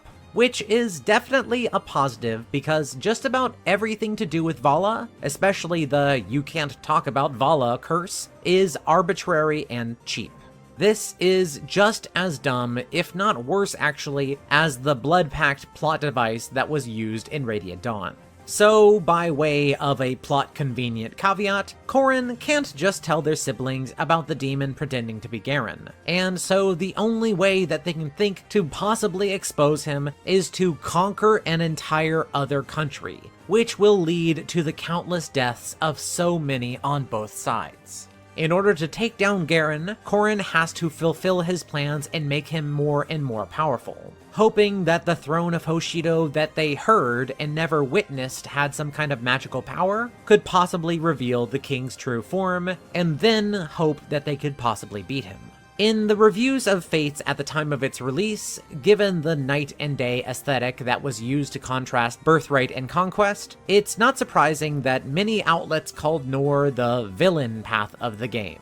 I wish I could say that that analysis is wrong, but honestly, the assessment is correct. Corrin's goal in this game is so ridiculously irresponsible that I wound up disliking them more than the actual main villain. Corrin and the others obviously still see themselves as the heroes, even after their plans lead to slaughter after slaughter. If you're going to make an evil path, then just make it actually be evil. I don't think most players mind playing as a distasteful or morally bad character. I think people have had too much fun being assholes in Fallout, or doing the assassination guilds in the Elder Scrolls games, to generally say otherwise. Garreg is evil because, at the end of the day, he just really loves being evil and hurting people. Corrin, on the other hand, does evil, only because they're too foolish in the game to do otherwise. say what you will about playing as the bad guy, but I'd prefer to play as a smart bad guy than someone who just causes horrible things because they're too stupid or written too stupidly to do otherwise. A huge saving grace of Birthright was experiencing the struggles of Corrin's Nohrian family members from the perspective of an enemy, and the equivalent of meeting Corrin's Hoshidan family in battle from this side of the story does make them more interesting, but is on the whole less effective. This is another fallout of the weak Hoshidan side interactions during the rushed half of the opening chapters, but there is evidence that something still could have been salvaged here. I say this because, in a rather ironic twist, while Birthright handled 3 out of its 4 Nohrian royals extremely well, with the only fumbled one unfortunately being the most important one of all, Conquest has the exact opposite problem. By this, I mean that only one, luckily the most important of all, is handled well, while the others have more issues. Interactions with Sakura and Hinoka are generally extremely forgettable, and Takumi's whole deal is more just a setup for him being the surprise, anticlimactic final boss. But I have to say that Ryoma's duel and the conversation with him afterwards were actually successful. His decision to fully trust Corrin and take his own life in order to spite the king and help achieve Corrin's goal, as dumb as that was actually really well handled and suitably tragic. Again, it does feel like this whole situation was thought of first before the designers decided how they'd get to it, but at least I can kind of follow the thought process of the character here. In other words, I believe that Ryoma actually would make this choice, not just the writers. Although the overall thrust of the narrative is disappointing, the cast of Conquest is its major saving grace. Of course, the Nohrian royals, in my opinion, are just the best characters in these games, but when it came to the rest of the cast, there is still a lot to like, with some of my favorites being Niles, Keaton, Laszlo, Selena, and of course, Odin Dark. The last 3 in particular are what link this game to Awakening's world, with them actually being Inigo, Severa, and Owain, aka the children of Olivia, Cordelia, and Lissa. The way that these 3 interact with each other in their supports wound up being some of the most interesting supports I found in any of my runs. In a big way, the more interesting cast did a lot to counterbalance the big flaws of Conquest narrative. Just like with Birthright, it is a mixed bag. And maybe it's just me, but without even the semblance of logic to ascribe to the main character's actions, I simply could not appreciate the story on offer here over either of the other 2. Even when those games have their own very obvious issues, especially the next one I'm going to talk about, Revelation.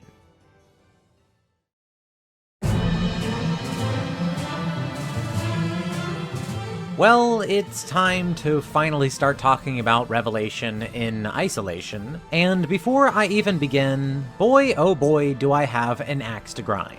Not with the game necessarily, but with how the Fire Emblem community manages expectations about this game. Naturally, as I have made my way through this series, I've received many messages from people trying to warn me about various aspects of these games. When I finished Genealogy of the Holy War, I had people telling me to watch out for Thracia, how it would make me break my controller or give up on making this retrospective series. It turns out, Thracia 776 is just a video game. For every difficult part, it had its own counterbalance. And a big part of my own video on that game was explaining to people how Thracia was not just one single thing, and how its challenge sat alongside some very prevalent power systems that allowed you to tackle it fairly. Although this is in a slightly different context, the exact same story played out as I got closer and closer to Fates. People recommended that I just skip Revelation, that playing through it was just too much of a horrible, painful experience. And once I reported on social media that I had finished playing all the Fates games, I got more messages praising me, like I was some kind of martyr for having the bravery to play through a fucking video game. Having played through Revelation twice, I don't see what the big deal is, other than the fact that yes, it is heavily flawed in both its story and gameplay, something that is true for all 3 of these games, by the way. I am sorry, but I've spent over 150 hours in the world of Fates, and I'm just going to say it like it is. Revelation is just another Fates game. This isn't a case of the good, the bland, and the bad. This is a case of all three games containing both really good and really bad ideas. I have not and I will not ascribe myself to this insane notion that you can only love a thing or hate a thing. You can only praise or you can only criticize. I'm sorry if a nuanced take isn't an easily boxed statement, but people pigeonholing opinions because they are unwilling or too lazy to accept a more complex assessment is absolutely antithetical to what I'm trying to do here. I've seen it happen with my videos, and I hate it. Now that that's out of the way, I guess I can actually talk about what this game is, and not what it is simply perceived to be. In a nutshell, Revelation is the game where both sides of Corrin's family stop being written to be willfully ignorant and start acting in a more reasonable manner. Rather than having to wait the whole game for the most important characters to start acting like adults, like we did in Birthright and Conquest, Revelation really gets this going after Chapter 17, when both sides have come together. It could have been really great. Unlike the others, Revelation actually did have the potential to not only be better than what it is, but to be by far the best of the three stories and the most definitive of the Fates games. Instead, yet again, lazy writing and poor story structure pretty much kill this ideal. In order to get all of its characters and story points into place, Revelation, far more than the other two games, uses every cheap trick in the book to force the narrative into a certain direction. The incredibly stupid plot point of you can't talk about Valla outside of Valla or else you'll die because of some unexplained curse is leaned on incredibly heavily, even more heavily than the Conquest path for the first half of this entire game. After playing through both Birthright and Conquest, I was very curious how the writers were going to justify Xander and Ryoma not immediately siding with Corrin. And when I learned that this entire third story hinged on the Valla curse plot, I was ready to call this one my least favorite. But things do get better. Although the reason why both sides are initially hostile to Corrin and can't believe them before they eventually see eye to eye are incredibly contrived, once the two sides do get together, Revelation actually does deliver, at least somewhat, on the concept of having a middle ground story actually pay off by letting you explore the game with both sides simultaneously. It's for this same reason that the support conversations in Revelation quickly became my favorite. I always found myself wondering about various different combinations, and having the freedom to pair Hoshidans and Nohrians as well as the Royals together was a lot of fun.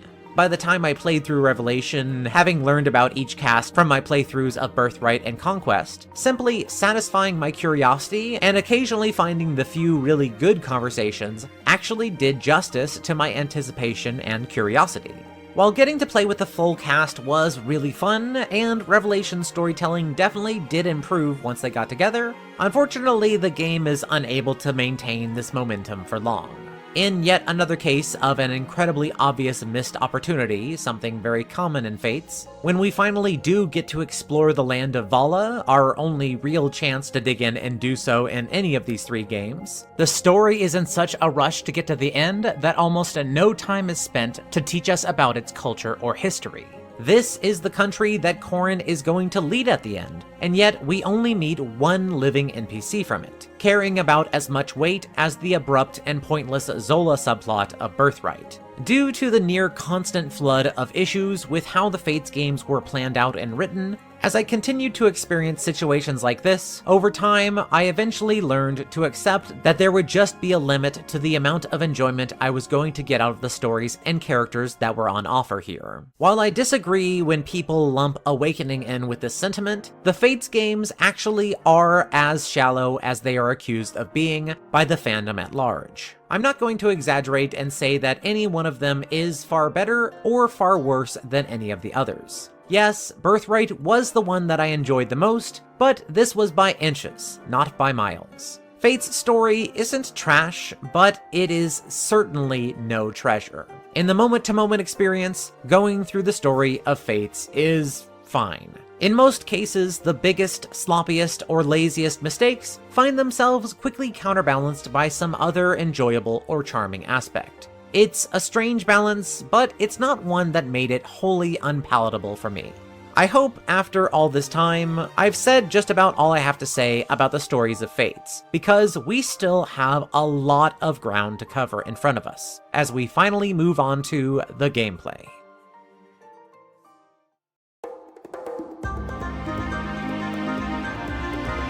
As a function of making this series and researching the development of each Fire Emblem game, I watched as the natural distinctions between different types of Fire Emblem players moved from being something completely in the background, seemingly unknown to the developers, to being a front and center concern for each upcoming game.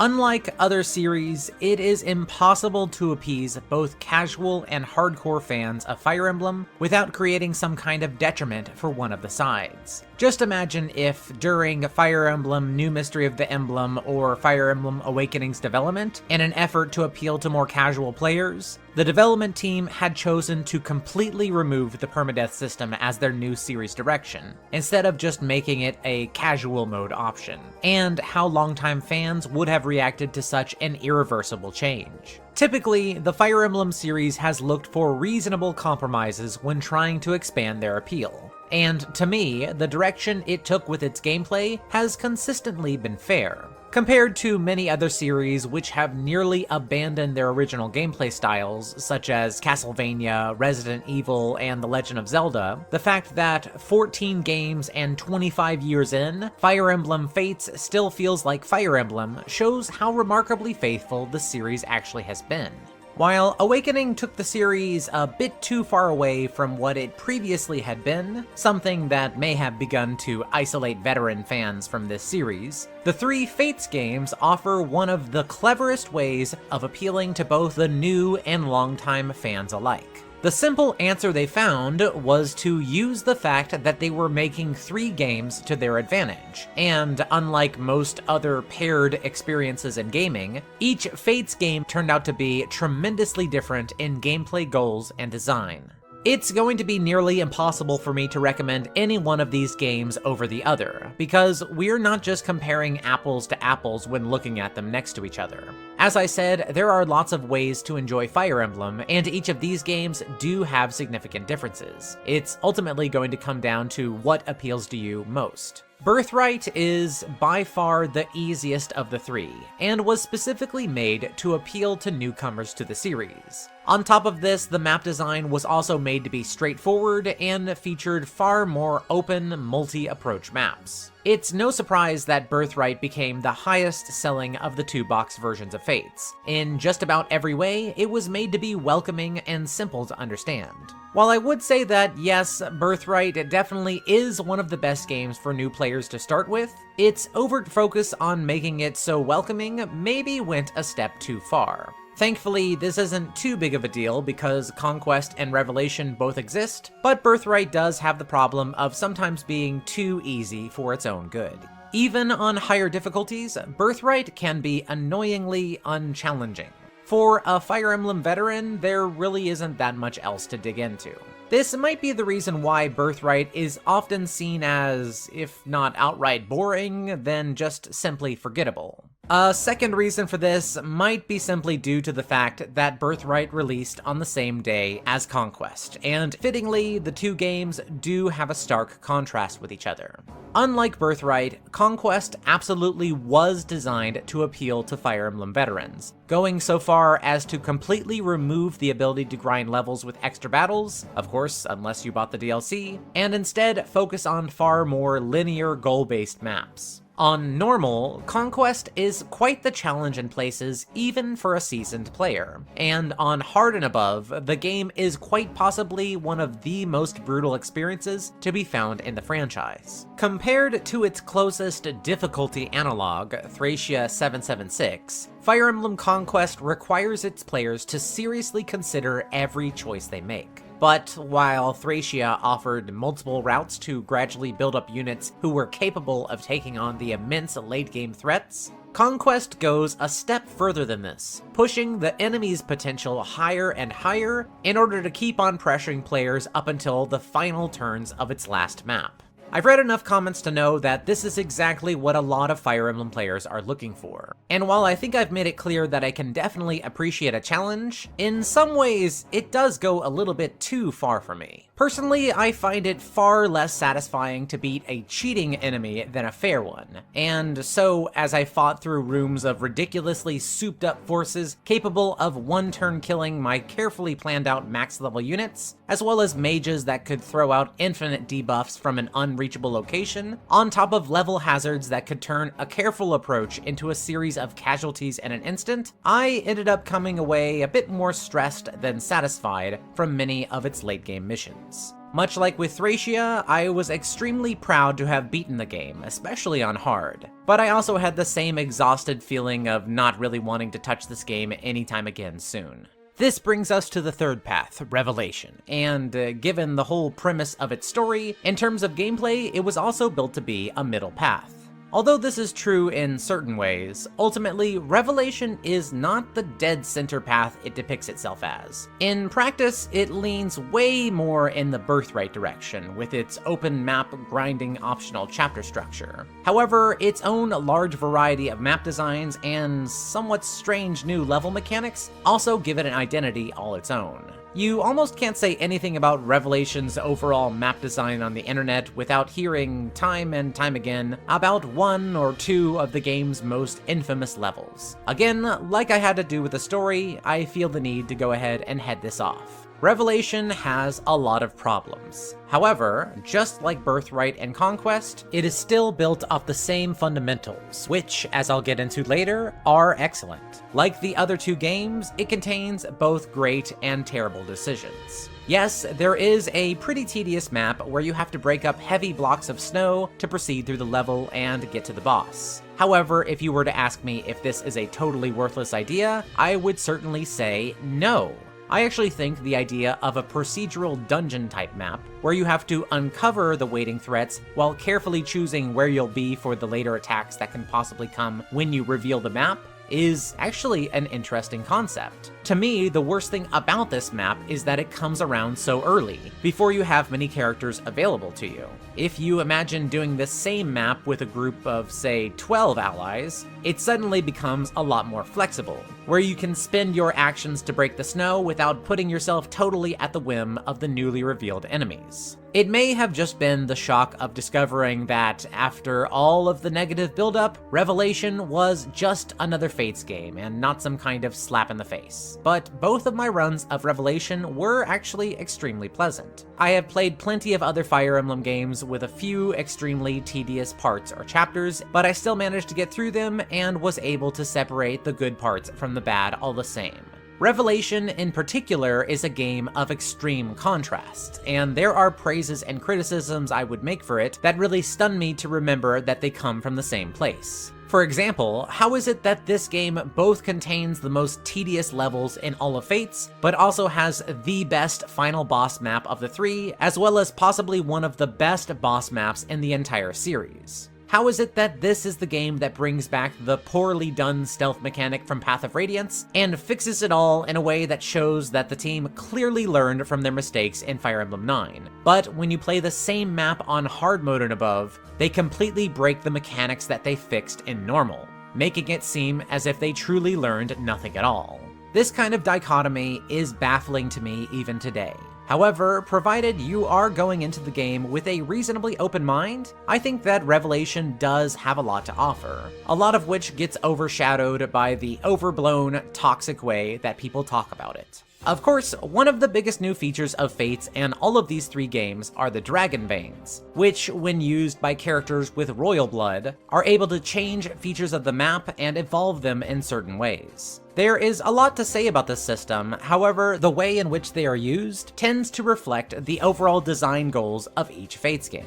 For example, the Dragon Veins in Birthright often bring in simple convenience effects, such as creating passive or direct healing areas, permanently clearing out stage hazards, or turning difficult or impassable terrain into traversable spaces, with that last one in particular turning the traditional slog of a desert map into one of my favorites thus far in the series. If we jump over to the more hostile design goals of Conquest, the Dragon Veins are used to take their level concepts to insane insane new heights. Some of these include exploding medicine and poison pots that inflict chapter permanent stat changes on you and your foes, as well as activating map-wide wind gusts that force movement of units standing in the way, freezing all enemies for one turn on a map with overwhelming numbers, or my absolute favorite of these, creating doppelgangers of your party on a separate part of the map, which utilize identical, actively updating stats and inventories of your alternate units. It sounds somewhat simple, but in practice this last one feels like playing 2 games of Fire Emblem at once, while the shared stats made it a lot easier to digest. While in many ways Revelation is based on an extension of Birthright's design goals, the ways in which it uses its Dragon Vein gimmicks is definitely the place where it is in the dead center between both it and Conquest, and in some ways handles them even better.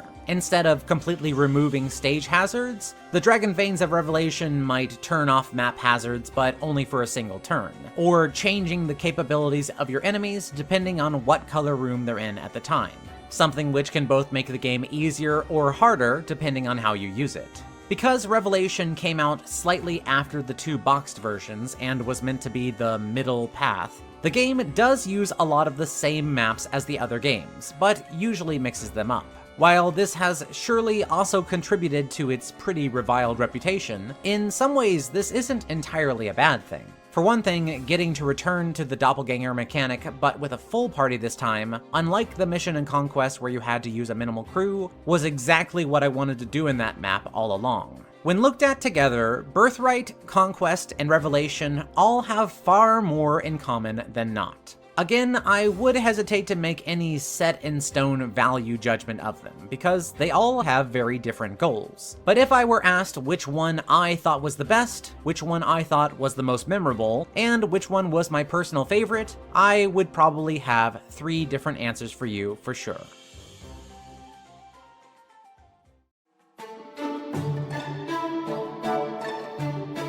While there have been huge leaps forward spread throughout the Fire Emblem series development, few games thus far have represented such a massive influx of new ideas and reworking of mechanics like Fire Emblem Fates. This seems obvious, after all, this is basically 3 whole games. But the truth is, though each individual game has a very distinct personality and design focus, even if Fates were only a single game, the amount of new topics to cover here would already be far beyond the norm.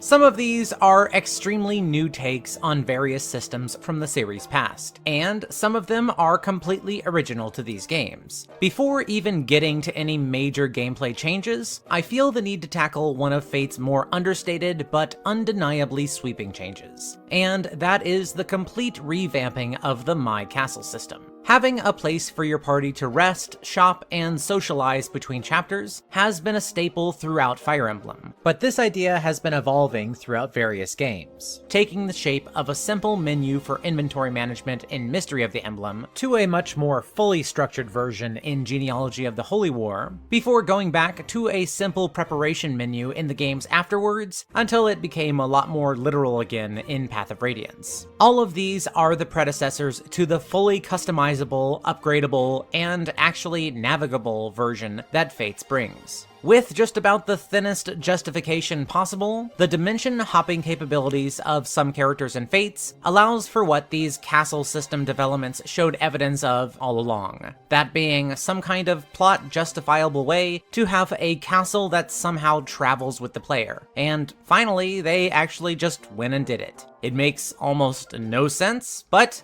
they did it. While the justification for why Khorne has this space to customize requires looking past a lot of sloppy writing, something which is equally true for the Deep Realms pocket dimension explanation for why you can have child characters in this game, even still, the payoff for accepting this bad writing regardless and having this castle to customize, I think is actually really, really worth it.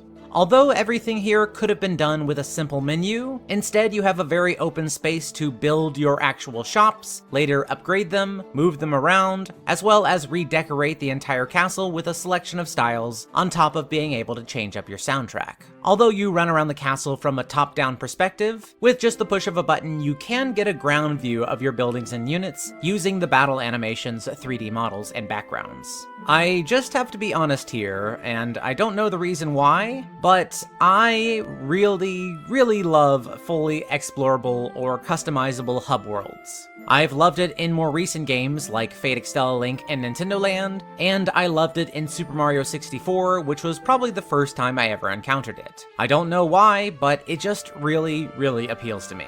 Maybe I'm crazy, so make a comment if you also feel the same. In my case, being able to build my own shops, place them wherever I wanted, make little nooks and crannies for Corn to go shopping at, as well as being able to see how their models became more complex as I upgraded them, always held some kind of strange thrill for me. I know this is probably irrelevant for a lot of people, but as far as I'm concerned, this is one of the strangely best changes ever. With my biggest disappointment being that I can't just run around it in 3D from the ground perspective the whole time. Moving away from my own admittedly strange bias, the places that you build, and when you choose to build them here, do add a lot of depth to the game, as they can really affect the timing when you get access to various items or other systems of the game in a big way. And through these meta decisions, we actually have one of the biggest changes to Fire Emblem's army management system yet. On top of affecting when you do get familiar services like the Forge and Arena again, there are a lot of changes to cover here as well. Starting out with the Forge, rather than simply buying a newly forged weapon, you now need to use new crafting materials. And critically, you also need to provide extra copies of weapons that basically merge together to create one stronger weapon. Due to some shops having only a limited number of stronger weapons, which itself is determined by the level of your shop, using the Forge is a much more occasional service. That is, unless you're playing online and can pretty much get all the materials you need. Personally, I managed to finish all of these games both on normal and hard without using the online service extensively, but I admit that as much as I think that the merging weapons as a second component is a really good idea, randomizing what materials you can naturally get without going online is a really big disappointment. It's just going to spoil a system of this game when the servers eventually go down in a way that the previous games that didn't have to rely on online modes would never have to worry about. Next up, we have changes to the arena, which now, rather than giving you experience at the risk of losing gold or your own unit's lives, the arena instead gives you a once per between battle chance to get some free materials or food rewards, which become multiplied by you choosing to continue on fighting more battles without stopping to heal between them. This, in effect, just makes it a somewhat random betting mechanism, something that actually makes it closer to this game's included lottery system. Next up, we have the Mess Hall, which actually works similarly to the temporary boost items from the DS Fire Emblem. By cooking various foods here, you are able to gain temporary stat boost to whole groups of allies. And although this is a lot more randomized than I would like it to be, it certainly is a lot more efficient, as well as a lot more common of a task. On higher difficulty modes, it can sometimes be a godsend. If anything, using it is a little bit too much of a no-brainer now, since food really has very little other use in this game. Next up, let's talk about Corrin's house, where you can now meet up with your allies or your chosen partner and start to raise their affection level toward you. It's pretty well known that in the Japanese version, this was very different, and instead led to a touching and blowing minigame. Seriously, that was completely removed from the Western versions of this game. Now, I'm sure that there are people who will cry foul at this quote-unquote censorship, but having played both versions of these games for some amount of time, I can honestly say that the Japanese version of this minigame, while bizarrely entertaining in a way, takes way too much time. And I honestly don't think that much was lost, other than the chance to be able to see your units from extremely up close. Probably a little bit too close. There are quite a lot more buildings that you have access to here that I haven't yet commented on, like the accessory shop and the jail, but I think it suffices to say that the way you spend your time between battles in Fates is vastly different from what came before. But while in previous games, such as Path of Radiance, I found it a little bit draining to have nothing but looking at a menu for long periods of time, the vastly more expanded variety here never made it an issue for me in the slightest. You are going to need a lot more time for planning after all, with all of the other changes in this game to come.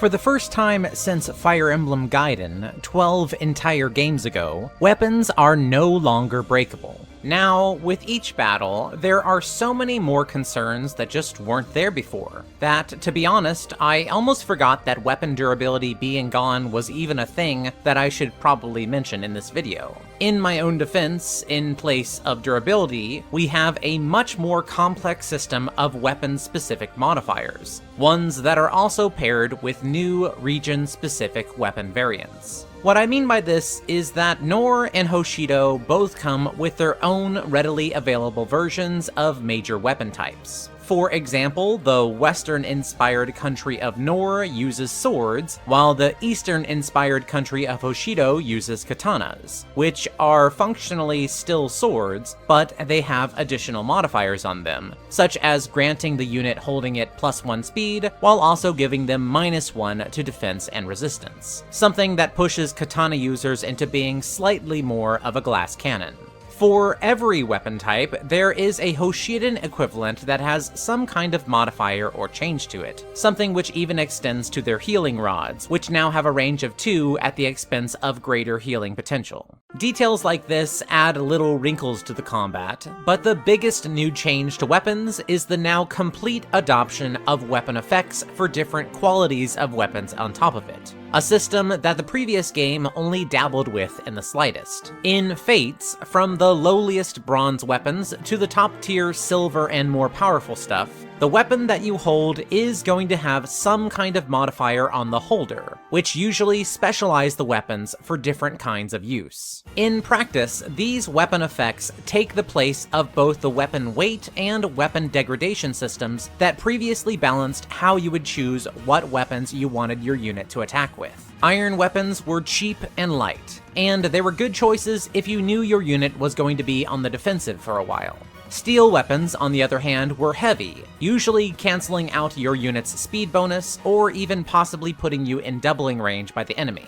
However, in exchange for this, they were good for dealing a high amount of damage in one blow. Silver weapons were the perfect balance between these two, being both strong and lightweight. However, them being so ideal was then balanced out by their fragility as well as their cost. The way that Fates handles this is similar, but also very different. For example, Fates' bronze weapons and their equivalents now increase your ability to evade critical hits, but in exchange, you also cannot deal critical hits with them, as well as activate certain attack skills. Functionally, just as before, the weakest weapon around is still the one you want to use on the defense, but you now don't have any math to sort through in your head when determining if that's the case or not. Fate's steel weapons now have a flat reduction to your own unit's avoid stat, and they also have a reduction to their ability to double attack, essentially giving them the same drawback as the older versions, but without having to run any numbers in your head.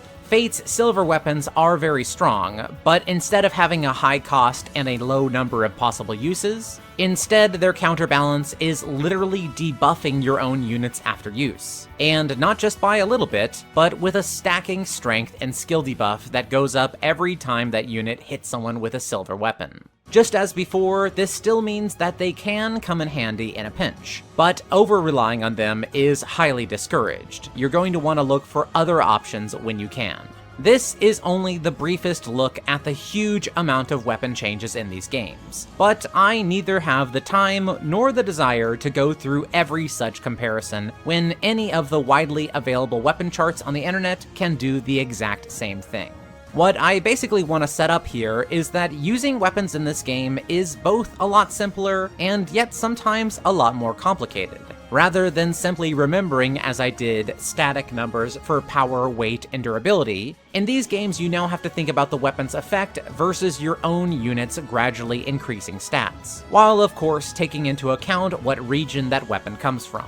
Then, going even beyond all of this, Fates has now brought all of the ranged weapons, consisting of bows, magic, and thrown weapons in their various forms, for the first time into the same weapon triangle as the traditional sword, axe, and spear. To To be honest, I am a bit mixed on all of these changes to the weapon systems versus the old, simpler system. I do like how the huge variety adds a lot more complexity to the combat, but honestly, the sheer number of them is a bit overwhelming, even to someone who's put a lot of hours into this game. For those watching, this might already seem like a lot of new changes, but no, we're just getting started.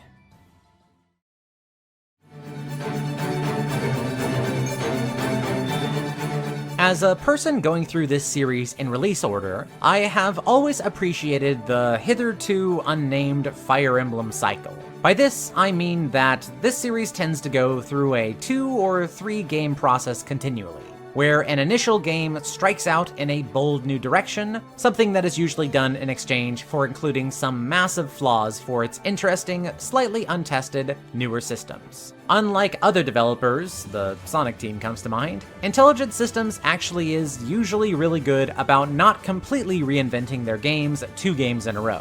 Because almost always after one of these trailblazers hits the scene, the games that follow up on them choose to not rock the boat and iterate on them in extremely clever ways. Fire Emblem Awakening was a game with a huge number of new ideas, and if you know the development history of it, then it does make sense why it would do so.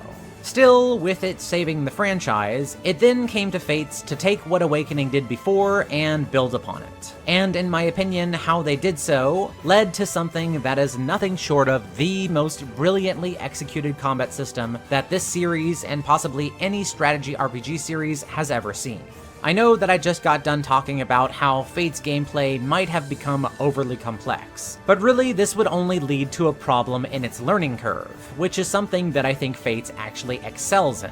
It does so by being simply the most adaptable and shockingly self-expressive collection of well-balanced systems that I've ever seen in a single strategy RPG.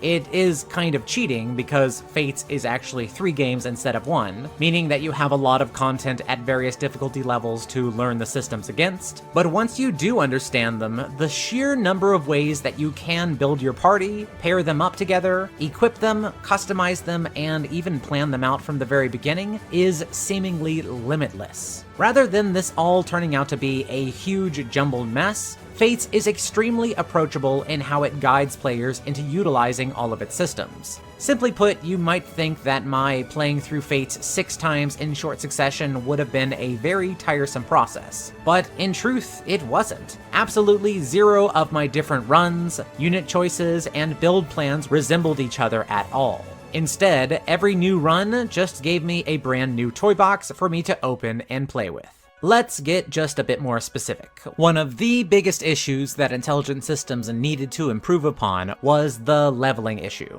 I know that open map Fire Emblem games get a lot of flack for essentially being RPGs rather than true Fire Emblem experiences, but with the unlimited leveling system of Awakening being so omnipresent, it really is the only game that this criticism actually fits. One of the core features that makes a Fire Emblem game is limitation, something that I detailed in my Fire Emblem 8 video. To me, this doesn't always mean strict limitation on absolutely everything, which is why having the ability to grind experience doesn't really bother me too much, as long as it has a reasonable trade-off, such as being risky like the older style arenas or being very expensive.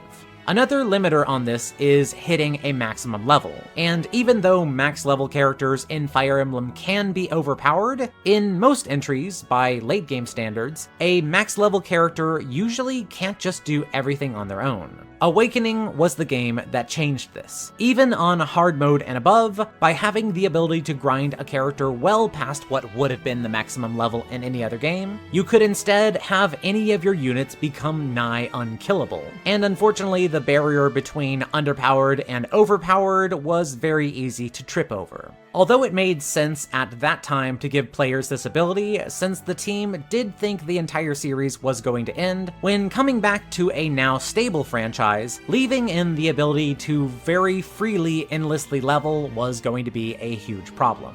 However, there was a new problem. Given how popular Awakening was, there's no doubt that many players out there actually liked the feature to endlessly level.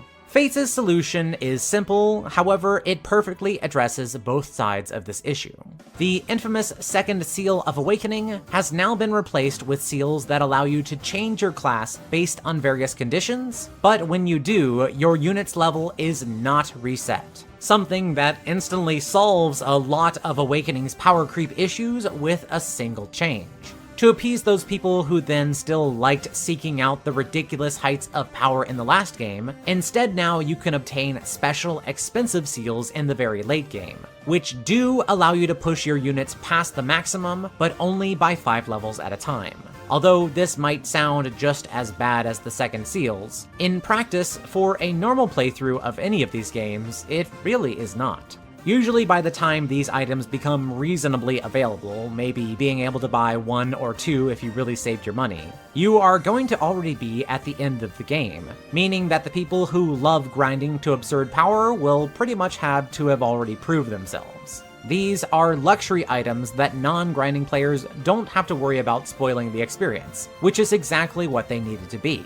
With practical limitations in leveling returned, how you spend your levels and in what class suddenly has huge ramifications again. There's a lot to think about here, and that's exactly what we'll be getting into next.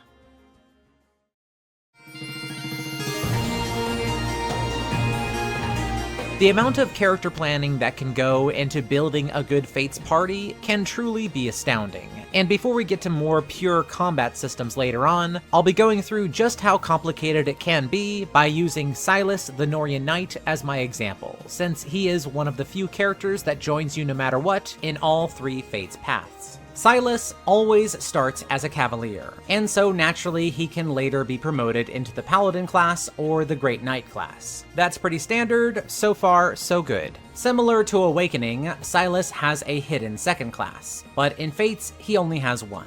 In his case, he can also become a mercenary. Mercenaries, of course, can be promoted into heroes or bow knights. Pretty easy so far. As was the case in Awakening, spending time in Silas's classes will allow him to learn special class skills. So, with absolutely no other information, you can plan how you want to raise Silas, and at what level you might want to switch him over to his second class if you want any of those skills. However, because Fates does not reset your levels, if you are higher than the level required to get the skills from the other classes, you now just learn them for every 1 level you spend in the other class. However, if you switched Silas over too close to his maximum level, the only way that you're going to get those skills is by using Eternal Seals, which are expensive and inefficient for a regular run-through. This is not where the story ends, though. New to Fates are the Friendship and Partner Seals, which can allow Silas to change his class to the secondary class of a different character in the game, done through maxing his support level with a male character to A+, of which he can only do once per run-through, or by achieving an S-level support with a female character, which of course he can only have 1 of as well. Not counting the base classes or all the other classes he can attain through DLC items, this gives him access to over 20 more possible classes that he could take.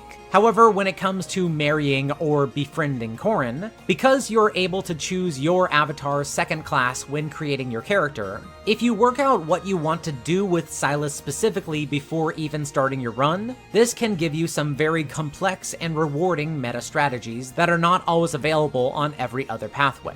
For an example, due to Hoshido units and classes generally not having great defense, choosing Corrin's second class as a knight before starting out Birthright with the intention to marry Silas allows you to turn him into a general as soon as you've got the relationship high enough. Something that allows you to skirt around this issue and gain an extremely useful tank that really comes in handy on Birthright's harder difficulties. This is just a single example amongst an entire cast. And of course, it's no surprise that sharing and debating Fate's strategies is a conversation that still hasn't ended in the community and will probably not end in the foreseeable future. While the leveling and class system is a major component to the strategic depth to be found in these games, I simply cannot go any further without bringing up the other big one, this being the new systems for pair-up attack and defense. I already went deep into what this was in the previous video, so in this one I'm just going to focus on the changes, and the first and most prominent of these is the distinction between pair-up and tag team. While Awakening had no significant distinction here, whether you're actually paired up with a friend in the same space, or simply standing next to them as an individual unit, does have a huge effect in Fates' battles. First off, when paired up with an ally on the same tile, while you still can receive defense from your ally, this is no longer just determined by chance. When paired up, taking actions and taking damage both contribute to a new shield gauge.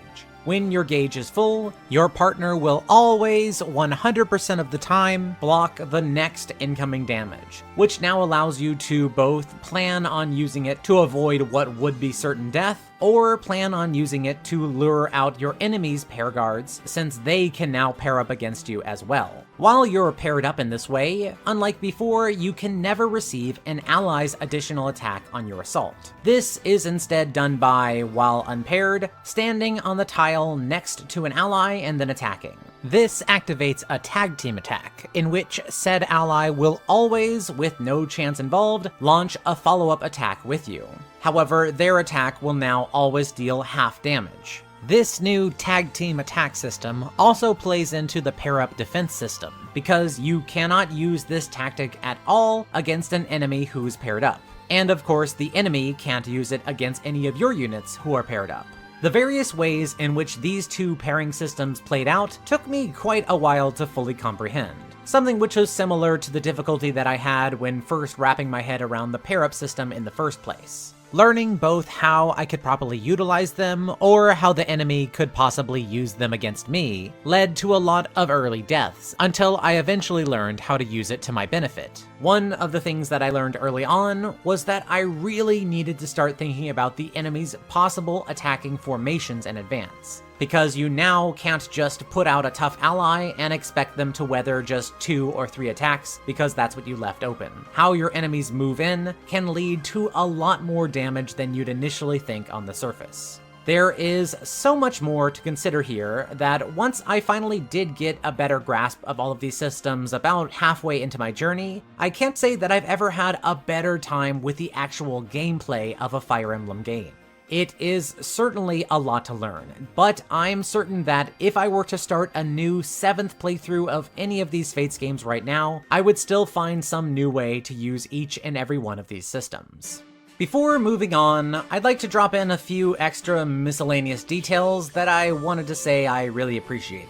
First off, units in this game now have personal skills, which is basically an extra 6 skill that doesn't take up one of your customizable 5 skill slots. I really like how these give each unit, even the ones with the same classes, distinguishing characteristics, which was something that I really liked about the skills system back in Fire Emblem 4. Also, after having to make such a big deal about it in the last video, I am happy to say that the Gale Force skill, which was so dominant in Awakening, returns in a way that isn't horribly broken. It now only gives a unit an extra action if it manages to make a kill completely unassisted. With the stricter limitation on leveling in Fates, as well as how reliable the pair-up system can be, achieving the requirement of this Gale Force is not nearly as easy as it may sound, especially in the late game. This instead changes Gale Force from an auto-include to a skill that only really suits a certain few glass cannon units. Next up we have the hit rate system, and for the first time since the switch to the 2RN system in the Binding Blade, the hit rate system has finally seen a major adjustment. In a nutshell, I'll just say that rather than using the full 2RN for everything in Fates, there are now special adjustment zones. I'm going to simplify things here a little bit, but basically for any hit rate lower than 50%, the game goes back to running numbers on a 1RN system. Above 50% pretty much still stays the same. What this basically means is that higher hit rates will continue to actually be easier to hit than what they say, but lower hit rate chances will now be more likely to hit than they would have been on a full 2RN system. This means that you can no longer count on low hit rate numbers to be total trash. Or, in other words, dodge tanking is way less reliable in general. I really do like this change, and I wish that this kind of compromise system was thought of a whole lot sooner. Having a unit become untouchable due to its dodginess can often kill a lot of the tension of a Fire Emblem game. And of course, no other game proved this as much as Awakening. Speaking of which, in the last video, I had to mention its use of ambush enemy reinforcements on its higher difficulty modes, something that Fates has now completely done away with.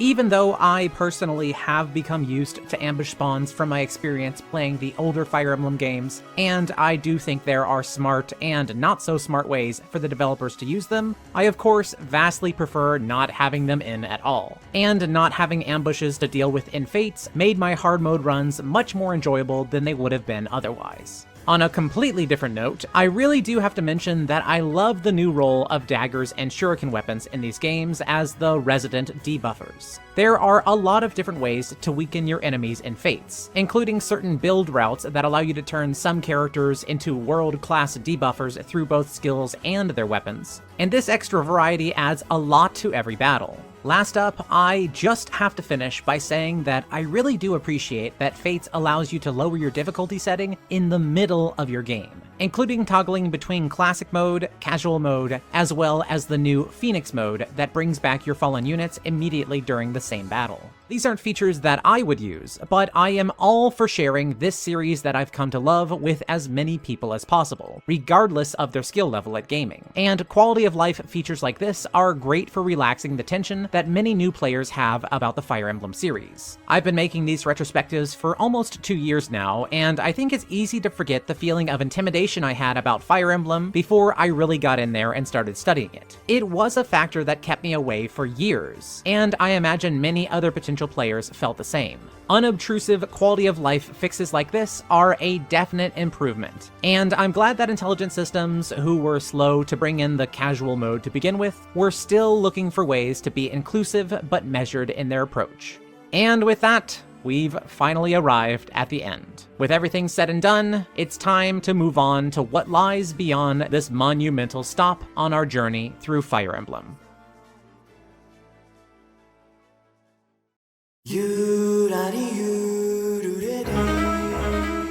There are so many conflicting opinions about Fire Emblem Fates that the first struggle I felt myself having to overcome was closing my ears to them and just seeing what they actually were. In my heart, I do know how I personally reacted to each and every one of these games. On the whole, I did love my experience of playing Fire Emblem Fates, but I know that at a certain point, I did have to turn my critical brain off concerning the story and characters. And considering how important those two things are for me in any gaming experience, the degree to which I still enjoyed myself is a testament to how the best parts of Fates can ultimately manage to blur out the worst parts of it. Yes, the storytelling and character writing for this game is really subpar, and I am not willing to say that the good parts of the story that I mentioned wipe that away whatsoever. It is definitely the gameplay that saves this experience. The way that I look at Fates in the end is that these are 3 games that contain the most diverse offerings of gameplay in this entire series history, built with just about every kind of player in mind. In a single game, this concept would have been entirely spread too thin, but the sheer amount of content on offer here completely managed to sidestep that issue. For players that only like a single type of Fire Emblem, they are probably going to find one of these that they really enjoy, and at least one of these that they really don't enjoy. For players like myself, who generally like games at both ends of the spectrum, every single one of the Fates games is going to offer something to enjoy, and possibly even something to love. It doesn't really matter what mood I'm in, Fates has something to fit it. I am not afraid to say it. Playing through the 3 Fates games was a wonderful experience. and one of the best things I've gotten to do since embarking on this retrospective series. Normally, I do need great characters or a great story in order to feel fully invested in a game, and other games in the Fire Emblem series have suffered, in my opinion, due to that issue. If Fates had actually executed on its story potential, it probably would have been known as one of the best and most complete games in history. Instead, it can at best be viewed as one of the best toy boxes ever. Of course, I wish that it could have been so much more than this, but any game that leaves me this much still hungry for more can't be said to be a failure.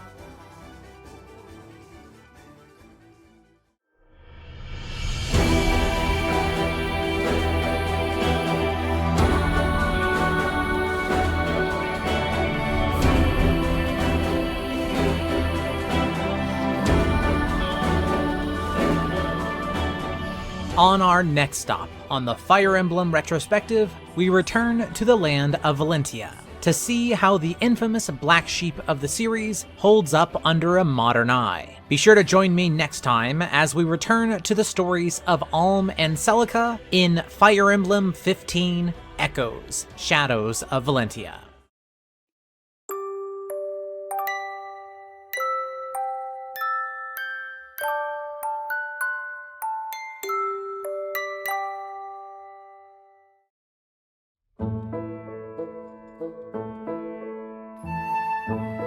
The 3DS era of Fire Emblem to me is an extremely fascinating time period of the series to explore. We have the dramatic development story of Awakening, which brought the series back from the brink of oblivion, and did so while breaking the franchise mechanics wide open, creating huge questions about what Fire Emblem gameplay even was anymore. The direct follow-up to it, the trio of Fates games, shook up the status quo even more so, with successes and flaws so monumental that the conversation over their gameplay and story hotly continues to this day. The game at the end of the road for 3DS Fire Emblem, the 15th game, Echoes, Shadows of Valentia, seems at first to only be a straightforward update and remake of the second game in the series, which I have to admit is a bit of an anticlimax when it's put in the same era as Awakening and Fates. Whereas those two games mixed up their gameplay tremendously, Echoes only strove to be as faithful a remake as possible, and given that it was adapting Fire Emblem Gaiden, meant abandoning a lot of previously established series mechanics. Despite this apparent backpedaling, it's still fair to say that Echoes is one of the most beloved entries in this entire series history. In fact, this game is probably second only to the fourth game, Genealogy of the Holy War, and the sheer number of fans that have reached out to me to tell me that this was their favorite, and they have been waiting long for this exact video. All this time, this has always seemed a bit odd to me, because despite this game being very tied in with its source material, I don't think that there's many people, at least among Western fans, that feel the same way about the original Gaiden. In case you're just joining us here today, in my Fire Emblem Retrospective series, I have chronologically gone through every game in this franchise, starting from a position of total series blindness. When I played the original Gaiden twice over, I only had the very first game for the Famicom in the back of my mind, and despite Gaiden's flaws, I still really enjoyed the experience. Now, however, I'm approaching Echoes with the 14 previous games under my belt, and to better understand this entry, I have played it 3 times over.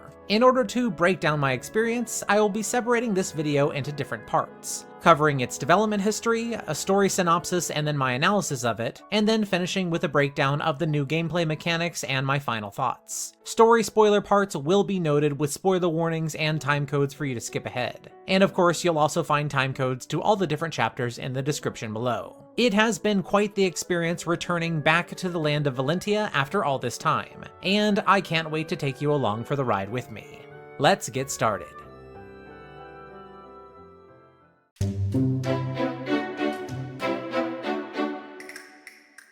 Following the release of Fire Emblem Fates in 2015, the series had never been in such a strong place, and development on the next game began shortly after Fates' completion. Originally, it was considered that the next Fire Emblem game could be developed for the upcoming Nintendo Switch, but due to a lack of knowledge about that console's eventual specifications, development began for a final 3DS game instead. Desiring a shorter development time so that they could begin developing a different game for the Nintendo Switch when it launched in 2017, Intelligent Systems eventually landed on the idea of remaking the second game in the series, Fire Emblem Gaiden, and for more than a couple reasons, this idea took root very quickly. Intelligent Systems at the time was very interested in using some of the features that they were unable to implement fully into Fates, with one of the biggest of those being the ability to freely roam through 3D environments, which were only minorly used in Fates for location-accurate backgrounds. Given that the original Gaiden already used explorable locations, a feature that other games in the series never went back to, it was seen as a perfect fit. On top of this, especially from staff member Kenta Nakanishi, there was a lot of love for Fire Emblem Gaiden, which many felt had become unfairly buried and forgotten about. Nakanishi, who formerly was a staff member at Nintendo, was elevated to being a sub-director for this remake, and although he was happy to help modernize Gaiden, his passion for the original game and its odd gameplay systems and mechanics led to him spurring on the team to keep much of the original, warts and all, intact. This was also pushed along by his personal history with the game, as Fire Emblem Gaiden was one of the last things he was given by his late father. With a commitment to both improving and preserving the original game, the development of Echo's Shadows of Valentia went smoothly, and included a change in art direction, going from Yusuke Kozaki, who had done the character designs for both Awakening and Fates, to an animation artist known by the pseudonym Hidari. Besides character design, there was also a change in direction of the animated cutscenes, which went from Studio Anima to Studio Kara, which is most known for the rebuild of Evangelion anime series. Additionally, for the first time ever, almost every bit of dialogue was also fully voiced. Although it was originally projected for a release in September of 2016, the team decided that they could not finish within that time without lowering the quality of the final product, and so the release was instead moved back to 2017, eventually pushing it beyond the recently announced Fire Emblem Heroes' own February 2017 release. Finally, this 15th entry was released on April 20th, 2017 in Japan, with worldwide releases coming in the next month in May.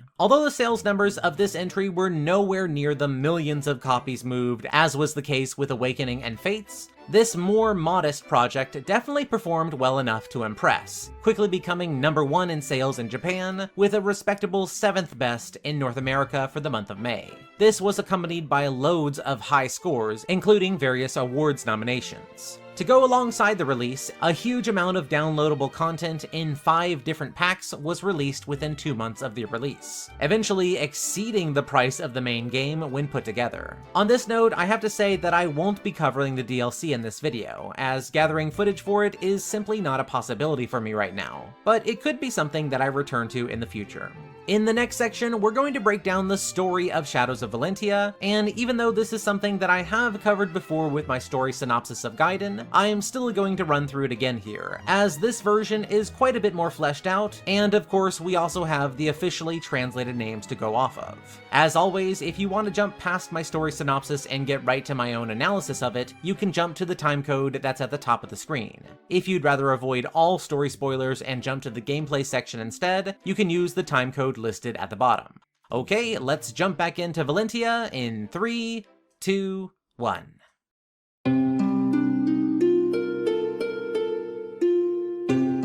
The continent of Valentia, land of the gods, had long been divided into 2 nations, the land of Rigel to the north, founded by the god Duma, and the land of Zofia to the south, founded by the goddess Milla. Though initially in conflict, tension between the 2 countries eventually settled into a long-standing peace agreement, and under this fragile peace, hundreds of years ticked away. In the year 394, far to the southwest in Zofia, a young girl named Celica was playing with her friend Alm. Though the world outside the village was full of strife, life went on peacefully for the young pair. This day, however, destiny was about to catch up with these two. Arriving near the town with a cadre of soldiers, a man known as Slade spotted the two children along with their friends. Celica, unbeknownst to any in the village, including her friends, was actually Princess Antise of Zofia, hidden away by the Knight Mycen for her own safety. Recognizing the unique brand on her hand, Slade immediately attempted to capture the young girl, but her friends quickly came to her defense, although the real work was done by the Knight Mycen, who swiftly came up riding to help out. Managing to best Slade and his cronies for now, Mycen realized that Celica would need to be relocated yet again, much to the sadness of her and her friends. Despite how much Alm begged for her to stay, or at least desired to know why she had to leave, Celica and Mycen both knew that they could not tell him. And so, these two friends were forced to be separated, with only the single promise to somehow, someday, reunite in the future. Over the next 7 years, the youngster Alm grew into a fierce warrior, schooled in combat by Mycen himself. Celica, meanwhile, lived at a quiet priory on the island of Novus, and she had likewise grown into an intelligent young woman, skilled with both sword and magic. Outside of Ram and Novus, however, the land continued to churn with conflict. In the capital city of Zofia, at long last, the General Desai had managed to overthrow the former king and become the new ruler of the land, though it was said that he did so at the behest of the Northern Regalians. This event came only a short time after the goddess Milla, who had long been the protector of the southern land, completely vanished, and along with her disappearance, a widespread crop failure had begun. Once again at this time, destiny was catching up with the two young heroes. In Ram, a member of the resistance against Desai, called the Deliverance, arrived with the hope of recruiting Mycen to help them in their fight, and after seeing Mycen's unwillingness to interfere in this current conflict, Alm joined up in his stead.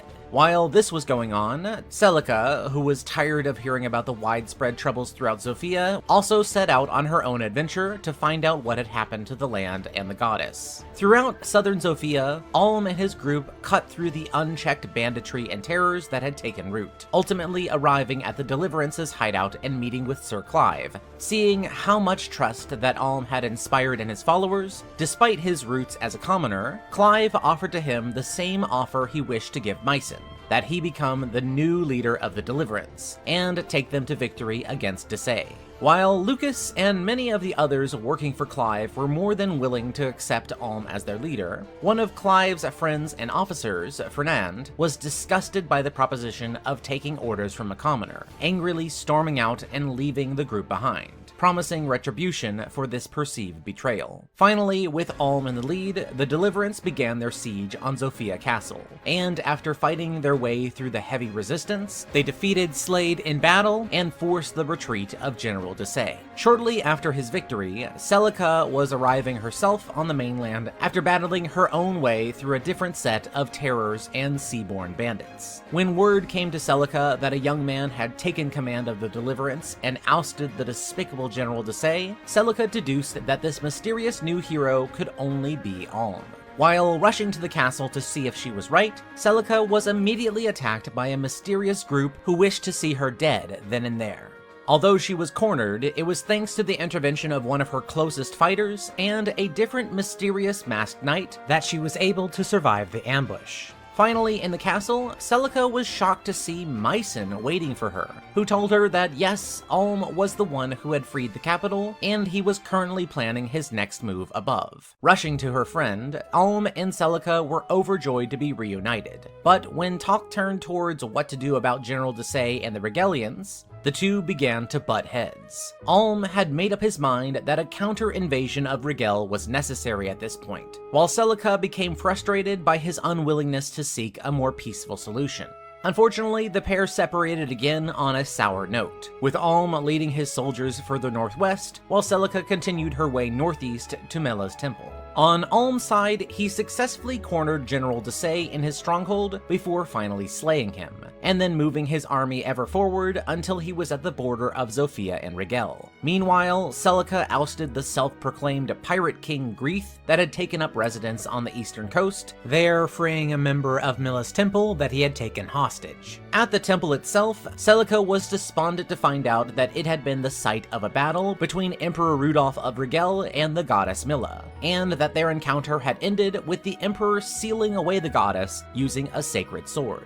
Seeking further answers, Celica and Alm unknowingly worked in tandem to lower the river that separated the two countries by opening two different sluice gates. With the way open, they continued along their individual journeys, with Alm heading straight for Emperor Rudolph, and Celica heading for the Tower of Duma to confront the leader of the cult that was dedicated to the Mad God. During Celica's travels, she had been continuing to encounter the Masked Knight from before, and it was at this time during another encounter that he finally revealed his identity. In truth, he was Conrad, Celica's supposedly deceased half-brother. Conrad had been saved by a man known as Sage Halcyon, who was also now awaiting her at a hidden village known as the Sage Hamlet. Deep in this forest of Eastern Rigel, Celica met with the man face to face, who revealed to her that the sword that was used to seal away the goddess Milla was actually a relic known as the Falchion.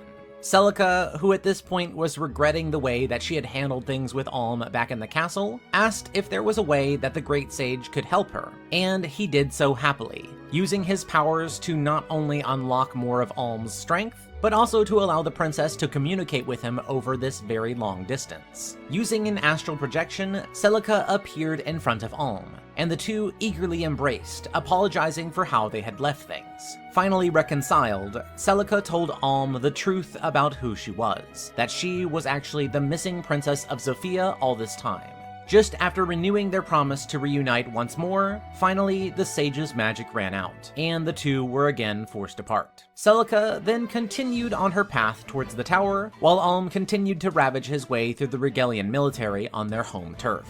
Finally arriving at Duma Tower, Celica met with the High Priest of the Duma Faithful, Jeddah, who revealed Milla's ultimate fate. She had been petrified permanently, with the sword falchion still sticking out of her skull. In order for Celica to free her god, Jeddah demanded that she surrender, and offer up her own soul to Duma. Surprising even her companions, Celica agreed.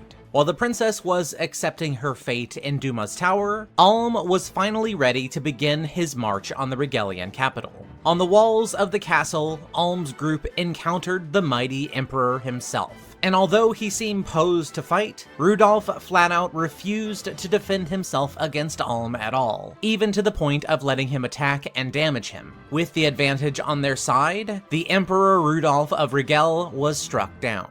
In his last moments, Rudolph spoke to Alm, admitting the reasons behind all that he had done. Early on, Rudolph had recognized that the divine dragon Duma was starting to degenerate and fall into madness. Seeking to buy a new future for the whole of Valentia, the Emperor ordered Mycen, his closest friend, to take away his son, Albion Alm Rudolph, away from Rigel in order to raise him into the hero the land would need. All of the events since that day had been leading up to this very moment, where Alm, Rudolph's son, would return back to his forgotten home, strike down the former emperor, and take the throne of Rigel for himself, now strong enough to take on the corrupted Duma. With the weight of his father's sacrifice heavy on his mind, Alm ultimately accepted his destiny. Taking only his most trusted followers, the hero ventured beneath the palace into tunnels that would lead directly to Duma's tower. And it wasn't long underground before he encountered Celica, who had been imprisoned by Jeddah and was currently awaiting her sacrifice. Although Celica wished that he would stop, Alm refused, promising that he would find a way to unseal the falchion, which was still embedded in Milla's skull, and use it to take down Duma as well. Leaving her there, he then proceeded throughout the rest of the basement of the tower. And after fighting through intense resistance and taking down his cousin Berkut, who had gone mad after repeatedly failing to stop Alm's advance, the young hero at last made his way into the chamber where Milla and Celica were being kept. Unfortunately, by this time, Celica's soul had already been sacrificed, and after hearing Milla's voice encouraging him to take and trust in the falchion, Alm was forced to mortally wound Celica with it in self-defense. However, this was not to be the end. Using the last bit of Milla's power still contained in the falchion, the goddess's essence went out and into Celica, miraculously bringing her back to life. Happily reunited after so many twists and turns, Alm and Celica joined together in one single purpose, defeating Jeddah, and then finally bringing the mad god Duma to a rest. In one final battle deep within the tower, the two fought through the strongest forces that the god and his followers could muster. But thanks to their teamwork and the assistance of both groups of their closest fighters, Jeddah was ultimately slain, and the two then turned to take on Duma himself. After an even more intense battle, Alm, just like his father, plunged the falchion deep into Duma's head, ending with one last stroke the age of the mad gods throughout Valentia. With both Milla and Duma now gone, Alm and Celica were left to lead the now united continent as husband and wife. Although they knew without the gods' gifts of abundance, the road ahead for their people was going to be a hard one, in this new age of humanity, the people, led on by their two heroic leaders, were finally ready to start moving forward towards their own fate together.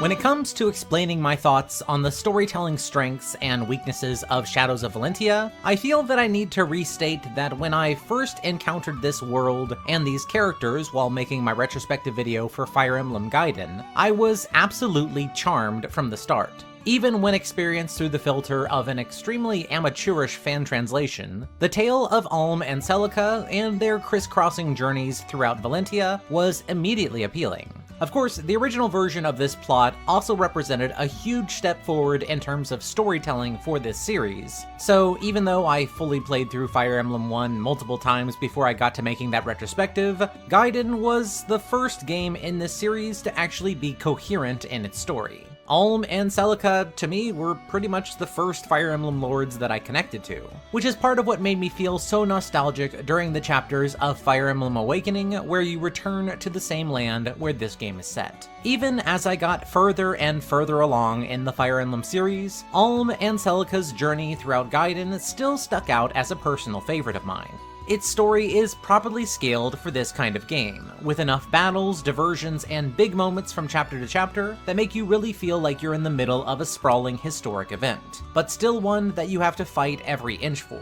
Although there's probably overall too many battles between main events, this story structure avoids the issues of major changes feeling very slight because you only see the biggest moments out of a huge, sprawling war. This was all the more remarkable considering the limitations of its era, and by that same measure, Gaiden's main characters, namely Alm, Celica, Mycen, Rudolph, and the two gods Milla and Duma, actually did have enough writing to them to leave some very lasting impressions. In short, even though I'm about to say that what Shadows of Valentia does with its story, characters, and writing sets a new bar for this entire series as a whole, still, you gotta respect your roots, and this remake in particular was already working with excellent and very underappreciated material.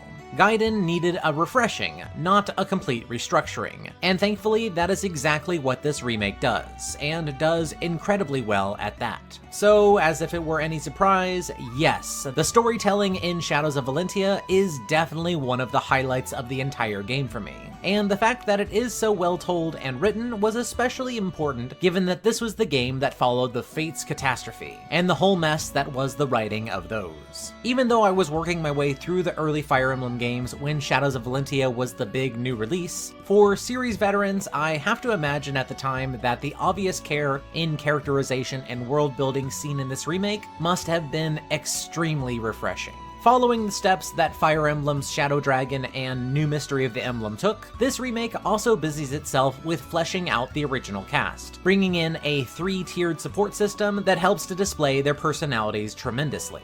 Although the barest amount of characterization for the normal cast would have surpassed the absolute zero that we got from early Fire Emblem games, the writers of Shadows of Valentia really went above and beyond to flesh out these previous empty vessels. The cast here has a collection of down-to-earth but still very entertaining characters, and some of my personal favorites had to be Valbar, who I'd call the Captain America of Armor Knights, Silk, the sweet and well-mannered cleric who is also a total gossip, and Saber, who fits so well into the protector role for Celica that it throws the inclusion of some new characters, such as Celica's brother Conrad, into question. On that same note, while the original cast of Gaiden has been very well built up, I have to say that I'm not at all that impressed with the brand new characters, such as the previously mentioned Conrad, but I'll also include Fernand, Berkut, and Renea under the same umbrella. I hardly mention these characters or cut them entirely in my plot synopsis, because quite honestly, including them or not including them doesn't really change the overall story whatsoever. I'll admit the only reason that I put them in there at all was to avoid the eventual comments that would imply that I forgot about them. I didn't forget about them, they're simply forgettable to me. It feels like these additional characters were included to either bloat up the number of characters or diversity of the cast, like with Alm's new female friend Faye, or to establish the world a little bit better, which seemed to be the case with Fernand, who shows the negative side of nobility in Zofia. I do appreciate this, because in the original Gaiden, at least with the translation that I played, there was very little to dislike about Zofia, with all the villainy from Rigel being so much more visible, not to mention actively fought against in the story. Through Fernand, we see the ugliness of Zofia's nobility, so it isn't just the comically evil General Desai who's causing all the bad things there. Berkut and Renea fare a bit better, as they serve as alternate and ultimately tragic reflections of Alm and Celica. Berkut being a noble and Renea being a commoner that he's fallen in love with and ultimately sacrifices for the sake of gaining more power to try to kill Alm. I imagine that if I hadn't gone through this series in release order, I would have a lot more to say about these new characters. One small but very smart way that they are used is to give a little bit of extra context to battles that otherwise would just be filler moments, such as when Fernand and Berkut step in to fight with Alm, replacing what were just nameless soldiers before in the many field battles that Alm goes through. In general, even though I don't care too much about them, I think the inclusion of these characters was a very smart move, and not one that necessarily overshadows anyone else in the cast, which was the big problem in Fire Emblem 12. Honestly, the balance struck in this game between revision and preservation is pretty close to perfect, and that's just concerning the characters and plot events. When it comes to this setting, there is a far stronger revisionist's hand at work. However, one would have to be a fool to not see the incredible passion that was put into it. In every city and almost every room, Alm and Celica will have plenty to say as you examine even minor bits of detail in the environment, revealing little bits and pieces of their own personalities, while at the same time defining the flavor of this world. Sometimes the comments that they make are a little bit overly goofy, but this kind of attention to environmental detail had not really been found yet in the series. This world and these cities simply feel a lot more real, more so I'd say than any other Fire Emblem game has managed to accomplish. All in all, through its improved writing, plotting, and setting, not to mention the beautiful music and cutscene work, Echoes absolutely raises the bar for what the series could accomplish. Honestly, seeing the sadly downtrodden Gaiden get revived in a beautiful and stylish remake that is so respectful of the source material while still keeping a mind towards modernization has been incredibly rewarding for me to experience. Next, we're going to be taking a look at the gameplay and try to find out if the same goes there as well.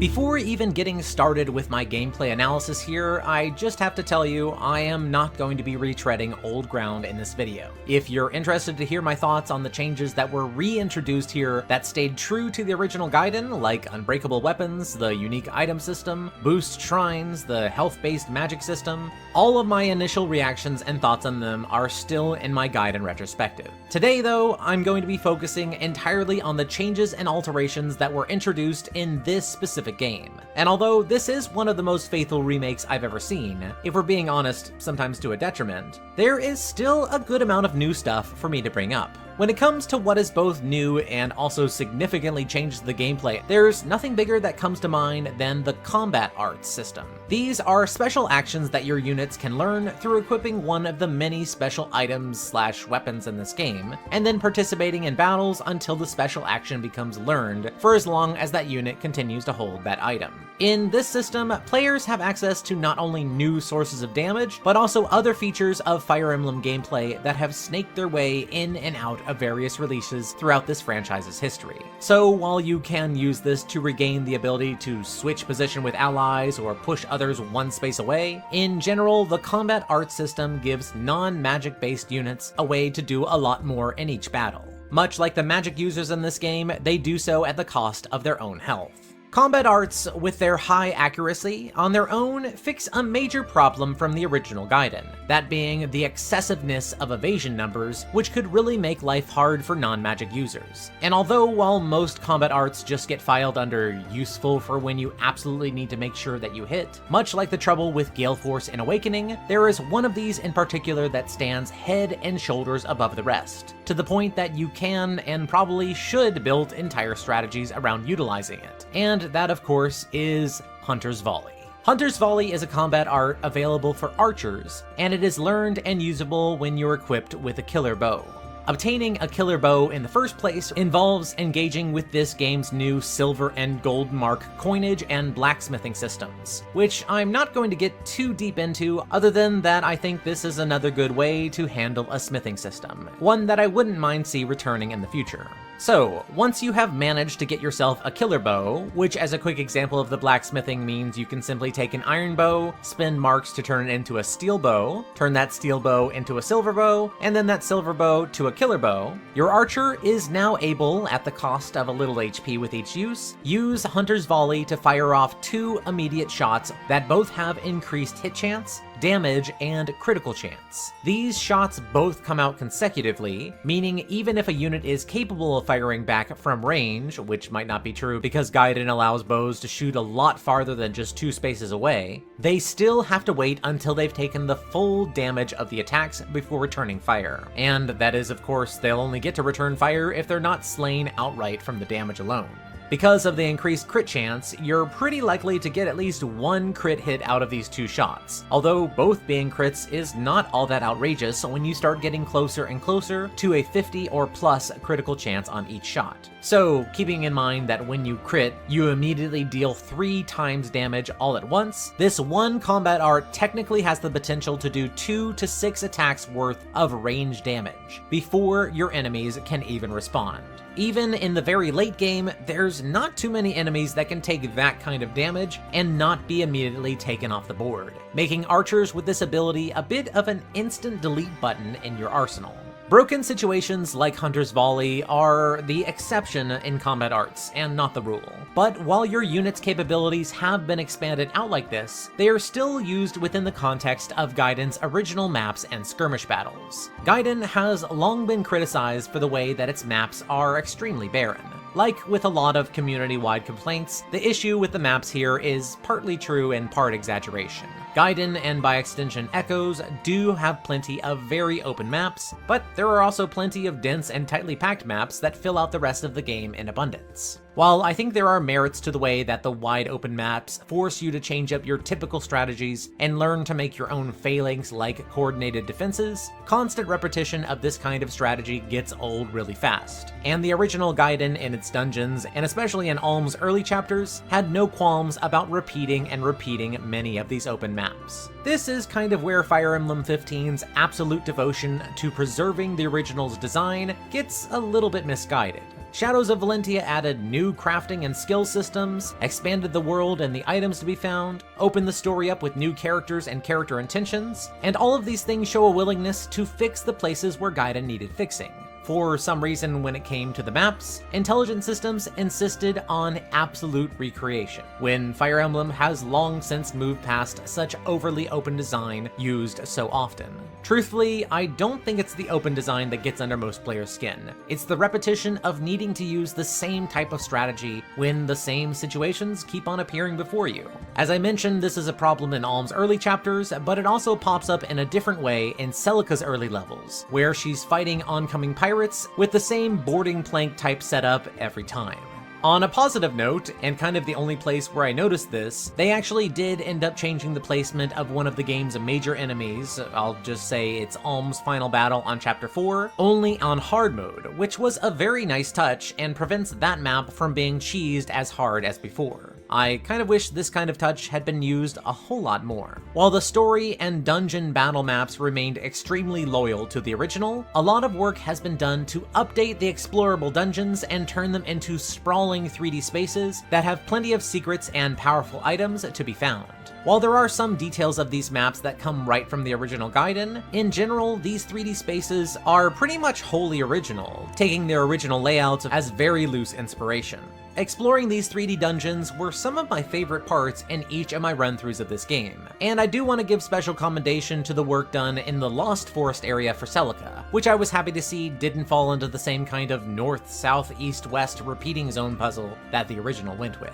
In general, I really enjoyed how Echoes updated the original Gaiden's content in all but a single way, and unfortunately, it's kind of the area where Fire Emblem fans get the snobbiest about. Gaiden's maps are certainly not for everyone, and for even those who still manage to have a good time, it's hard to deny that they don't repeat themselves way too much. Although I couldn't say this in the Gaiden retrospective because I'd only played one Fire Emblem game at the time, being as far into the franchise as I am right now with this video, I can say that without a doubt, this series has done better in map design for every game since, with no exceptions. Although the new gameplay to be had here in this version of the game has its share of lovers and detractors, no matter what they think, there is still an even bigger overall change to the franchise lying in wait, and let's turn over to that next.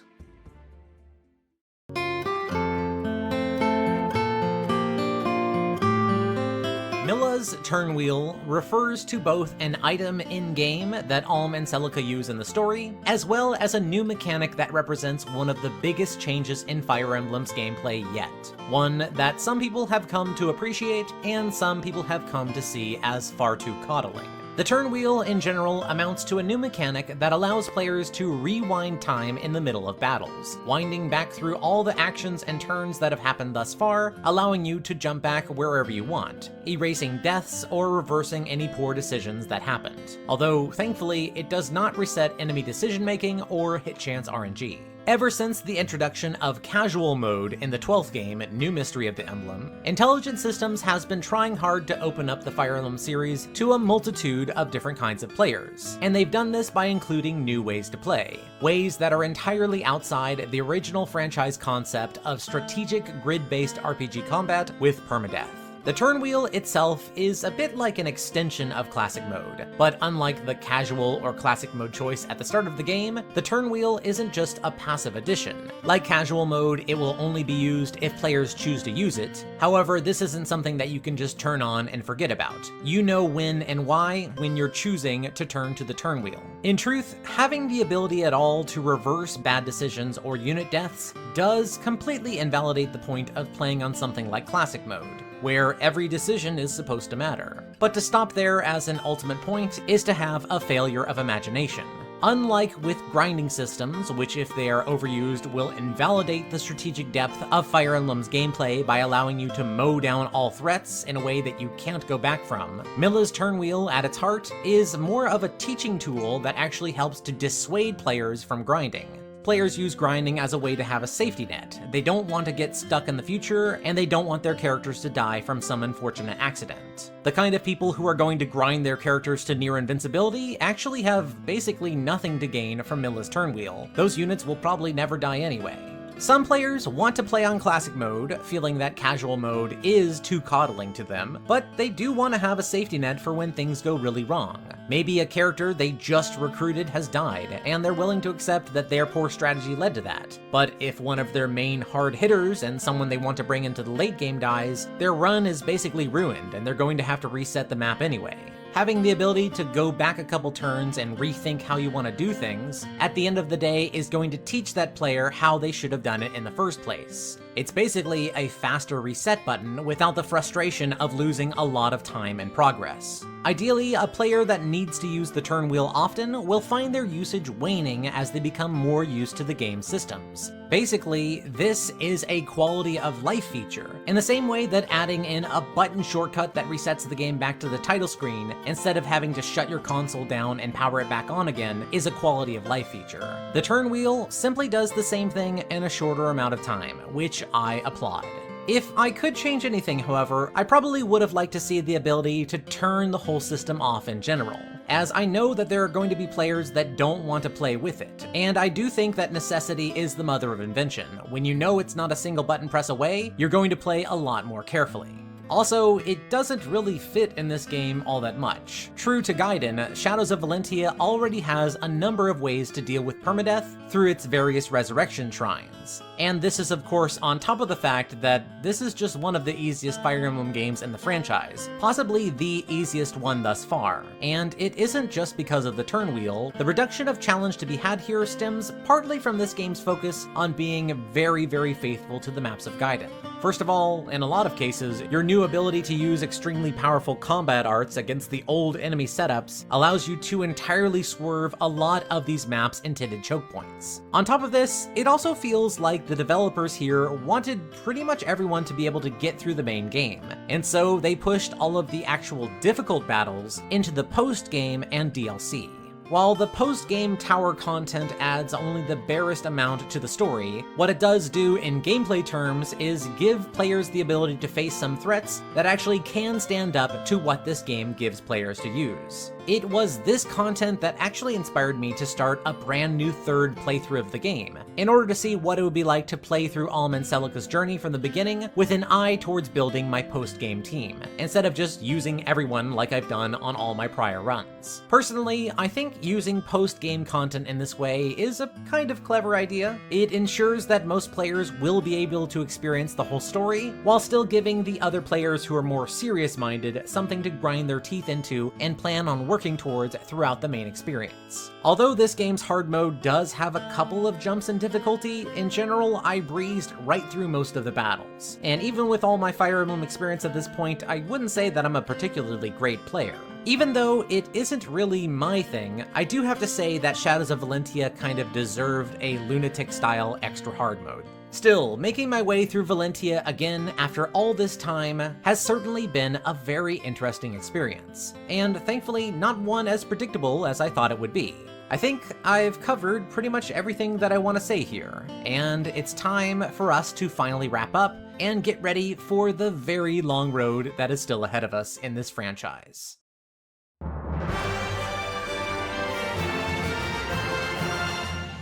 As the game that is right between two of the largest and most significant releases in the Fire Emblem series, I've been looking forward to Shadows of Valentia for quite a long time as a welcome break from the necessarily extremely complex and extensive analysis projects that the two games that surround this will entail.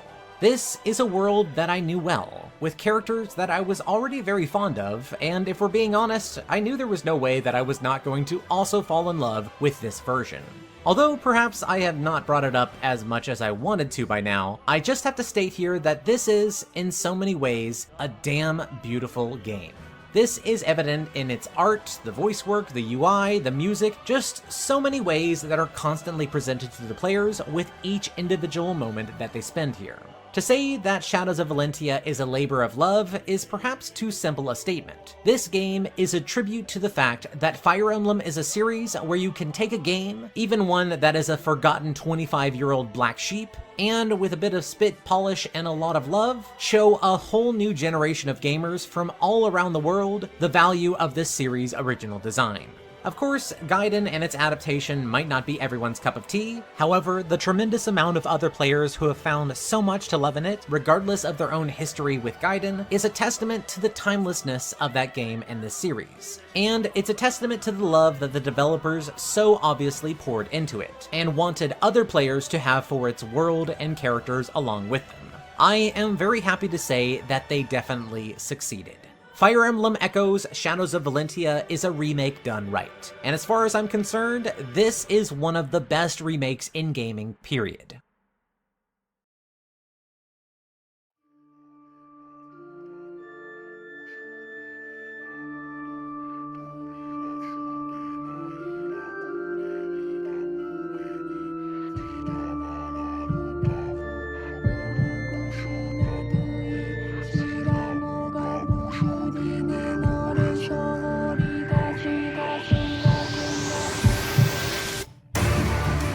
On our next stop in the Fire Emblem retrospective, we are leaving the 3DS behind as we move on to the Nintendo Switch. Join me next time as we travel to the land of Fodlan and take on the responsibilities of a professor in Fire Emblem 16: Three Houses.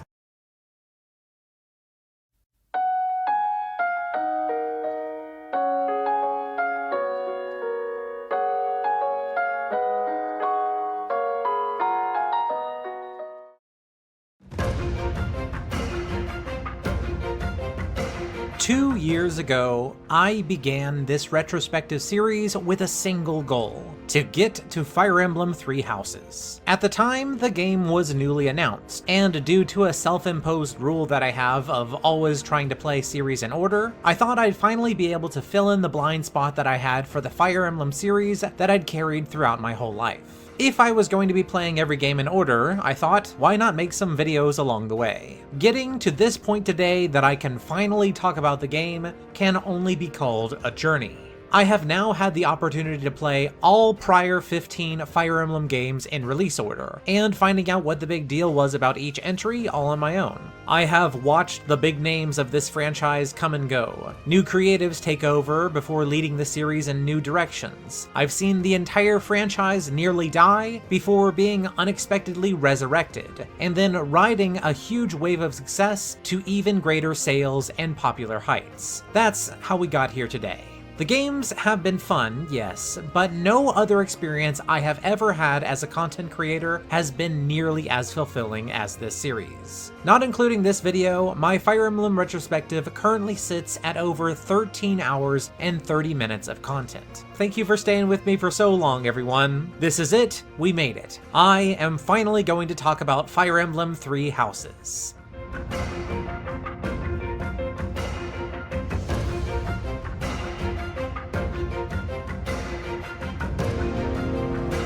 Okay, I don't really know where to start. In a word, Fire Emblem Three Houses is monumental. Similar to Awakening and Fates, Three Houses, upon its release, immediately exploded in both sales and popularity. At least at the time of this video's release, there has been no new Fire Emblem game yet announced, so the Fire Emblem community over the last 2 years has been filled with constant discussion about this game in particular, to the point that many people are really sick of hearing about it. Sorry, but in those 2 years, I wasn't there. I was playing the other 15 games and making this series. So yeah, I think it's my turn. At the end of the day, I ultimately completed 5 full playthroughs of Fire Emblem Three Houses for this video. Once on normal, 3 times on hard, and once on maddening. The 4 paths of Three Houses are called Azure Moon, Crimson Flower, Verdant Wind, and Silver Snow, which respectively correspond with you siding with the Blue Lions class, Black Eagles class, Golden Deer class, or the Church of Saros. My order was this. First, I did Silver Snow on normal, second, Silver Snow on hard, third, Azure Moon on hard,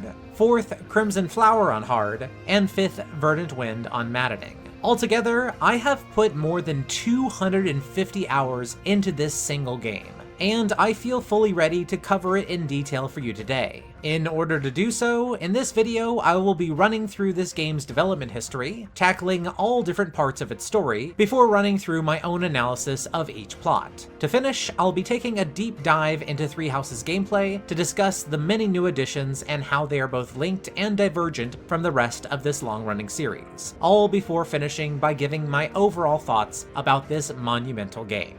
We have an enormous amount of topics to get into today. I am so happy to say, let's get started.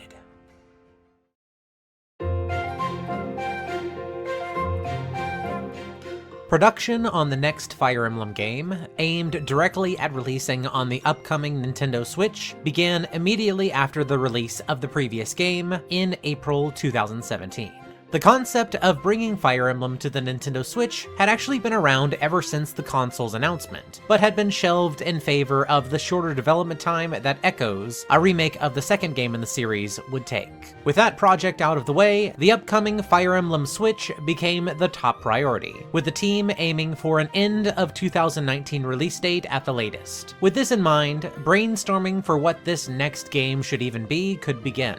But as the initial stages of development dragged on, it began to look like hitting a 2019 release date was going to be impossible. Fortunately, at the exact same time as this initial planning, the studio at Koei Tecmo was finishing development on Fire Emblem Warriors, a spin-off game that was the second Nintendo IP collaboration for their popular Battlefield action series. The head of Koei Tecmo's Team Ninja, Yosuke Hayashi, was contacted, asking for the team to jointly develop the next Fire Emblem with intelligent systems. One of the original founders of Koei, the legendary designer and producer Ko Shibusawa, brought along his team to help out, and they were well known for making strategy RPGs, such as Nobunaga's Ambition and the Romance of the Three Kingdoms series. As Koei Tecmo rounded up their own employees who were massive Fire Emblem fans, Intelligent Systems provided their own staff, including several designers, a composer, and a programming advisor. Given Ko Shigesawa's team's reputation in the SRPG genre, it was no surprise that they could develop this kind of game at a very rapid pace, and in turn, the content of the upcoming Switch Fire Emblem began to grow and grow, eventually exceeding about double what Intelligent Systems originally thought they could put into it. Seemingly any idea that anyone on the team had,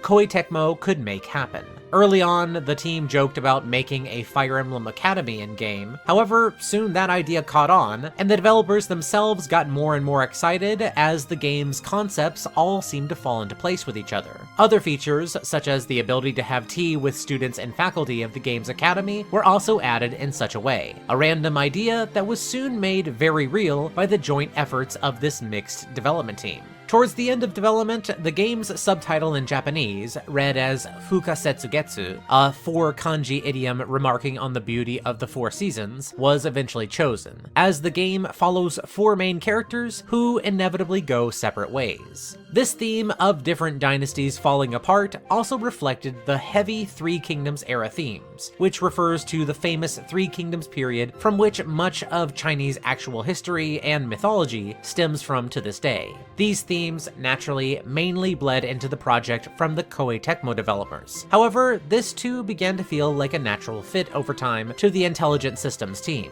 While the influence of outside developers allowed this next game to tread into territory that no Fire Emblem had gone into before, simultaneously, it also looked backwards at its own series, in particular at the fan-favorite 4th game, Genealogy of the Holy War. This inspiration came in a multitude of forms, perhaps most notably in the game's crest system, which calls back to Fire Emblem 4's Holy Blood. The list of these references goes on and on and on. While the storytelling and gameplay took massive shifts, so did the work behind the artistic design for this upcoming game's world and characters. Chinatsu Kurahana, known for work on some well-known Japanese visual novels such as Uta no Prince-sama, was chosen as the main character designer of the game, while Kazuma Koda, who was known for their work on Bayonetta 2 and Nier Automata, handled the concept art. This time, the cutscene work went to Sanzigen, who specialize in CGI animation. Despite the massive project that this game became, the joint team was able to develop it relatively quickly compared to previous Fire Emblems, especially considering the massive amount of content that they managed to jam in there. What would become the 16th mainline Fire Emblem game was originally slated to be released in 2018.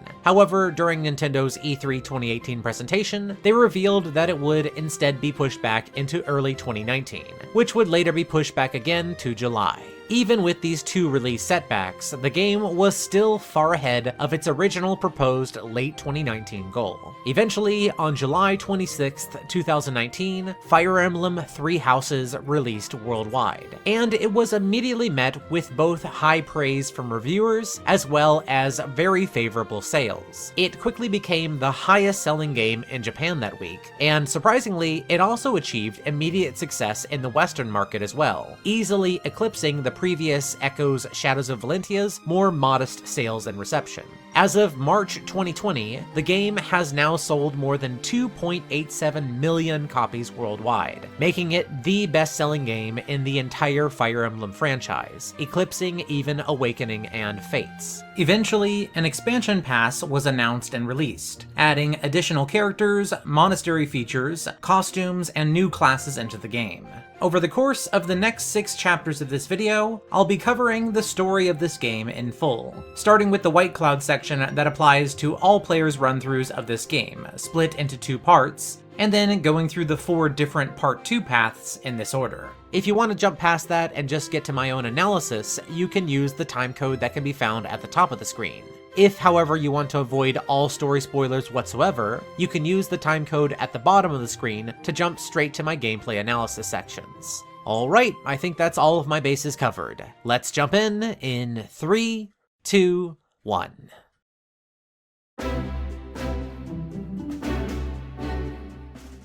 On the outskirts of a battlefield, somewhere in central Fodlan, a young mercenary named Byleth was having a strange dream. In the dream, they saw a young girl waking up on a stone throne, who briefly examined them before eventually returning back to her slumber. This odd dream was suddenly cut short when Byleth was awoken by Geralt, their father and the leader of his own band of mercenaries, among which Byleth was also a renowned member. Before they got much time to discuss Byleth's odd dream, an alert suddenly came to Geralt. 3 young students, Claude, Dimitri, and Edelgard, had arrived at their camp, stating that they had become separated from their own school group due to a recent bandit attack, and were requesting aid from the mercenaries in fighting back against them. Geralt quickly recognized their uniform as belonging to the nearby Garreg Mach, a centrally located monastery known for housing the headquarters of the Church of Seiros, as well as a prestigious multi-nation officers' academy.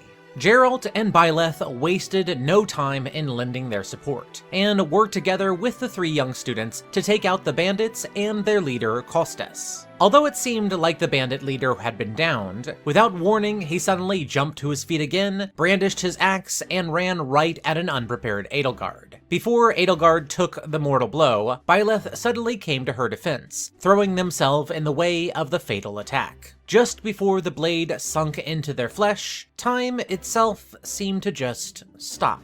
Once more, in the same kind of dream they'd had before, the young green-haired girl reappeared, this time introducing herself as Sothis. After scolding Byleth for a bit for being so reckless with their own life, Sothis then offered to turn back the hands of time and to give Byleth another chance at this, which of course they eagerly agreed to. True to her word, time indeed rewound, and this time Byleth was able to step in front of Edelgard more prepared, striking down Costes with their own prepared attack. With the danger now past, at this time a retinue of Knights of Seiros suddenly arrived, led by their commander Ylisse. This overly familiar knight quickly recognized Geralt, explaining that he had looked up to him back in the days when Geralt himself was the captain of the guard at Garreg Mach, before apparently he had abruptly left and been gone for the last 20 years, running his mercenary company. Ylisse insisted on inviting the group back to Garreg Mach, as did the 3 grateful students, who all invited Byleth into their service, revealing themselves as being very much associated with the 3 major countries of Fodlan. Claude invited them to serve the Leicester Alliance, a conglomeration of noble families that ruled the lands to the east and were responsible for the Golden Deer House at the monastery. Dimitri offered them a place serving the Holy Kingdom of Fargus, a rugged monarchical land to the north, which was responsible for the Blue Lion's House. Lastly, Edelgard offered them service with the Adrestian Empire, a vast empire spanning the whole southwest of Fodlan, which sponsored the Black Eagles class. Unable to give an answer for now, Byleth and Geralt's mercenaries simply agreed to accompany them back to Garreg Mach. Together, they set off, talking and bonding along the way. Eventually, the massive monastery came into sight, and as the students settled back into their quarters, Geralt and Byleth ascended to the head chambers, finding the Archbishop of the Faith of Seiros, Lady Rhea, who was joined by her advisor Seteth. After a tense meeting where Geralt showed a lot of reluctance about coming back into the employ of the monastery, he ultimately did accept the recently vacated position of Captain of the Guard. As for Byleth, due to Alois's recommendation, Lady Rhea decided to give them a position as a professor at the Officers' Academy, a somewhat shocking move given both their youth and unfamiliarity. Without having much of a choice, Byleth did accept the position, and soon learn that they would need to select one of the 3 houses to lead. The side that Byleth chooses at this point determines what direction the second half of the story will go, although the paths don't majorly diverge until quite a bit later. I will let you know when it does. After picking their house, Byleth settled into their new life as a professor, learning the ins and outs of Garreg Mach, while also tutoring their students by the week. As they went about this, every month Byleth was given a task to complete by the school, and would carry out these missions with their students, who gradually became stronger and stronger under Byleth's expert tutorship. An early mission had Byleth and company travel to the Red Canyon, where their group finally finished off Costas the Bandit. Here in the canyon, Byleth had a bit of a confusing conversation with Sothis, who remarked how they both seemed to recognize this place, but had never been there before. The next month brought a new mission, where Byleth's class this time helped put down a rebellion being led by a Lord Lenato, a minor lord from the Kingdom of Fargus, who had reportedly been against the Central Church of Seiros for some time. It was in this battle that they witnessed the power of Catherine, another knight of Seiros, wielding her sword Thunderbrand, which was one of the legendary weapons known as the Hero's Relics. With her help, the group managed to take down Lord Lenato, discovering a note on his person that revealed a plan to assassinate Lady Rhea. After delivering this information back to Garreg Mach, Byleth's class next got ready to defend her during the most likely time to strike, the day of the Rite of Rebirth. Sure enough, on this day, they found a group of thieves and assassins below the monastery, attempting to steal a certain item out of the tomb of St. Seiros. Thanks to Byleth's intervention, they ultimately managed to stop them, even outmaneuvering a mysterious black-clad Death Knight, who wielded power far beyond their own. At the end of this conflict, Byleth managed to stop the group's leader from recovering the item that they were seeking, apparently another one of the hero's relics, which was known as the Sword of the Creator. This weapon, it turned out, was the holiest of all these relics, said to be a gift of the goddess herself that only one person in all of history had ever been able to properly wield. Incredibly, when Byleth took hold of the sword, the weapon began to glow, revealing that, for some reason, Byleth was capable of wielding it where none others currently living could. After using this power to finish off the leader for good, Byleth returned back to Lady Rhea to report their findings. Continuing to surprise time and time again, Rhea seemed happy to see that the sword was in the hands of Byleth, and entrusted it to them as its new caretaker. Her advisor, Setheth, seemed utterly shocked at the idea, given how dangerous this weapon in particular was. They spoke then of a man known as Nemesis from long in the past, the previous wielder of the Sword of the Creator. Although he had originally used its power for good, later on he used it to plunge the world into war, until Saint Seiros, founder of the church herself, slew him in battle and took it back. Despite how dangerous it was, Rhea still confirmed that she had faith in Byleth, seeing them being able to wield it as a symbol of it being meant to be in their hands. So, with this new powerful weapon in hand, Byleth's life continued to go on as normal throughout the year. They continued to take their class on monthly tasks, secured back heroes' relics from unworthy wielders, as well as put a stop to a rampaging beast that was born from an unworthy wielder trying to use the relic. Day by day, Byleth also came to understand the nature of crests in this world, which were essentially special bloodlines which could trace their roots back to the titular heroes of yore. Byleth learned, primarily from their students, just how much the different families and societies around Fodlan put a tremendous amount of value in connection to a bloodline having these crests. Thanks to a researcher at the school, they also learned that their own crest was the most rare of all, the Crest of Flames. On one of these months, another wielder of an extremely rare crest, Setheth's younger sister Flane, went missing.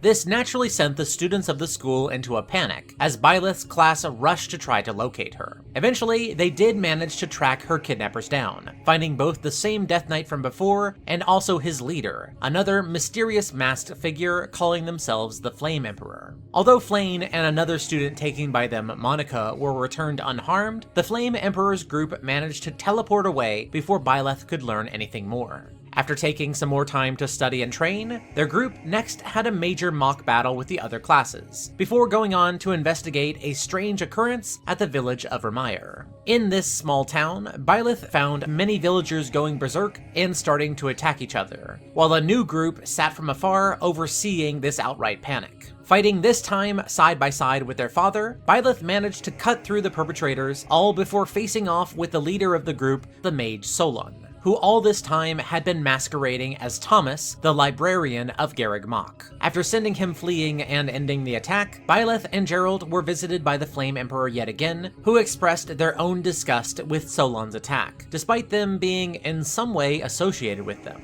The Flame Emperor then offered to let Byleth join them, saying that with the power of the Sword of the Creator, they wouldn't need to associate with people as disgusting as Solon's group.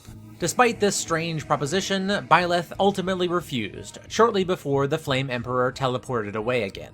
After returning back to the monastery, Rhea thanked Byleth for their help as always, and assured them that she would have her own knights investigate further into these events. It was during her own well-wishing to Byleth that she spoke a name that they had somehow managed to not hear out loud until right now. She spoke the name of the goddess that Saint Seros' religion had been in service of this whole time. That name was Sothis. Naturally, this confused both Byleth and the Sothis in their head. The significance of this, of somehow the goddess Sothis returning through the world through Byleth in some manner, would be central to the life of not only Byleth, but of every citizen of Fodlan in the coming years. For now though, they could only try to keep moving forward. Much like their students, they could only take each day one at a time. And by now, over half a year living in both tranquility and intrigue at Garreg Mach had already flown by. The white clouds of peace still lingered overhead. However, the events to come in the latter half of the year would soon see them darken.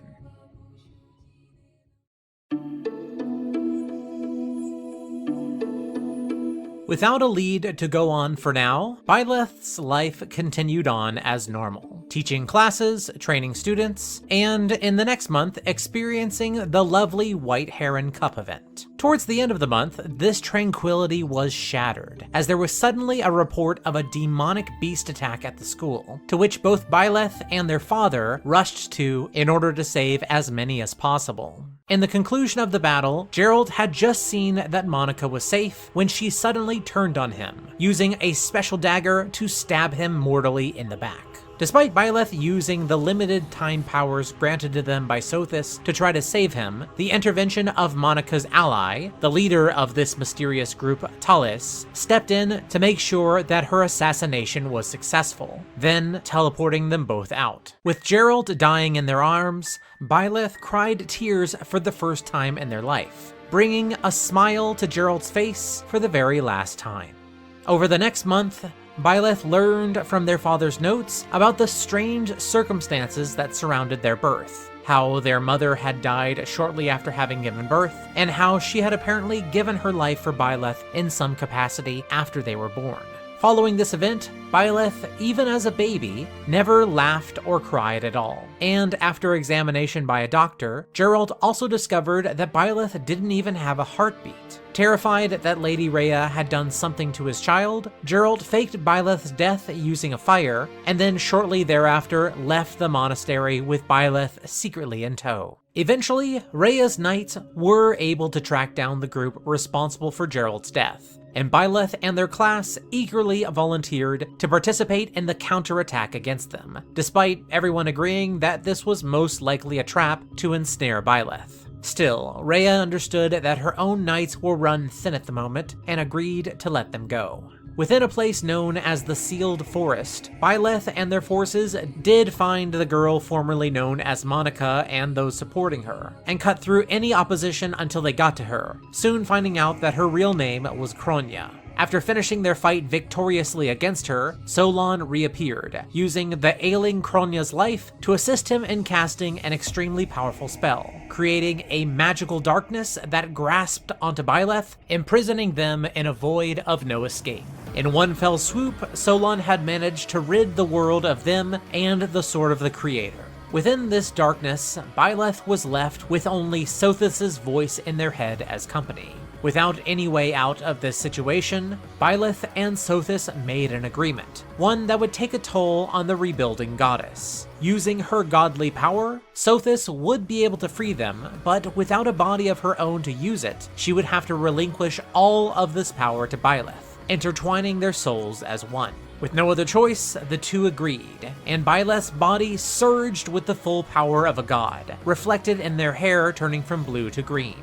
Using the sword of the creator, they bent reality itself, cutting through the darkness and using this rip to return back to the physical world, to the rejoice of their friends and the utter panic of Solon, who now knew he had to do whatever he could to kill Byleth here and now.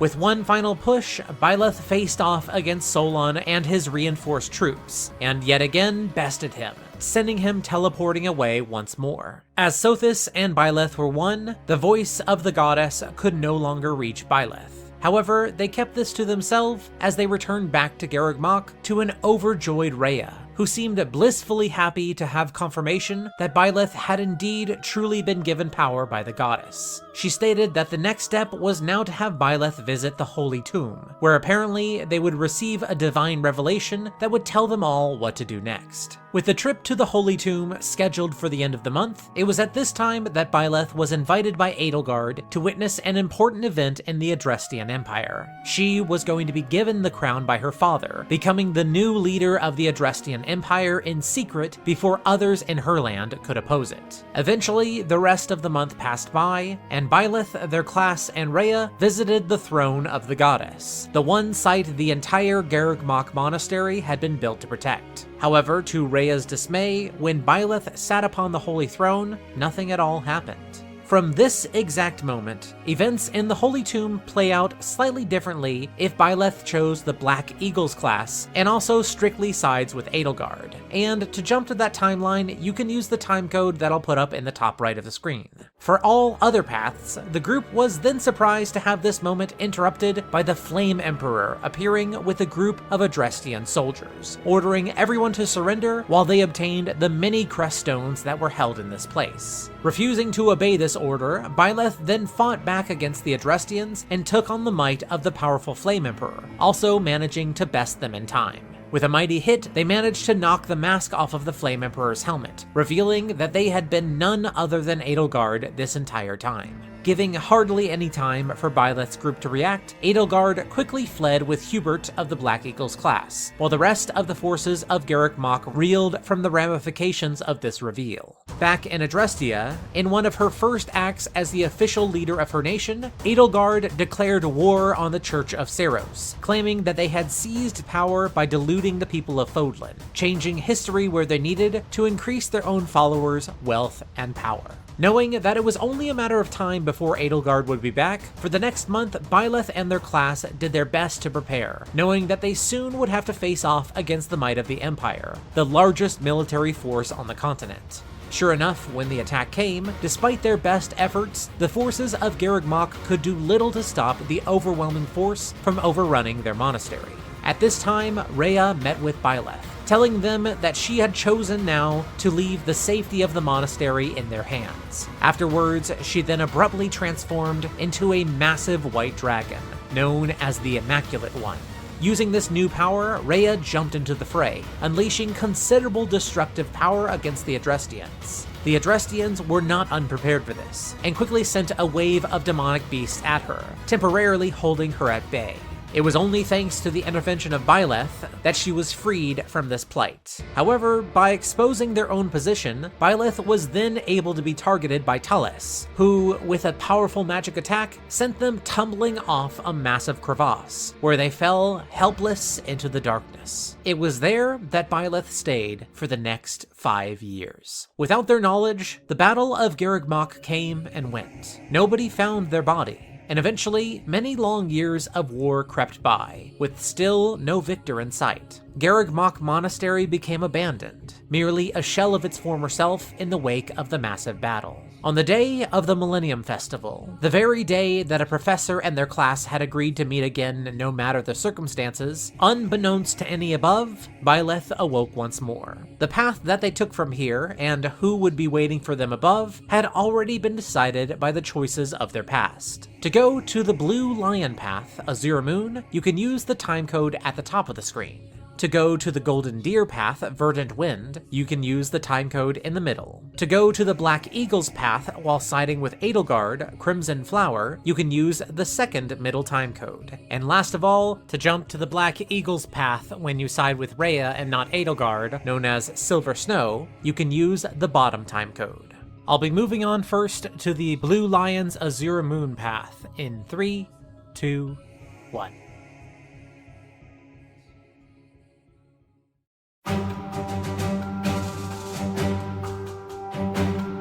Waiting above in the monastery was Prince Dimitri. Although from a single glance, Byleth could tell that the years had drastically changed him. After losing his homeland to an imperial plot back in Fargus, the prince had wandered, living only to slay as many soldiers of the Empire that he could, constantly searching for a way to kill Edelgard. As broken as he was, Dimitri nevertheless found his way back to his old teacher, and the two soon teamed up again.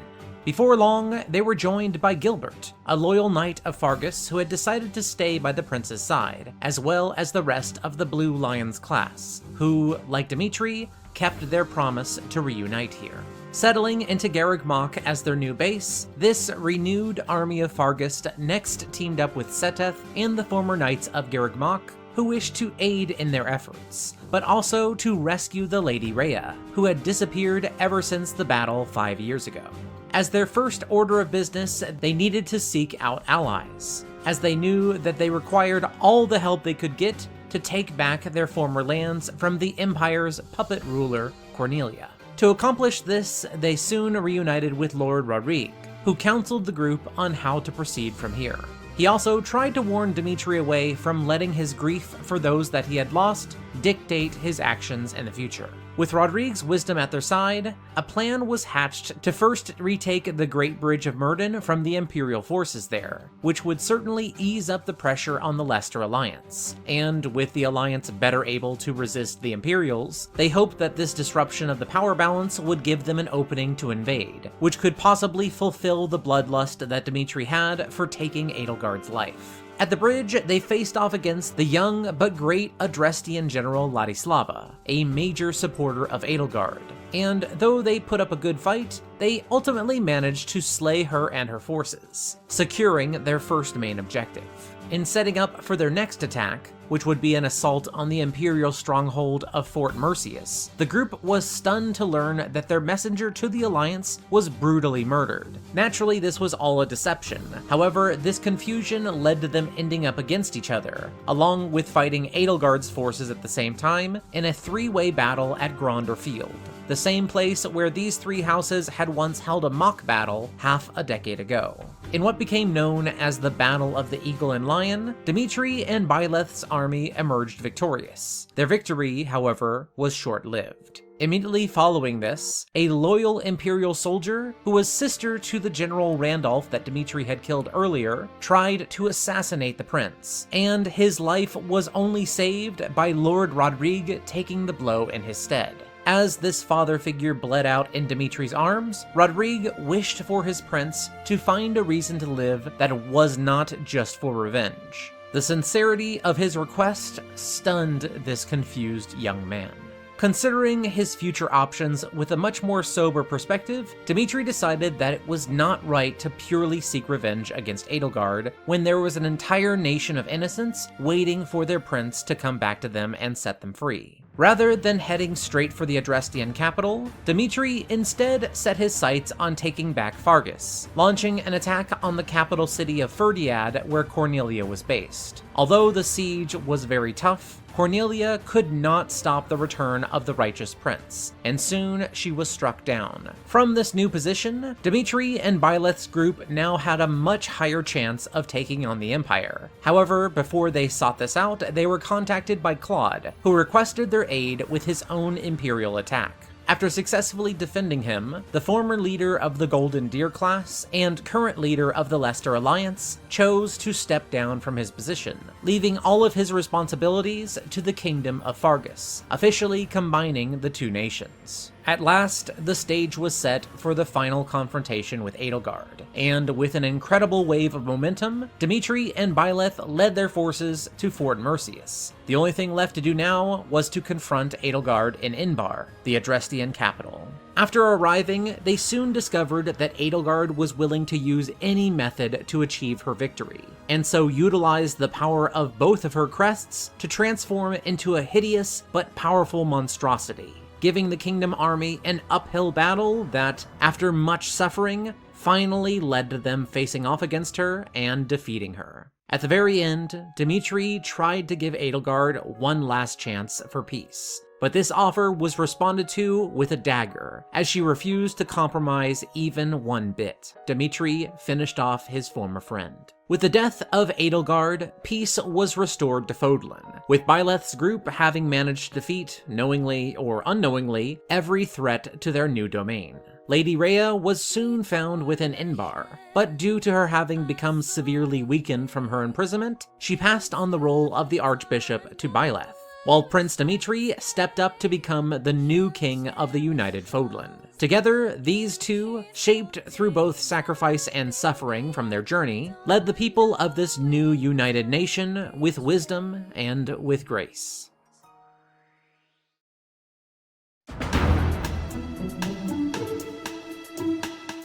Waiting above in the monastery was Claude, still sporting the same strong smile as before, now that the pair were reunited. Shortly afterwards, true to their word, the two were also joined by the old members of the Golden Deer class. Using the monastery as the Leicester Alliance's new home base, Claude, now the leader of the Alliance after his grandfather's death, began the steps to begin raising up their army. Although he had successfully avoided all-out war with the Empire all these years, now, with Byleth returned, it was time to tip the scales. After joining forces with the remaining staff of Garreg Mach, this new army first struck out by repelling an initial Imperial assault. Following this, by reinforcing their group with troops led by Judith, who was known as the Hero of Daphnel and an extremely important figure in the Alliance. Together, the group's next gambit was to attempt to take the Great Bridge of Myrddin, allowing for a more unified Leicester Alliance. Thanks to their clever maneuvers, the attack was successful, defeating the Imperial General Ladislava in the process. With a way into the Empire's territory successfully open, Claude assigned Judith to hold the bridge, while he and Byleth seized this initiative to go back into Alliance territory and convince its disparate lords to support them as one group. With both the proven command of Claude and Byleth, who was recognized as the successor to Lady Rhea, all of the Alliance lords threw their lots in with them, meaning that the only thing to do now was to strike back at the Empire as one unified force. When the day came for the invasion to begin, their foes did not stay dormant, with Edelgard meeting them at Gronder Field. Meanwhile, an unknown army marching under the banner of the Kingdom of Fargus, which had long since lost their war with the Empire, also appeared, revealing that, despite reports, Dimitri was still alive, and also seeking Edelgard's head. Dimitri was even willing to fight both Claude and Byleth if they impeded his path in the slightest. The clash at Gronder Field turned out to be extremely bloody, with all three sides taking massive damage. However, at the end of the day, it was the Leicester Alliance army that sealed the victory, sending Edelgard into retreat. Sadly, Dimitri, during this fight, acted blindly due to his bloodlust, and charged after Edelgard despite his many injuries, and soon met his own end on the battlefield, as several Imperial soldiers finished him off. With the victory for the Alliance at Gronder behind them, Claude and Byleth's forces next marched on Fort Merceus, entering it with a clever ploy to disguise themselves as Imperial reinforcements. After being let into the fort, the group began their surprise attack, which soon won by opening the fort up for their own reinforcements to come in. Even though their tactics were effective, their victory turned out to be short-lived, as a massive magic strike came from the sky, obliterating the fort and any of those, friend or foe, who were still inside it. Even with this scorched earth retribution, the Leicester Alliance army still needed to march on Inbar as soon as possible, as winning the battle there would mean ending the war entirely. In a massive invasion, the Alliance army was able to force their way through the Imperials who were holding on to their capital, and soon took their fight right up into the Imperial Palace, clashing with Edelgard in her throne room. When all was said and done, as powerful as the Empress was, Edelgard was finally finished off by Byleth. Shortly after their victory, Lady Rhea was also soon found, although she had become extremely weakened from her 5 years of imprisonment. With Edelgard's death, the war was definitively over. However, they soon learned that, for the safety of future Fodlan, their battles were not done yet. In a letter that was passed on to them by Hubert shortly before his own death defending Inbar, he revealed the existence of another secretive group, a threat that had slithered in the dark all this time. It was this group who were responsible for the deception that led to Gerald's death many years ago, and were in fact a hidden force who would continue to plague Fodlan with or without the Empire still standing. As long as they were able to scurry away to their hiding places and remain dormant, it was only a matter of time until they would re-emerge and create more chaos for the land. Revealing their home base as an underground city known as Shambhala, Hubert gave Claude and Byleth everything they would need to root out this group. Seeking them out deep underground, the Alliance army seized on this opportunity and found Tallis, the leader of their group, hiding out exactly where Hubert's information pointed them. Although those who slithered in the dark wielded advanced magic, golems, and a small personal army, Claude and Byleth still emerged victorious. Before meeting his end, Tallis made one last attempt to take his foes out, and did so by opening up the ceiling and calling down multiple javelins of light to strike them, the same magic that had obliterated the mighty Fort Mercius. Rhea, in an act of self-sacrifice, transformed herself into her dragon form and flew up to meet them, taking out as many of these javelins as she could before eventually becoming overwhelmed and falling back to Earth, heavily injured. Even though she had succeeded in defending her friends, unbeknownst to the group for now, the energies released by this caused a tomb far below Shambhala to stir, where the only other holder of the Crest of Flames, a now resurrected Nemesis, slowly emerged. Nemesis, as revealed soon after by Rhea, had been a bandit king, one who had been responsible for the attack on Rhea's ancient home of Xanadu, where her and the other children of the goddess Sothis had lived. He had nearly gone on to do much more evil in the world after this, until Rhea, who was then known as Saint Seros, led her own army to battle against his forces, and slew the so-called King of Liberation. Since her victory over him, Rhea admitted that she had not always made the best choices. However, it was time for her to pass on the responsibility of leading Fodlan to a new generation. In other words, it was now up to Byleth and Claude to defend the entire continent, and soon reports began to come in of a new army emerging from the ruins of Shambhala, led by the resurrected Nemesis. Accepting their responsibility as the guardians of this land, Claude, Byleth, and all of their loyal allies made one last stand against the army of Nemesis. The strength of this King of Liberation was truly unreal, but once the Leicester army were able to slay his powerful generals, they were finally ready to approach the deadly king. Through effort and teamwork, to Nemesis's great surprise, he was finally defeated for good. After years and years of battle, it was time for the fighting in this land to stop. In the years that followed, not only Fodlan, but the lands beyond, which had assisted in the war, united under the charismatic leadership of Claude and Byleth. These two heroes led the land into a new age, one that was defined by equality and peace.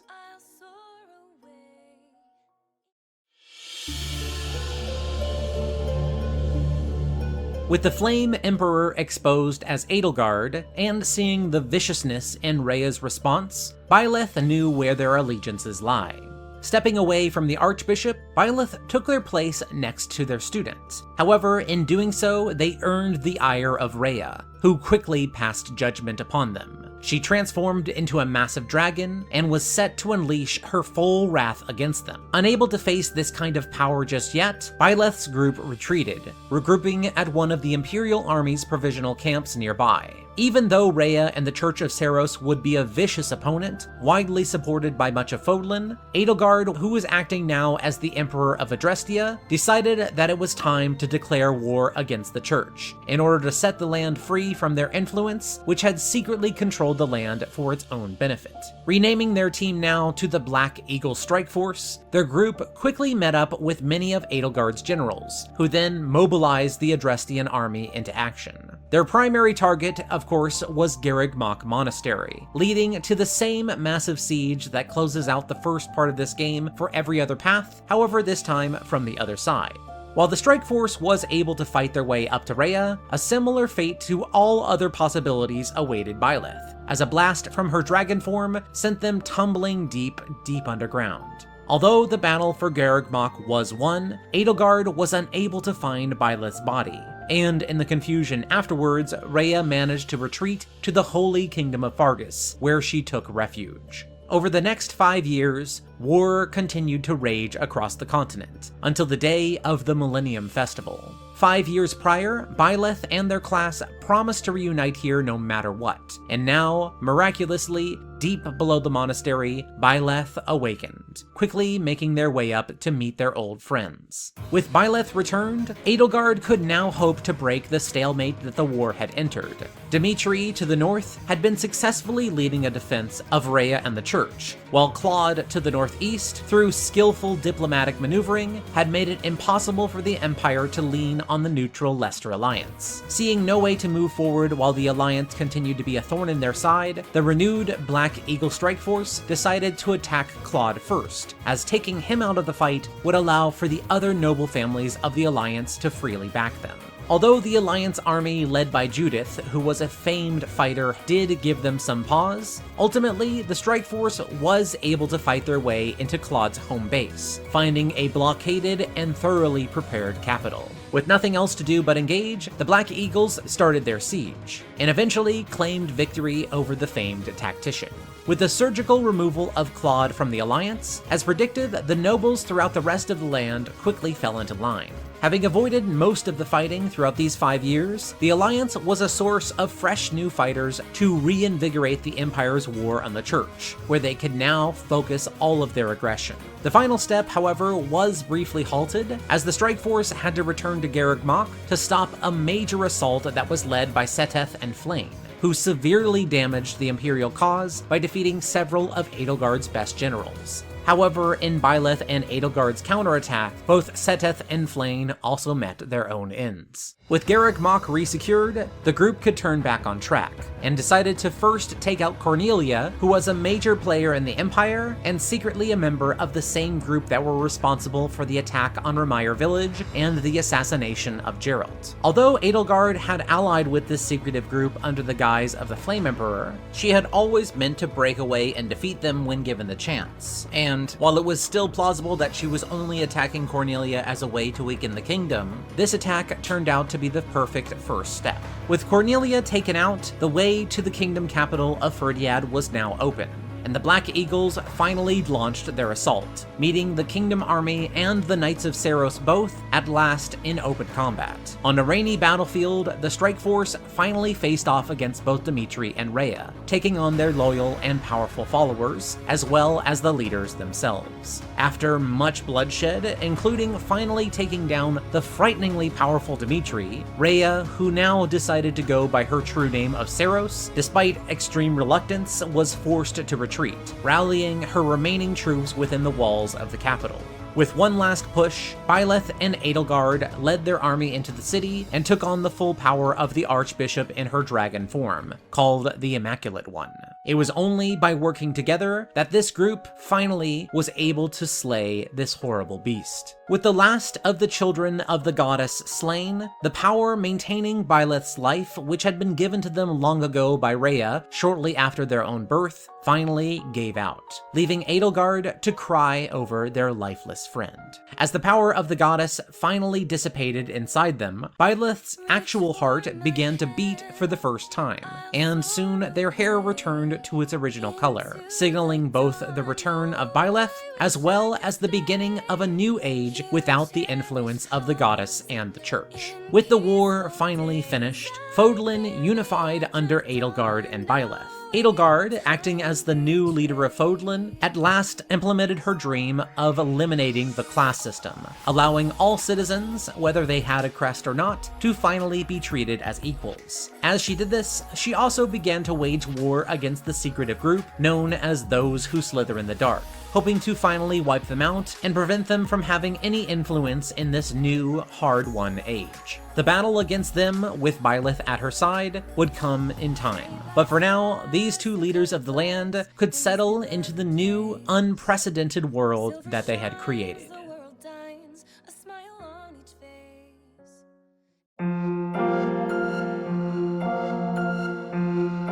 Waiting above in the monastery was Edelgard, clearly grown colder but more powerful in the 5 years that had passed. Bitterly, the two crossed swords, but at the moment, neither could see this fight through to the end, both being unwilling to fight to the death just yet. Edelgard sadly took her leave of her former professor and friend, stating that the next time they crossed swords, it would be the last. Without one of the three houses to back them, Byleth was left alone in the cathedral. However, they were soon found by Seteth, who was still holding on to the hope of finding Lady Rhea, who had disappeared after the battle for Garreg Mach 5 years ago. Joining them in this task was none other than the former Black Eagles class, minus Edelgard and Hubert of course, who all chose the cause of their former professor over the questionable direction that their country and families were taking. With the crest of flames representing them, this new group immediately needed to fight off a preemptive attack by the Empire, and upon achieving victory, they claimed Garreg Mach as their new base. Even with this initial victory, Seteth and Byleth both knew that they were in no shape to take on the full Imperial army, and instead resolved to send messengers to any reliable lords in the Kingdom of Fargus or the Leicester Alliance, as with either of their support, their group might actually stand a chance. Their first goal, they decided, would be to contact Judith, a lord of the Alliance known as the hero of House Daphnel. Following their secretive contact, the group traveled into the fiery plains of Aelel, where a brief ambush stalled them until they were able to successfully meet with Judith, who promised them her support. At the same time in this conversation, Judith also confirmed what they had all feared. Rhea indeed had been dragged away by the Adrestian army 5 years ago, and was likely being held in the capital. With Judith's group now backing them, they decided to refrain from contacting the kingdom and instead advance against the Empire directly, as they still viewed the Empire-controlled portions of the kingdom as being too much of a threat. To do so, they first moved against the Imperials holding the Great Bridge of Myrddin, a key point for them to take, as holding it would open up the Imperial-held lands to their own invasion, while also allowing them to move more freely in the north without the threat of being attacked from behind. Shortly after securing the bridge with a tough fight, the group was approached by Gilbert, a loyal knight of the kingdom who once fought alongside Byleth during their year teaching at Garreg Mach. Gilbert represented the part of the Empire that remained loyal to Dimitri, and although the two groups were currently unable to band together, Seteth at least offered some support, allowing the kingdom to use the bridge they had just claimed for Dimitri's forces to make their own strike against the Empire. While the armies of Edelgard, Dimitri, and Claude would go on to meet at Gronder Field, the renewed Knights of Seros instead made their next target the Imperial Fort Mercius, where the Death Knight himself led the defense. Within this fort, the group faced off with him again, and after defeating him, the fort appeared to have been claimed. This, sadly, was not to be, as the Death Knight on a whim warned the knights about an oncoming destruction that they had not detected. Soon, from the sky above, several javelins of light rained down on the fort, obliterating it in its entirety. While this had been happening, their allies in the Empire and Alliance had suffered their own setbacks, as the Battle of Gronder Field had been very costly for all three nations, including with Dimitri, who had lost his life.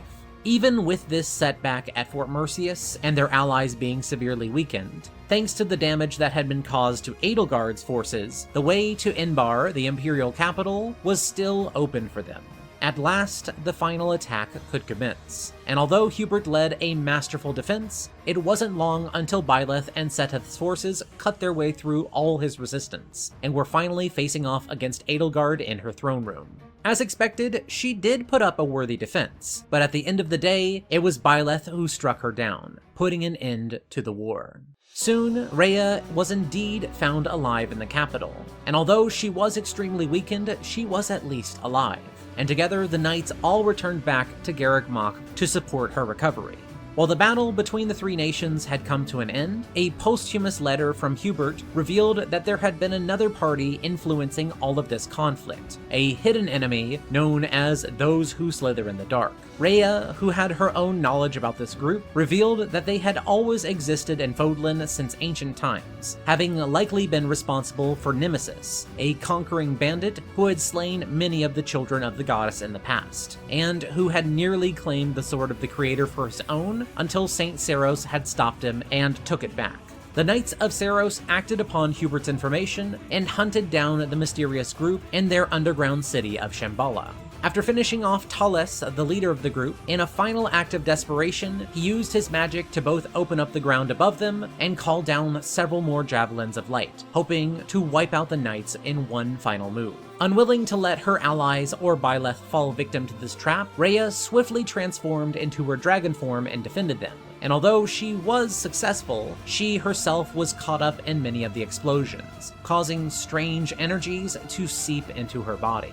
Even after all of this, incredibly, Rhea was still alive, although she knew now that she was on her last legs. Without her to lead Fodlan into the future, everyone knew that the only person who could take over her role would be the one who had been seemingly chosen by the goddess herself, that being Byleth. Despite Rhea's confidence in them, Byleth wished to have some time to consider this. After a month had passed, and Rhea was finally able to leave her bedchamber, she asked for Byleth to meet with her. Before hearing Byleth's response, Rhea told them the full truth about their birth and how she was connected to Byleth's family.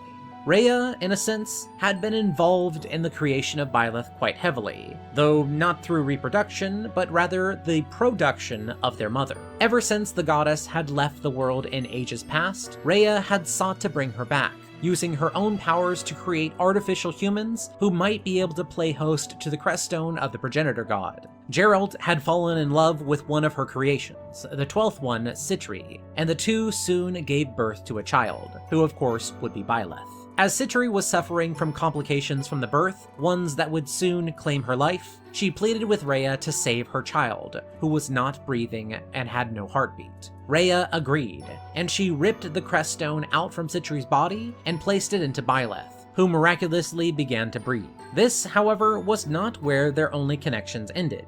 Geralt in the past had also been terribly wounded, and was given a donation of Rhea's blood in order to survive.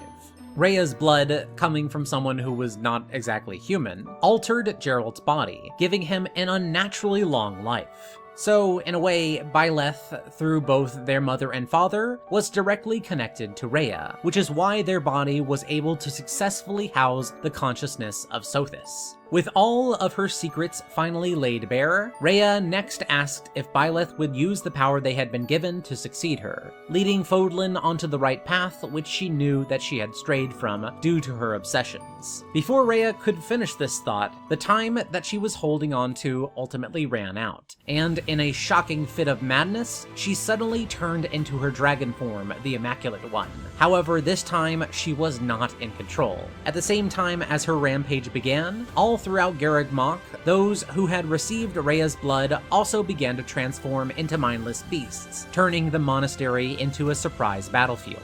This left only Byleth and the Knights of Seros to defend the innocent people trapped here. And additionally, losing here would mean tragedy for the people of Fodlan, who at this point could not hope to contain such a monstrous rampaging threat. For the last time, the Knights and the former Black Eagles fought together, working in tandem to bring Rhea down.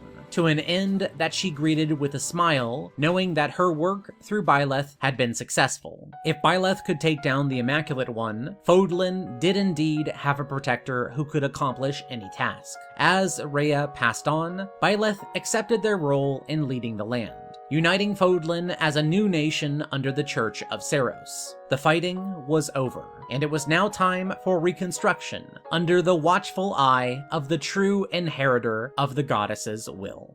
Also, if you support Rhea, she just kind of lives afterwards for no reason. It sort of defeats the purpose of Silversnow's narrative, with Byleth's empath being inheriting both Rhea and the goddess's will, without themselves being overshadowed by Edelgard, Dimitri, or Claude. Doesn't make a lot of sense, but yeah, I get it.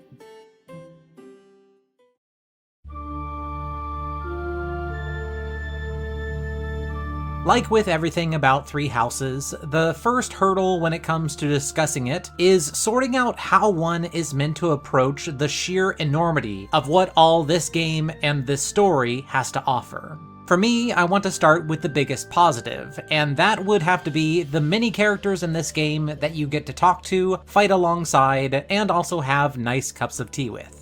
When I look back now at my journey through every Fire Emblem game, more so than any story beat, it's the interesting characters that excite me the most from game to game, which is why I spent most of my time with Three Houses very happy. I had an extremely charming cast to constantly learn more about. Part of my attachment might be due to the simple premise of this story, since in part 1 you spend a year as an actual professor at Garreg Mach, which allows you to see each unit not only as one of your fighters in battle, but also seeing them just hanging out at school, which also reinforces just who they are exactly. Simply seeing that this one character tends to hang out in the library or this one in the cafeteria does a lot of legwork that before could only be implied in little bits and pieces in support conversations. And that is, of course, if you even took an interest in those characters at all. Since you're going to be at Garreg Mach anyway, you kind of can't help finding out what everyone's all about. There's also indirect discovery about the characters, as Three Houses does sneak in a lot of little details around the environment, such as certain items which happen to be in each of the characters' rooms. While for time's sake, I do want to keep my overview of the characters pretty general, right now I can't help but bring up a few of my favorites. So, in no particular order, some of my favorites would have to include, from the Black Eagles, Hubert, Bernadetta, and Petra, from the Blue Lions, Dedue, Felix, and Mercedes, from the Golden Deers, Raphael, Lysithea, and Marianne, and from the rest of the cast, Manuela, Alois, and Shamir. Of course, it probably goes without saying, but the 3 class leaders, as well as Rhea, Seteth, and Flayn, are also in my favorites list. The nice thing about this game in particular is that even if I look past the ones that I really liked for various reasons, I honestly can't pick a single other character that I actually dislike, or even find especially uninteresting. Each and every one of them, once I eventually got to know them better, had some kind of appeal that made me happily dig further into their stories. To now start moving beyond just the cast, we can start to discuss something that I have really enjoyed watching evolve as I made my way through this retrospective series, and that is in seeing how the storytelling methods of this franchise have continued to grow, and how this particular story stands out or falls short. First off, I just have to say that due to Three Houses' incredible sales numbers, and therefore simple numerical popularity, quite similar to Fire Emblem Fates, this entry is also a hotbed of discussion. In particular, a lot of debate centers around Edelgard and whether her motivations make up for the way she went about things. Many participating in these discussions often assign themselves to a single side, and I 100% am not here to join in that debate. I don't have interest in picking a side, nor am I here to reinforce who you think was correct or not. As I said, I enjoy all of these characters, but more so than just picking who I feel was right or not, I find it more interesting to try to focus on the bigger picture and put all of the different story paths into one discussion. In my mind, all of the characters do a lot of things right and a lot of things wrong, and that's good. They're characters. They should make right and wrong decisions. That's why they're interesting. Let's move on. So the bigger question that I want to tackle is, does Three Houses successfully deliver a satisfying narrative somewhere in all of its many paths? In a nutshell, I think the answer is, on paper, yes. The twisting tale of Three Houses does offer an intriguing, as often as it is predictable narrative, all set in what is the most skillfully established world ever seen in a Fire Emblem game. Fodlan in particular is a big win. It feels remarkably thought out and fun to learn more lore about. It's not necessarily as detailed as other contemporary RPG settings, but for what is essentially the backdrop of a strategy game, they really went above and beyond. Part of this game's success in establishing its setting comes from its main location.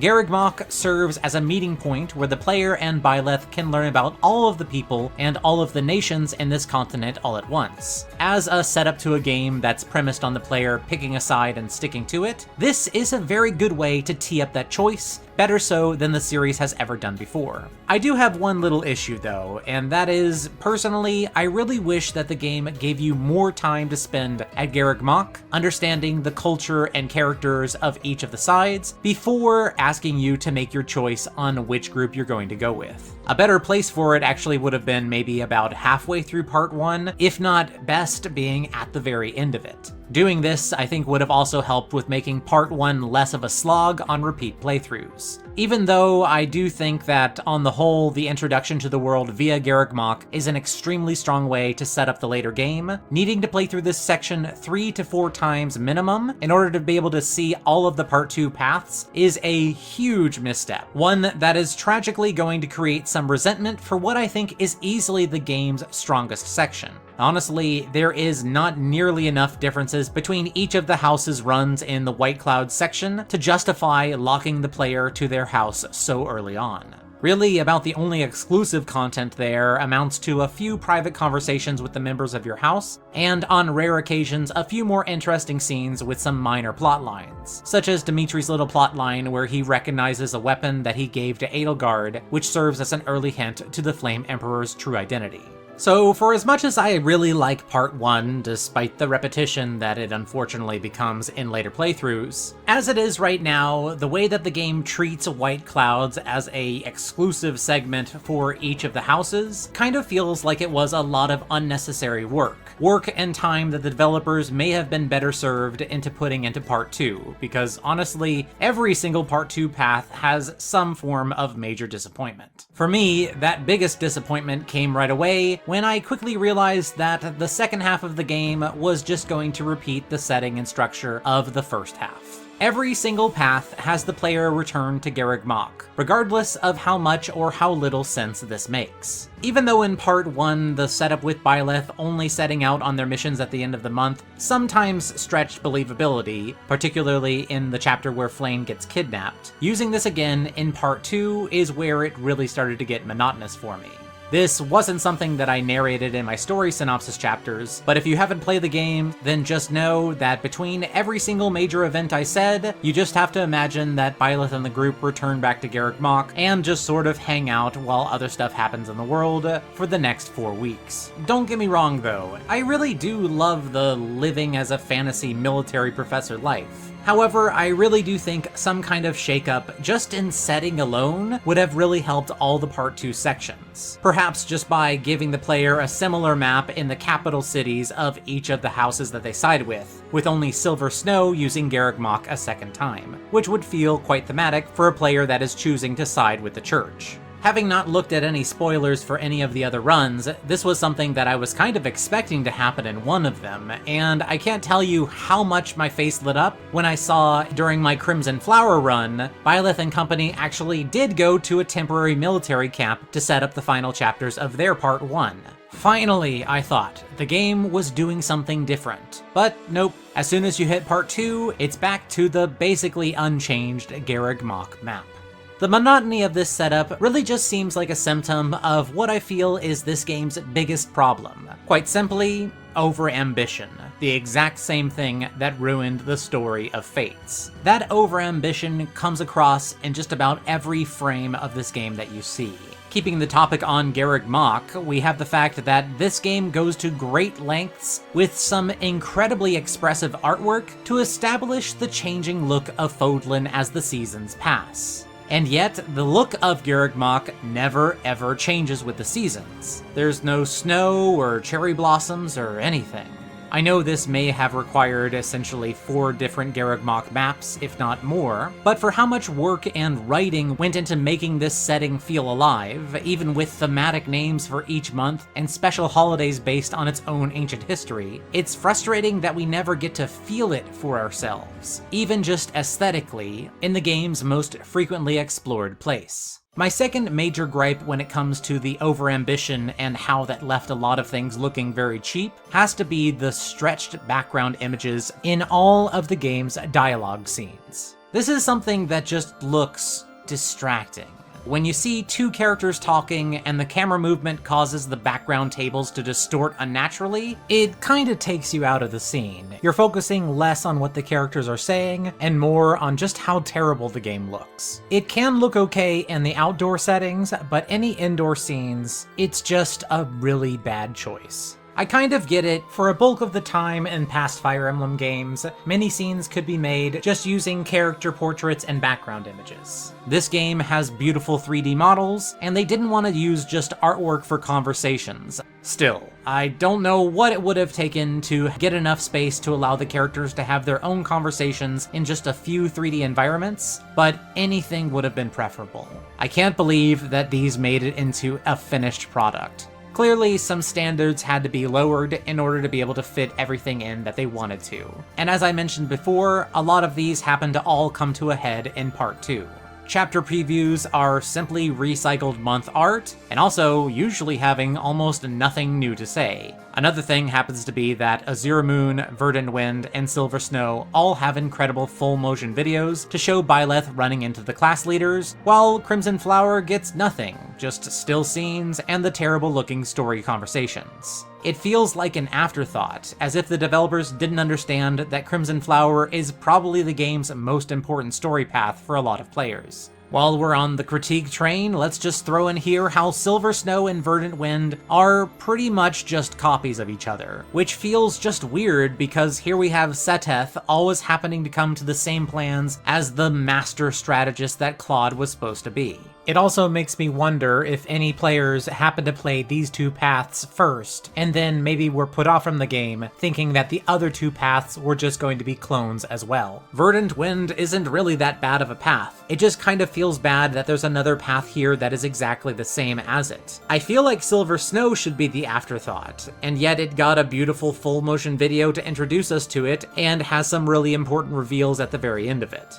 Even with the various reveals that are locked in the later parts of whatever house's run that you choose, 3 Houses, for the most part, isn't a game of separate paths, just for roughly 2/3 of it, different perspectives on the same events. It doesn't matter which class you choose. You are going to see Gronder Field, the Bridge of Myrden, Fort Mercius, Inbar, all of it. I did like seeing them all for myself, but it was really rough for me to keep my interest up sometimes. And honestly, I don't think I would recommend going down every path to almost anyone. In case you were wondering, when it came to my own story enjoyment, Silver Snow would be the lowest by far, followed by Verdant Wind in 3rd. It's not Verdant Wind's fault, I don't think, but that's how it shook out. Crimson Flower would then come in 2nd, and yes, I did enjoy Azure Moon the most. It's kind of a given, though. Azure Moon feels like the only path that was actually finished. Crimson Flower, despite being equally fascinating to me, was way shorter than the rest, and literally cuts out before the story is even over. When I think about everything I experienced all together, I just feel sad and frustrated by how much potential was wasted. As I said, the game is really good on paper. I wish that they'd finished it. So here's my final take. 2 playthroughs is a minimum. Just play through Azure Moon and Crimson Flower in whatever order you like, and you'll have pretty much seen the whole story and the best content of the game. You can then branch out to Verdant Wind if you're still hungry for more. Silver Snow can then be a final run if you're feeling truly committed and want to see where everything takes you. This might be a little bit rough after completing Verdant Wind, as the two paths are pretty much identical except for the final battle, but still, I do think that this is the best order for the most amount of players. With the storytelling of Three Houses behind us, let's move on and cover the many new gameplay systems and alterations that our adventure to Fodlan brought us.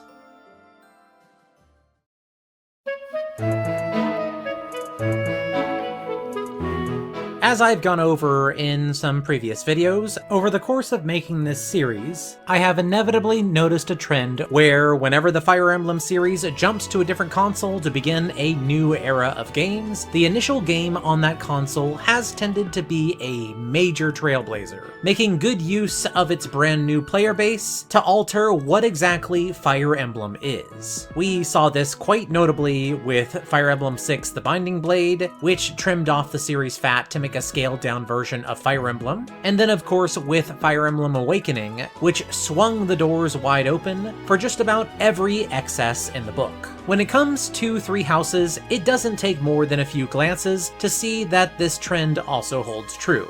And this version of Fire Emblem ups the RPG part of the strategic RPG genre it's set in, by giving players not just an army and inventory to look over, but also a home and a job that it behooves its players to take an interest in for improving the strategic part of the gameplay. Of course, there's no better place to begin picking apart the gameplay of Three Houses other than tackling right away what is easily its most significant change. I'm talking, of course, about Garreg Mach Monastery, where all players can easily spend about a third of their entire playtime. In the most basic sense, Garreg Mach is just an evolution of the same fort system that Fire Emblem has been struggling to implement ever since Path of Radiance on the Nintendo GameCube. While the last game to really take a shot at this, Fire Emblem Fates, made its hub world a little barely explained pocket dimension and a slightly ignorable feature, Fire Emblem Three Houses goes all in on the idea. You cannot ignore Garreg Mach even if you tried. Even if you were determined to just skip it and have the game auto-choose your decisions for you, the developers, purposefully I suspect, made trying such an option wildly inefficient. Throughout all my playthroughs, I don't think it's overestimating to say that I've probably spent at least 40 hours of real time in Garreg Mach. That might actually be lowballing it a little bit. Of course, if you know anything about me, or maybe have seen the Fates video, you can probably already predict my reaction to the monastery. I don't know why, but explorable hub worlds and games just really appeal to me. Even after the stupid amount of time I've spent wandering around Garreg Mach, I never really got tired of it. There were some things that I definitely did start to feel would be better served by just being a menu item, but on the whole, I love wandering around that school. Part of this might be due to my own personal history. One of the best years of my life was spent living abroad and exploring every corner of the quite remote campus where I lived and the barely populated region that surrounded me. Living Byleth's day-to-day life, as abstracted as it is, has the same appeal to me as some of the best boarding school type stories. Yes, I did love schmoozing my way around Garreg Mach, poking my nose into odd corners or rooms that I wouldn't have any reason to go to, and also just checking to see where people wound up from month to month. However, that doesn't mean I'm blind to the problems that it definitely has. Even though I kinda like it, I can only imagine the feelings of another sort of player, one who finds the forced addition of a place like this into a strategic RPG very unwelcome. Especially how all the other systems, even returning systems of Fire Emblem, tie into it to work. What I mean by this is demonstrated by talking about the new way that the game handles supports. So, first of all, just like any other entry, you can of course increase your unit's bonds by using them close to each other in battle. Three Houses thankfully gives support point bonuses to units who are within range of the same target and not simply adjacent to each other. This is a great way to build relationships with the units that you already have to use. However, a big part of Three Houses, with students in other houses that you can recruit to your side, means that the player also needs a way to increase bonds with characters outside of their starting house. There is a system to borrow a single student from another class for a single month, and although they don't get any experience due to the support bonuses in battle, it's a great way to reach out across the aisle. However, this is not an efficient way to try to recruit everyone at the school. And for many reasons, it is highly beneficial for you to try to recruit all the characters that you possibly can in the first half of the game. Keep in mind that a new unit in your army is not only just a new unit. Additionally, by having as many characters recruited as you can, you gain access to all of their paralogs, which of course have very valuable rewards. For example, basically every person who plays Three Houses should really recruit Lorenz, as his paralog gives one of the best items in the game, the Staff Thyrsus. That thing gives you +2 to your magic cast range. Pretty ridiculous on its own, but made even better with other boons to cast range. You could live without it, but using something like this is just a lot of fun, and a huge appeal to the gameplay. Whether you like it or not, if you want to have more fun in the battles, then you'd better be ready to put some mental power towards having regular meals with your own class members and also other people you want to recruit, possibly having some tea parties, and wandering around the school to find lost items or gifts that you can then give to the various students. For players who just want to get to the battles already, it's easy to see how Garreg Mach's hub enforcement is exactly what they don't want in this game. And I genuinely do feel bad for them. Yes, I want to go fishing. I want to feed all the cats and dogs. I want to have awkward sauna minigames. But it still sits in the back of my head that while I continue to soak in the pretend life of being a professor at this awesome monastery, not everyone wants to spend their time this way. I guess if we're going to be at the monastery anyway, then it's about time that we talk about class.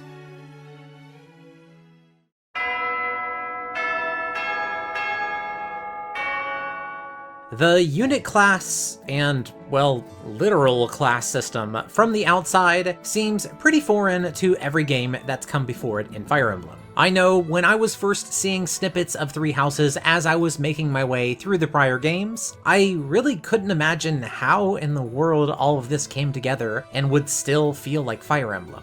Although the way that Byleth can raise their skills as well as other character skills through lessons and seminars at Garreg Mach doesn't quite have the same feel as simply just honing all those same skills only in battle, it's actually not as different as it might seem.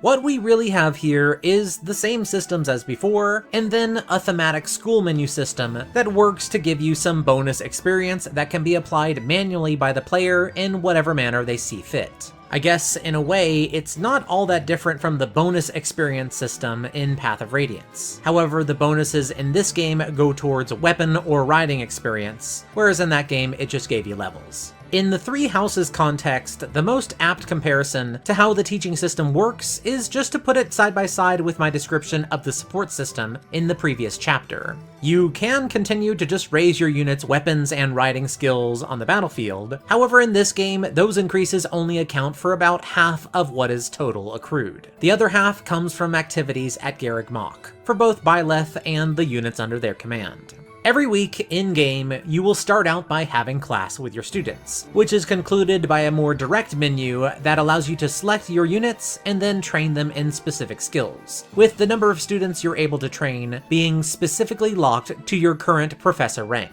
When you're directly tutoring your students like this, you have a chance for a bad, good, great, or perfect result, reflecting randomly how well your student took in the lesson, and how many skill points they gain. In any given month, you're typically able to have at least 2 to 4 chances to teach your students, and how motivated your target student is each week will allow you to teach them for shorter or longer. You can also set certain training priorities per student, as well as inducting students to special jobs which will increase their armor, riding, or flying from week to week. These bonuses need to be selected, but after that, they're automatic. Getting the most out of this powerful training system means learning how to manage your entire class's motivation levels, and understanding how to choose whether you want to go on optional side battles from week to week, have interested students attend a seminar for specialized, larger than normal experience, have everyone just rest for a 50% motivation boost, or go explore Garreg Mach. Usually, the best choice is the final one, where with only a few gifts to your students or a couple action points spent in the cafeteria, you can quickly get everyone fully motivated again and ready for maximum gains on the next class day.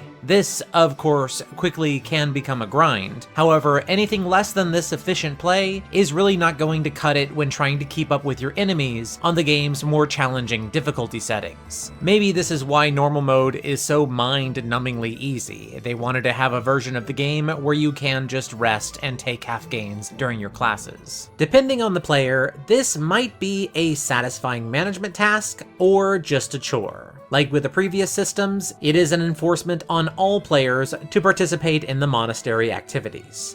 The ability to raise up student skills completely manually does have some interesting benefits. On the upside, you can very easily catch up some units that are not quite getting as many chances to fight, or get them ready for other classes that they otherwise would not be able to get any experience for. Once I was eventually able to get my head around the way that the teaching system worked, I figured that I was going to be in for a really good time. This game sort of had the route planning of a Fire Emblem Fates, mixed with the freedom of the DS Fire Emblems, where you can choose very freely what class you want your units to be. For the most part, that is what we got. Well, at least up until a point. From the basic classes to the advanced classes, this system does work as intended. You can take your units in whatever direction you want, and it is very freeing and fun. As usual, you will want to synergize your choices with the unit's own personal skill. However, in 3 houses, you also need to contend with their personal proficiencies. For example, some units are naturally better with a sword, and will get an experience boost during your lessons if you train them on that. On a side note, I really wish that players were able to better choose what Byleth was proficient with, in the way that previous games let you choose what your avatar would be good at. But anyway, even though this teaching and class system as a whole seems very ideal, I do have 2 main issues with how this all works. First of all, it frustrates me that the game quite simply doesn't tell you what skills you can get for mastering a class. It also does the same thing with hitting certain weapon ranks. It's all a mystery until you actually achieve it. However, once you do get the skill or combat art, the game doesn't mark where it actually came from.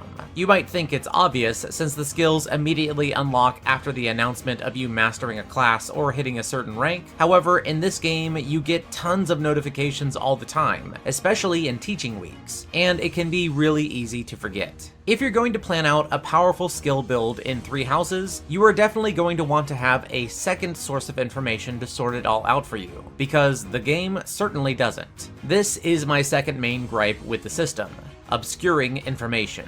As I said, from the basic to the advanced classes, the game system works as intended, but until you're able to unlock them, the prerequisites for the classes at the master level are completely hidden, and they really do have some wacky requirements. First of all, we have things like the Falcon Knight needing a C in swords, and Wyvern Lords needing a C in lances. This is sort of a different point, but flying characters have a really weird path in this game. For example, there is no male flying class until you get to the advanced classes, and there is no Pegasus equivalent for females in the advanced classes either. Instead, I guess Pegasus Knights are just supposed to pivot to a wyvern and axes in the middle of their build, which is part of why them suddenly needing a sword again, although classically associated with Pegasus Knights, can still be a bit of a surprise. Maybe master classes shouldn't be called master classes, as they are all some kind of mixed class. Again, a large amount of your total proficiency experience comes from Byleth slowly tutoring each unit. Thanks to me screwing up my first playthrough with this, in my later playthroughs, I did know that my magic users would need a full A in riding from the start, which is enormous by the way, considering that there are no magic riding classes before this, at least without the DLC.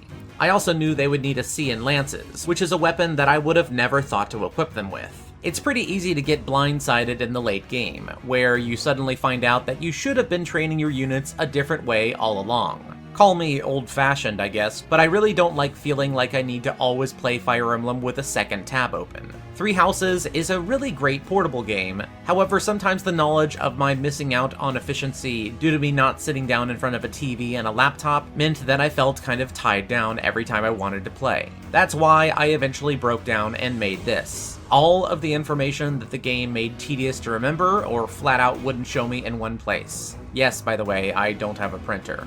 Once I had this at my side, it became remarkably more enjoyable for me to guide every one of my units to wherever I wanted them to get to without needing to rack my brain every class week. Making successful builds is one of the most satisfying parts of the later Fire Emblem games, and I just wish that we were at a point where the game itself would realize that and help you facilitate it, instead of keeping its most interesting rewards behind blinders. Even though I've now covered 2 humongous alterations to the Fire Emblem formula, Three Houses is just jam-packed with a whole lot more than this. Let's attempt to cover all of the rest of it, and finally near the end of this thing, next.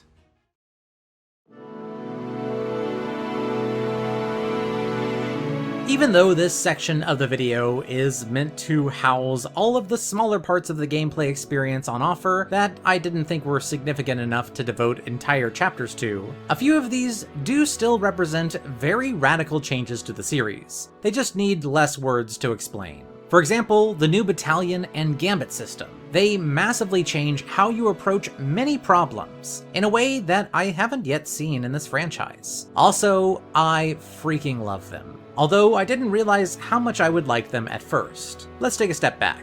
Early on in Three Houses, you will gain access to an additional kind of, well, I guess it's easiest to consider it an item, but it's basically an equipable little group of mini-soldiers who are not represented in battle from the regular top-down angle, although they can be seen if you go into the zoomed-in warrior-style angle that is pretty much impossible to actually play the game in. Anyways, equipping battalions to your units gives passive buffs to certain stats, depending on the type of battalion they are, and also give you access to certain tactical actions which are called gambits. Gambits function a bit like weapon skills, but are more limited, having a set number of times they can be used per battle.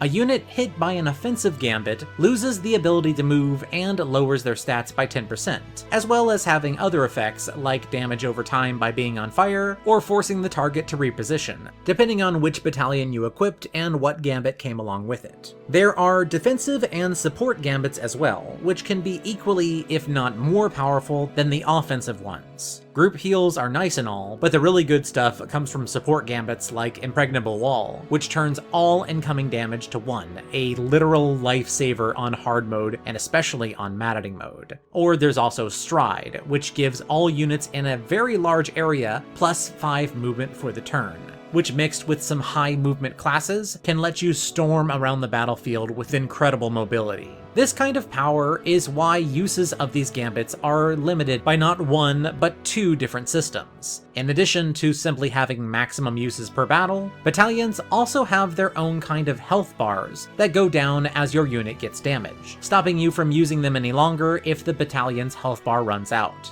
On normal, having battalions and gambits at all kinda confused me. Normal is already a cakewalk for anyone with even a modicum of Fire Emblem experience, and when you don't know how to get the really powerful support battalions, the offensive gambits especially just seemed like extra stuffing in an already packed game. When you can pretty much always kill any enemy with 1 attack, a somewhat more powerful move that enemies can't counterattack to, and also usually die instantly from, seems pretty unnecessary.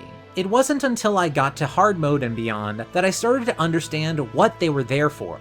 When enemies are actually a threat, the ability to stop their oncoming charge in its tracks is a huge advantage, one that you need to master in hard mode and move beyond mastering in maddening mode in order to succeed. Gambit powers are fueled by the new Charm stat. This was part of the reason why my maddening run was full of just as much tough combat as there were frequent tea parties, a side activity that can increase your and your guests' charm. Helping you out against normal foes isn't the only well-implemented use for them. This system is also built directly into countering the last major addition that I somehow haven't mentioned yet, the new demonic beast enemies. While demonic beasts at first seem to be nothing more than multi-square bodied enemies, it is the way that offensive gambits, with their often multi-square targeting attacks, play into breaking down these beasts' shields that cover each square of their body, work together brilliantly. The main area that you hit immediately breaks, while the other areas affected become half broken. If you manage to break them all, the beast will be stunned, allowing you to pound on them with impunity and trying to break through their multiple health bars. Learning about how to synergize my gambits, not only tactically from their effects, but also geographically from their effect areas, became its own enjoyable dynamic to me. And even though demonic beast encounters can tend to get a bit spammy, especially in certain paralogs and late game missions, the possibility of this enemy type showing up does do a good job of forcing players to remember to pack enough offensive gambits to be ready for them. You can't just bring all the overpowered support ones. Keeping things vague in order to avoid story spoilers in this gameplay section, I will just say that the few battles against demonic beasts that were even larger, meaning the ones that take up 3x3 squares, were even more enjoyable for me to puzzle out on how to break their guards and deal with them. They require a whole nother level of gambit coordination, often straining your ability to even still break them when your maximum uses get close to being used up. These were probably my favorite boss fights in the whole series. With the biggest features of Three Houses covered, it's time to start winding down with a list of the few odds and ends that I feel I need to mention before we get to the finish line. First of all, I'm not really sure that I like having the weapon triangle system be only barely present. The way it functions now is that no weapon has an inherent advantage against any other type. When hitting certain weapon ranks, exactly B for the triangle weapons, your unit can learn an ability, either Axe Breaker, Sword Breaker, or Lance Breaker. By equipping this skill in one of your limited skill slots, it allows you to have a 20% hit bonus and a void bonus when fighting a unit holding the classic weapon type that they counter. While it's nice that a form of the weapon triangle is still in there, I don't really like this implementation. The triangle system works well because it doesn't interfere with your build. Having to give up a whole skill slot just to still interact with it is pretty simply not worth it, especially for units who use multiple weapon types. I guess if you're building a character that stops at the advanced classes and never move on, such as sword masters for swords and fighters with axes, then the breaker skills are maybe worth having. Otherwise, this is just kind of a lost system that I think I would have preferred more holistically included. The most common way you interact with it now is being a victim of it, as on harder difficulty modes, they often give it to your enemies for free. So even though you probably aren't benefiting from it, it is still something that you need to be very aware of. Thankfully, being aware of what skills your enemies have at all is something that is a lot easier to recognize thanks to the next little detail that I really like. Normally, I find it very tedious to constantly check up on enemy stats in other Fire Emblem games, but in the later games which start adding skills to the characters, there's also the additional tedium of looking at and remembering what enemy units have what skills that can totally wreck you. For example, if there's a thief type unit out there that can just walk right through your battle line and one-hit kill your healer. One probably underrated change that Three Houses has is just simply the fact that for the first time ever, we are playing Fire Emblem in HD. With an HD resolution comes a whole lot more pixels and HUD space for information. Now, with a single glance at the screen, you can very clearly see these skills, something that was possible on the 3DS, but I find a lot easier here on a better HUD and also being on the screen that I am actively focused on.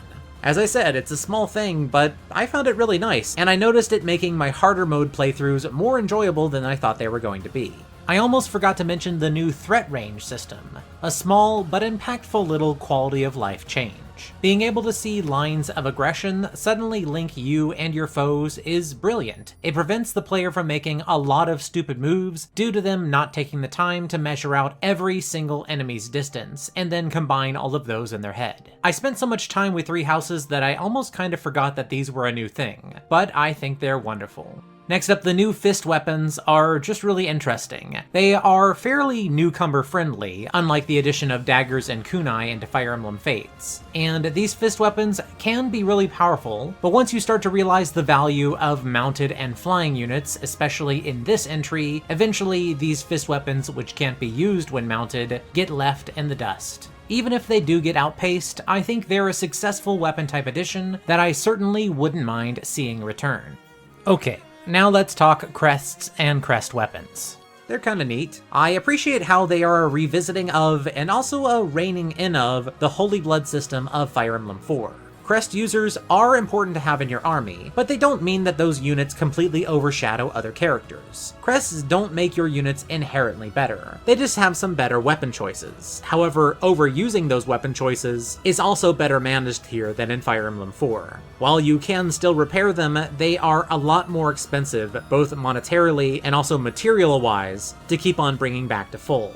If you manage to recruit every single character and go on lots of paralogs, you will probably still have enough crest weapons to make it not such a big deal to lose one or two and not bother repairing it. But even then, in a lot of cases, they weren't always my preferred weapons. Next up, I gotta mention, I kinda have a problem with how few maps there are in this game. I say I kind of have a problem because I know Three Houses was way too overambitious from the start, and maybe I've just accepted that. However, the thing about the reused maps here that actually does get me is that not only are they the same layout, but most of the time they're the exact same deployment, even when the option for changing things up is wide open. Take, for example, the battle at Grandeur Field. All three armies approach the battle from a different direction, and yet every time you come back to play through this map on a different playthrough, you will always start on the north side of the map. All it would take to give this map even a slightly different feel would be to just have a consistent direction that each army arrives from, and then allow you to tackle the map from that direction. Speaking of repeated maps, I guess this is a perfect time to fit in one last dig here at the rightfully maligned Chapter 13, Reunion at Dawn. A terrible map with a massive difficulty jump that does not allow you to choose who comes in and where. This can be a game ender if you're playing on any of the higher difficulty modes, especially on maddening mode. My own maddening run through it was only possible due to me already knowing what was coming, and of course, I was running a bit of a meme all-flyers build that allowed me to just hide out of the way and either avoid or take on the dangers it had completely at my own speed. By the way, yes, flying units are as broken as they've ever been in Three Houses. Cavalry are nice, but a whole army of flying units, all with reposition, is some of the most silly fun I've ever had. If you haven't, try it out. Last up, this is something that was kind of on my cutting room floor, but I wanted to fit it in anyway. Yes, I did buy the expansion pass for Three Houses, and originally I planned to make a whole chapter about it. The side story segment of 7 additional chapters is a nice little mini campaign, and it gives players a brief chance to meet the 4 new playable characters and try out their new classes. Also, the story basically spoils a large amount of the big final conversation of Silver Snow, making a playthrough of this game's worst path feel a lot less necessary. Nice. After the side story was over, I was then pretty disappointed to see that it was not at all canon. I do see why it can't be. Its story does require players to be stuck in it from start to finish, and if put alongside the main game, it could make them feel trapped if they wanted to go back to what they were doing before. Still, the solution that they ended up on is just kind of weird. We spend 7 chapters learning about these new characters who I did like a lot, but then when it's over and we go back to our main game file moments later, although the characters are now recruitable, they are then meeting Byleth for the first time, and our relationship has to start all over again. Moving on, the classes that the DLC brought were all very interesting. Although, like with the Brawler, the infantry-based ones like Trickster and Warmonk do end up seeming kind of paltry in comparison to the Dark Flyer and Valkyrie, where the true power lies. The DLC is also where side activities like feeding the cats and dogs in Garreg Mach come in, which is an odd little system where you feed the animals and may get an item reward. This gives some good value to things like collecting meat in the side missions, and also the lesser fish that you get from the fishing minigame. The other main Garreg Mach addition from the DLC is the sauna, which, while its minigame is a bit random, is really fun to succeed at, as a successful trip means you're going to have an even more effective teaching day with that student later on. Last thing on the DLC, the new Abyss area that is added is neat, but also a bit pointless. I really enjoyed using it as an alternative hub in the side story content, but when I was back in the main game, I found that it only added some niche features that were locked behind its really long load time. Features such as getting the occasional free but damaged weapon in the junk pile, viewing your unit ratings if you're curious from the mysterious teacher, and also using the pagan altar, which allows you to exchange your renown, which is a slowly building currency of sorts that you previously mostly spent at the saint statues, but here can use for items. It can certainly be a bit broken to suddenly get things like multiple brave weapons really easily if you're just sitting on renown, but since any player who would have that much is probably on New Game Plus anyway, I really don't mind it. Overall, I did really enjoy the DLC. It does feel a bit thin for its price, but in order to feel that difference, I held off on adding it until I was already in my third run of the game, and I can definitely say that a run with it and a run without it do feel very different, and I enjoyed myself more when I had all of its features available. And there we have it. Everything I want to say about Fire Emblem Three Houses is finally out. It is time now to wrap up not only this game, but this entire retrospective series with one final chapter.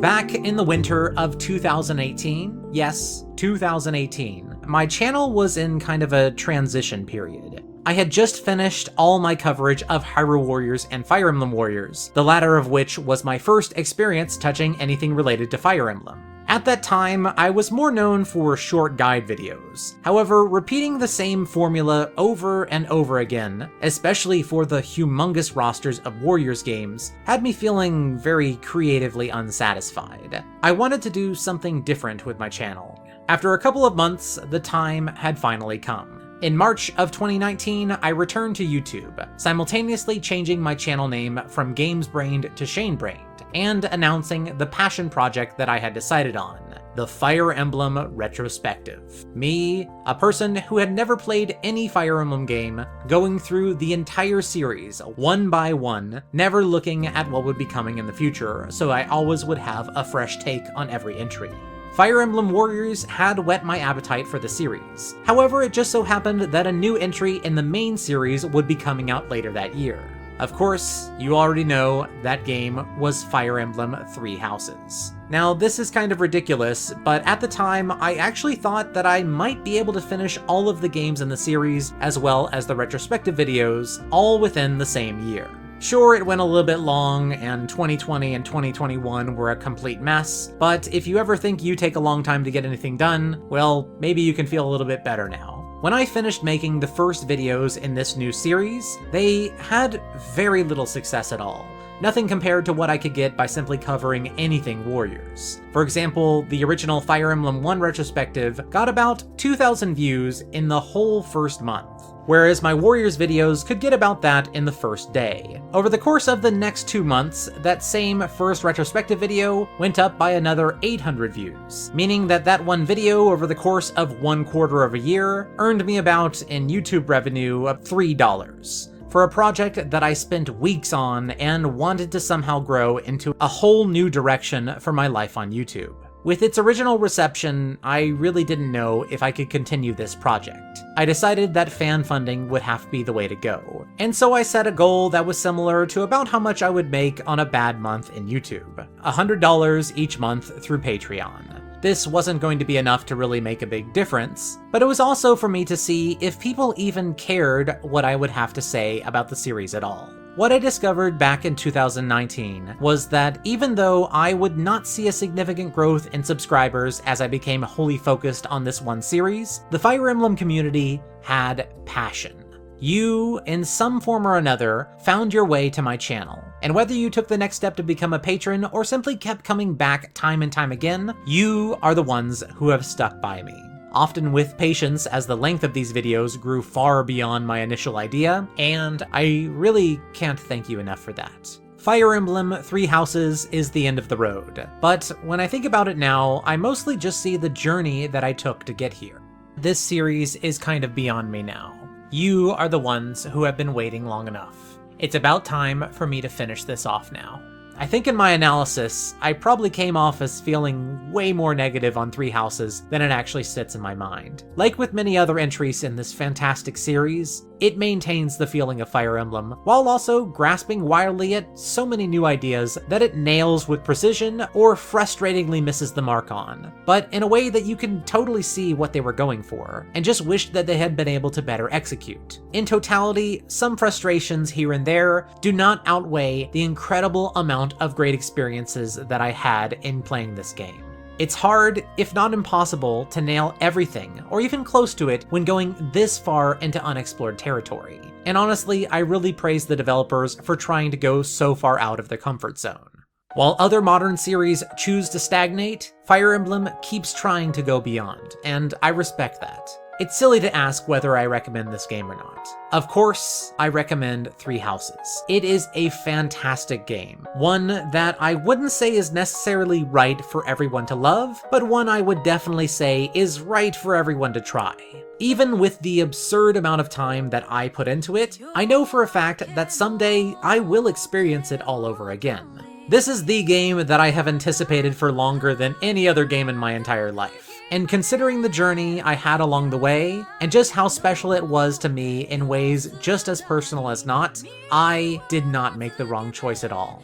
Thank you for helping me take the right direction. And well, that's it, everyone. This is not the end of this channel, nor even Fire Emblem things related on it. Thanks to the many people who pitched in to support the series, I have hit all my Patreon support goals repeatedly, far enough to secure videos covering the other Fire Emblem spin-off games that I promised, such as Tokyo Mirage Sessions #FE, Fire Emblem Warriors, and all of the Shozo Kaga games from after he left Intelligent Systems, those being Tearing Saga, Berwick Saga, and Vestaria Saga. Those videos will have a full look at each game, however I'm thinking about covering all of them in the course of 2 to 3 videos. Also, I will be covering the new Nintendo Warriors game, Fire Emblem Warriors 3 Hopes, although that will at first be on my Warriors only channel, Warriors Dojo. In addition to all this, I'm also planning on turning all of the story synopsis chapters in my retrospective videos into separate releases on ShaneBrained. Story synopses are a whole genre of videos on YouTube, and I just happen to have 16 very detailed synopses of the Fire Emblem series, and I figure a lot of people would probably like to know what happens in these games. Some of these might require some tweaks, such as new voice recording so that I can fix some of my early mispronunciations, and possibly some new editing. Maybe not though, some of those early editing jobs are kinda charming.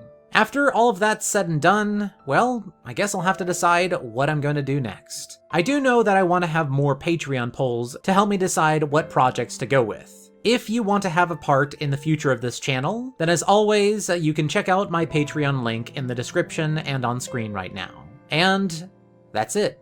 I've said it all before, and I'll say it again one last time. Thank you so much, everyone. See you next time. Love you all. ShaneBrained out.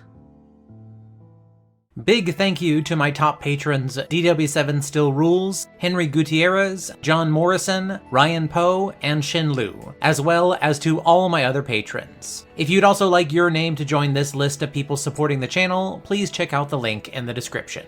Thank you all very much.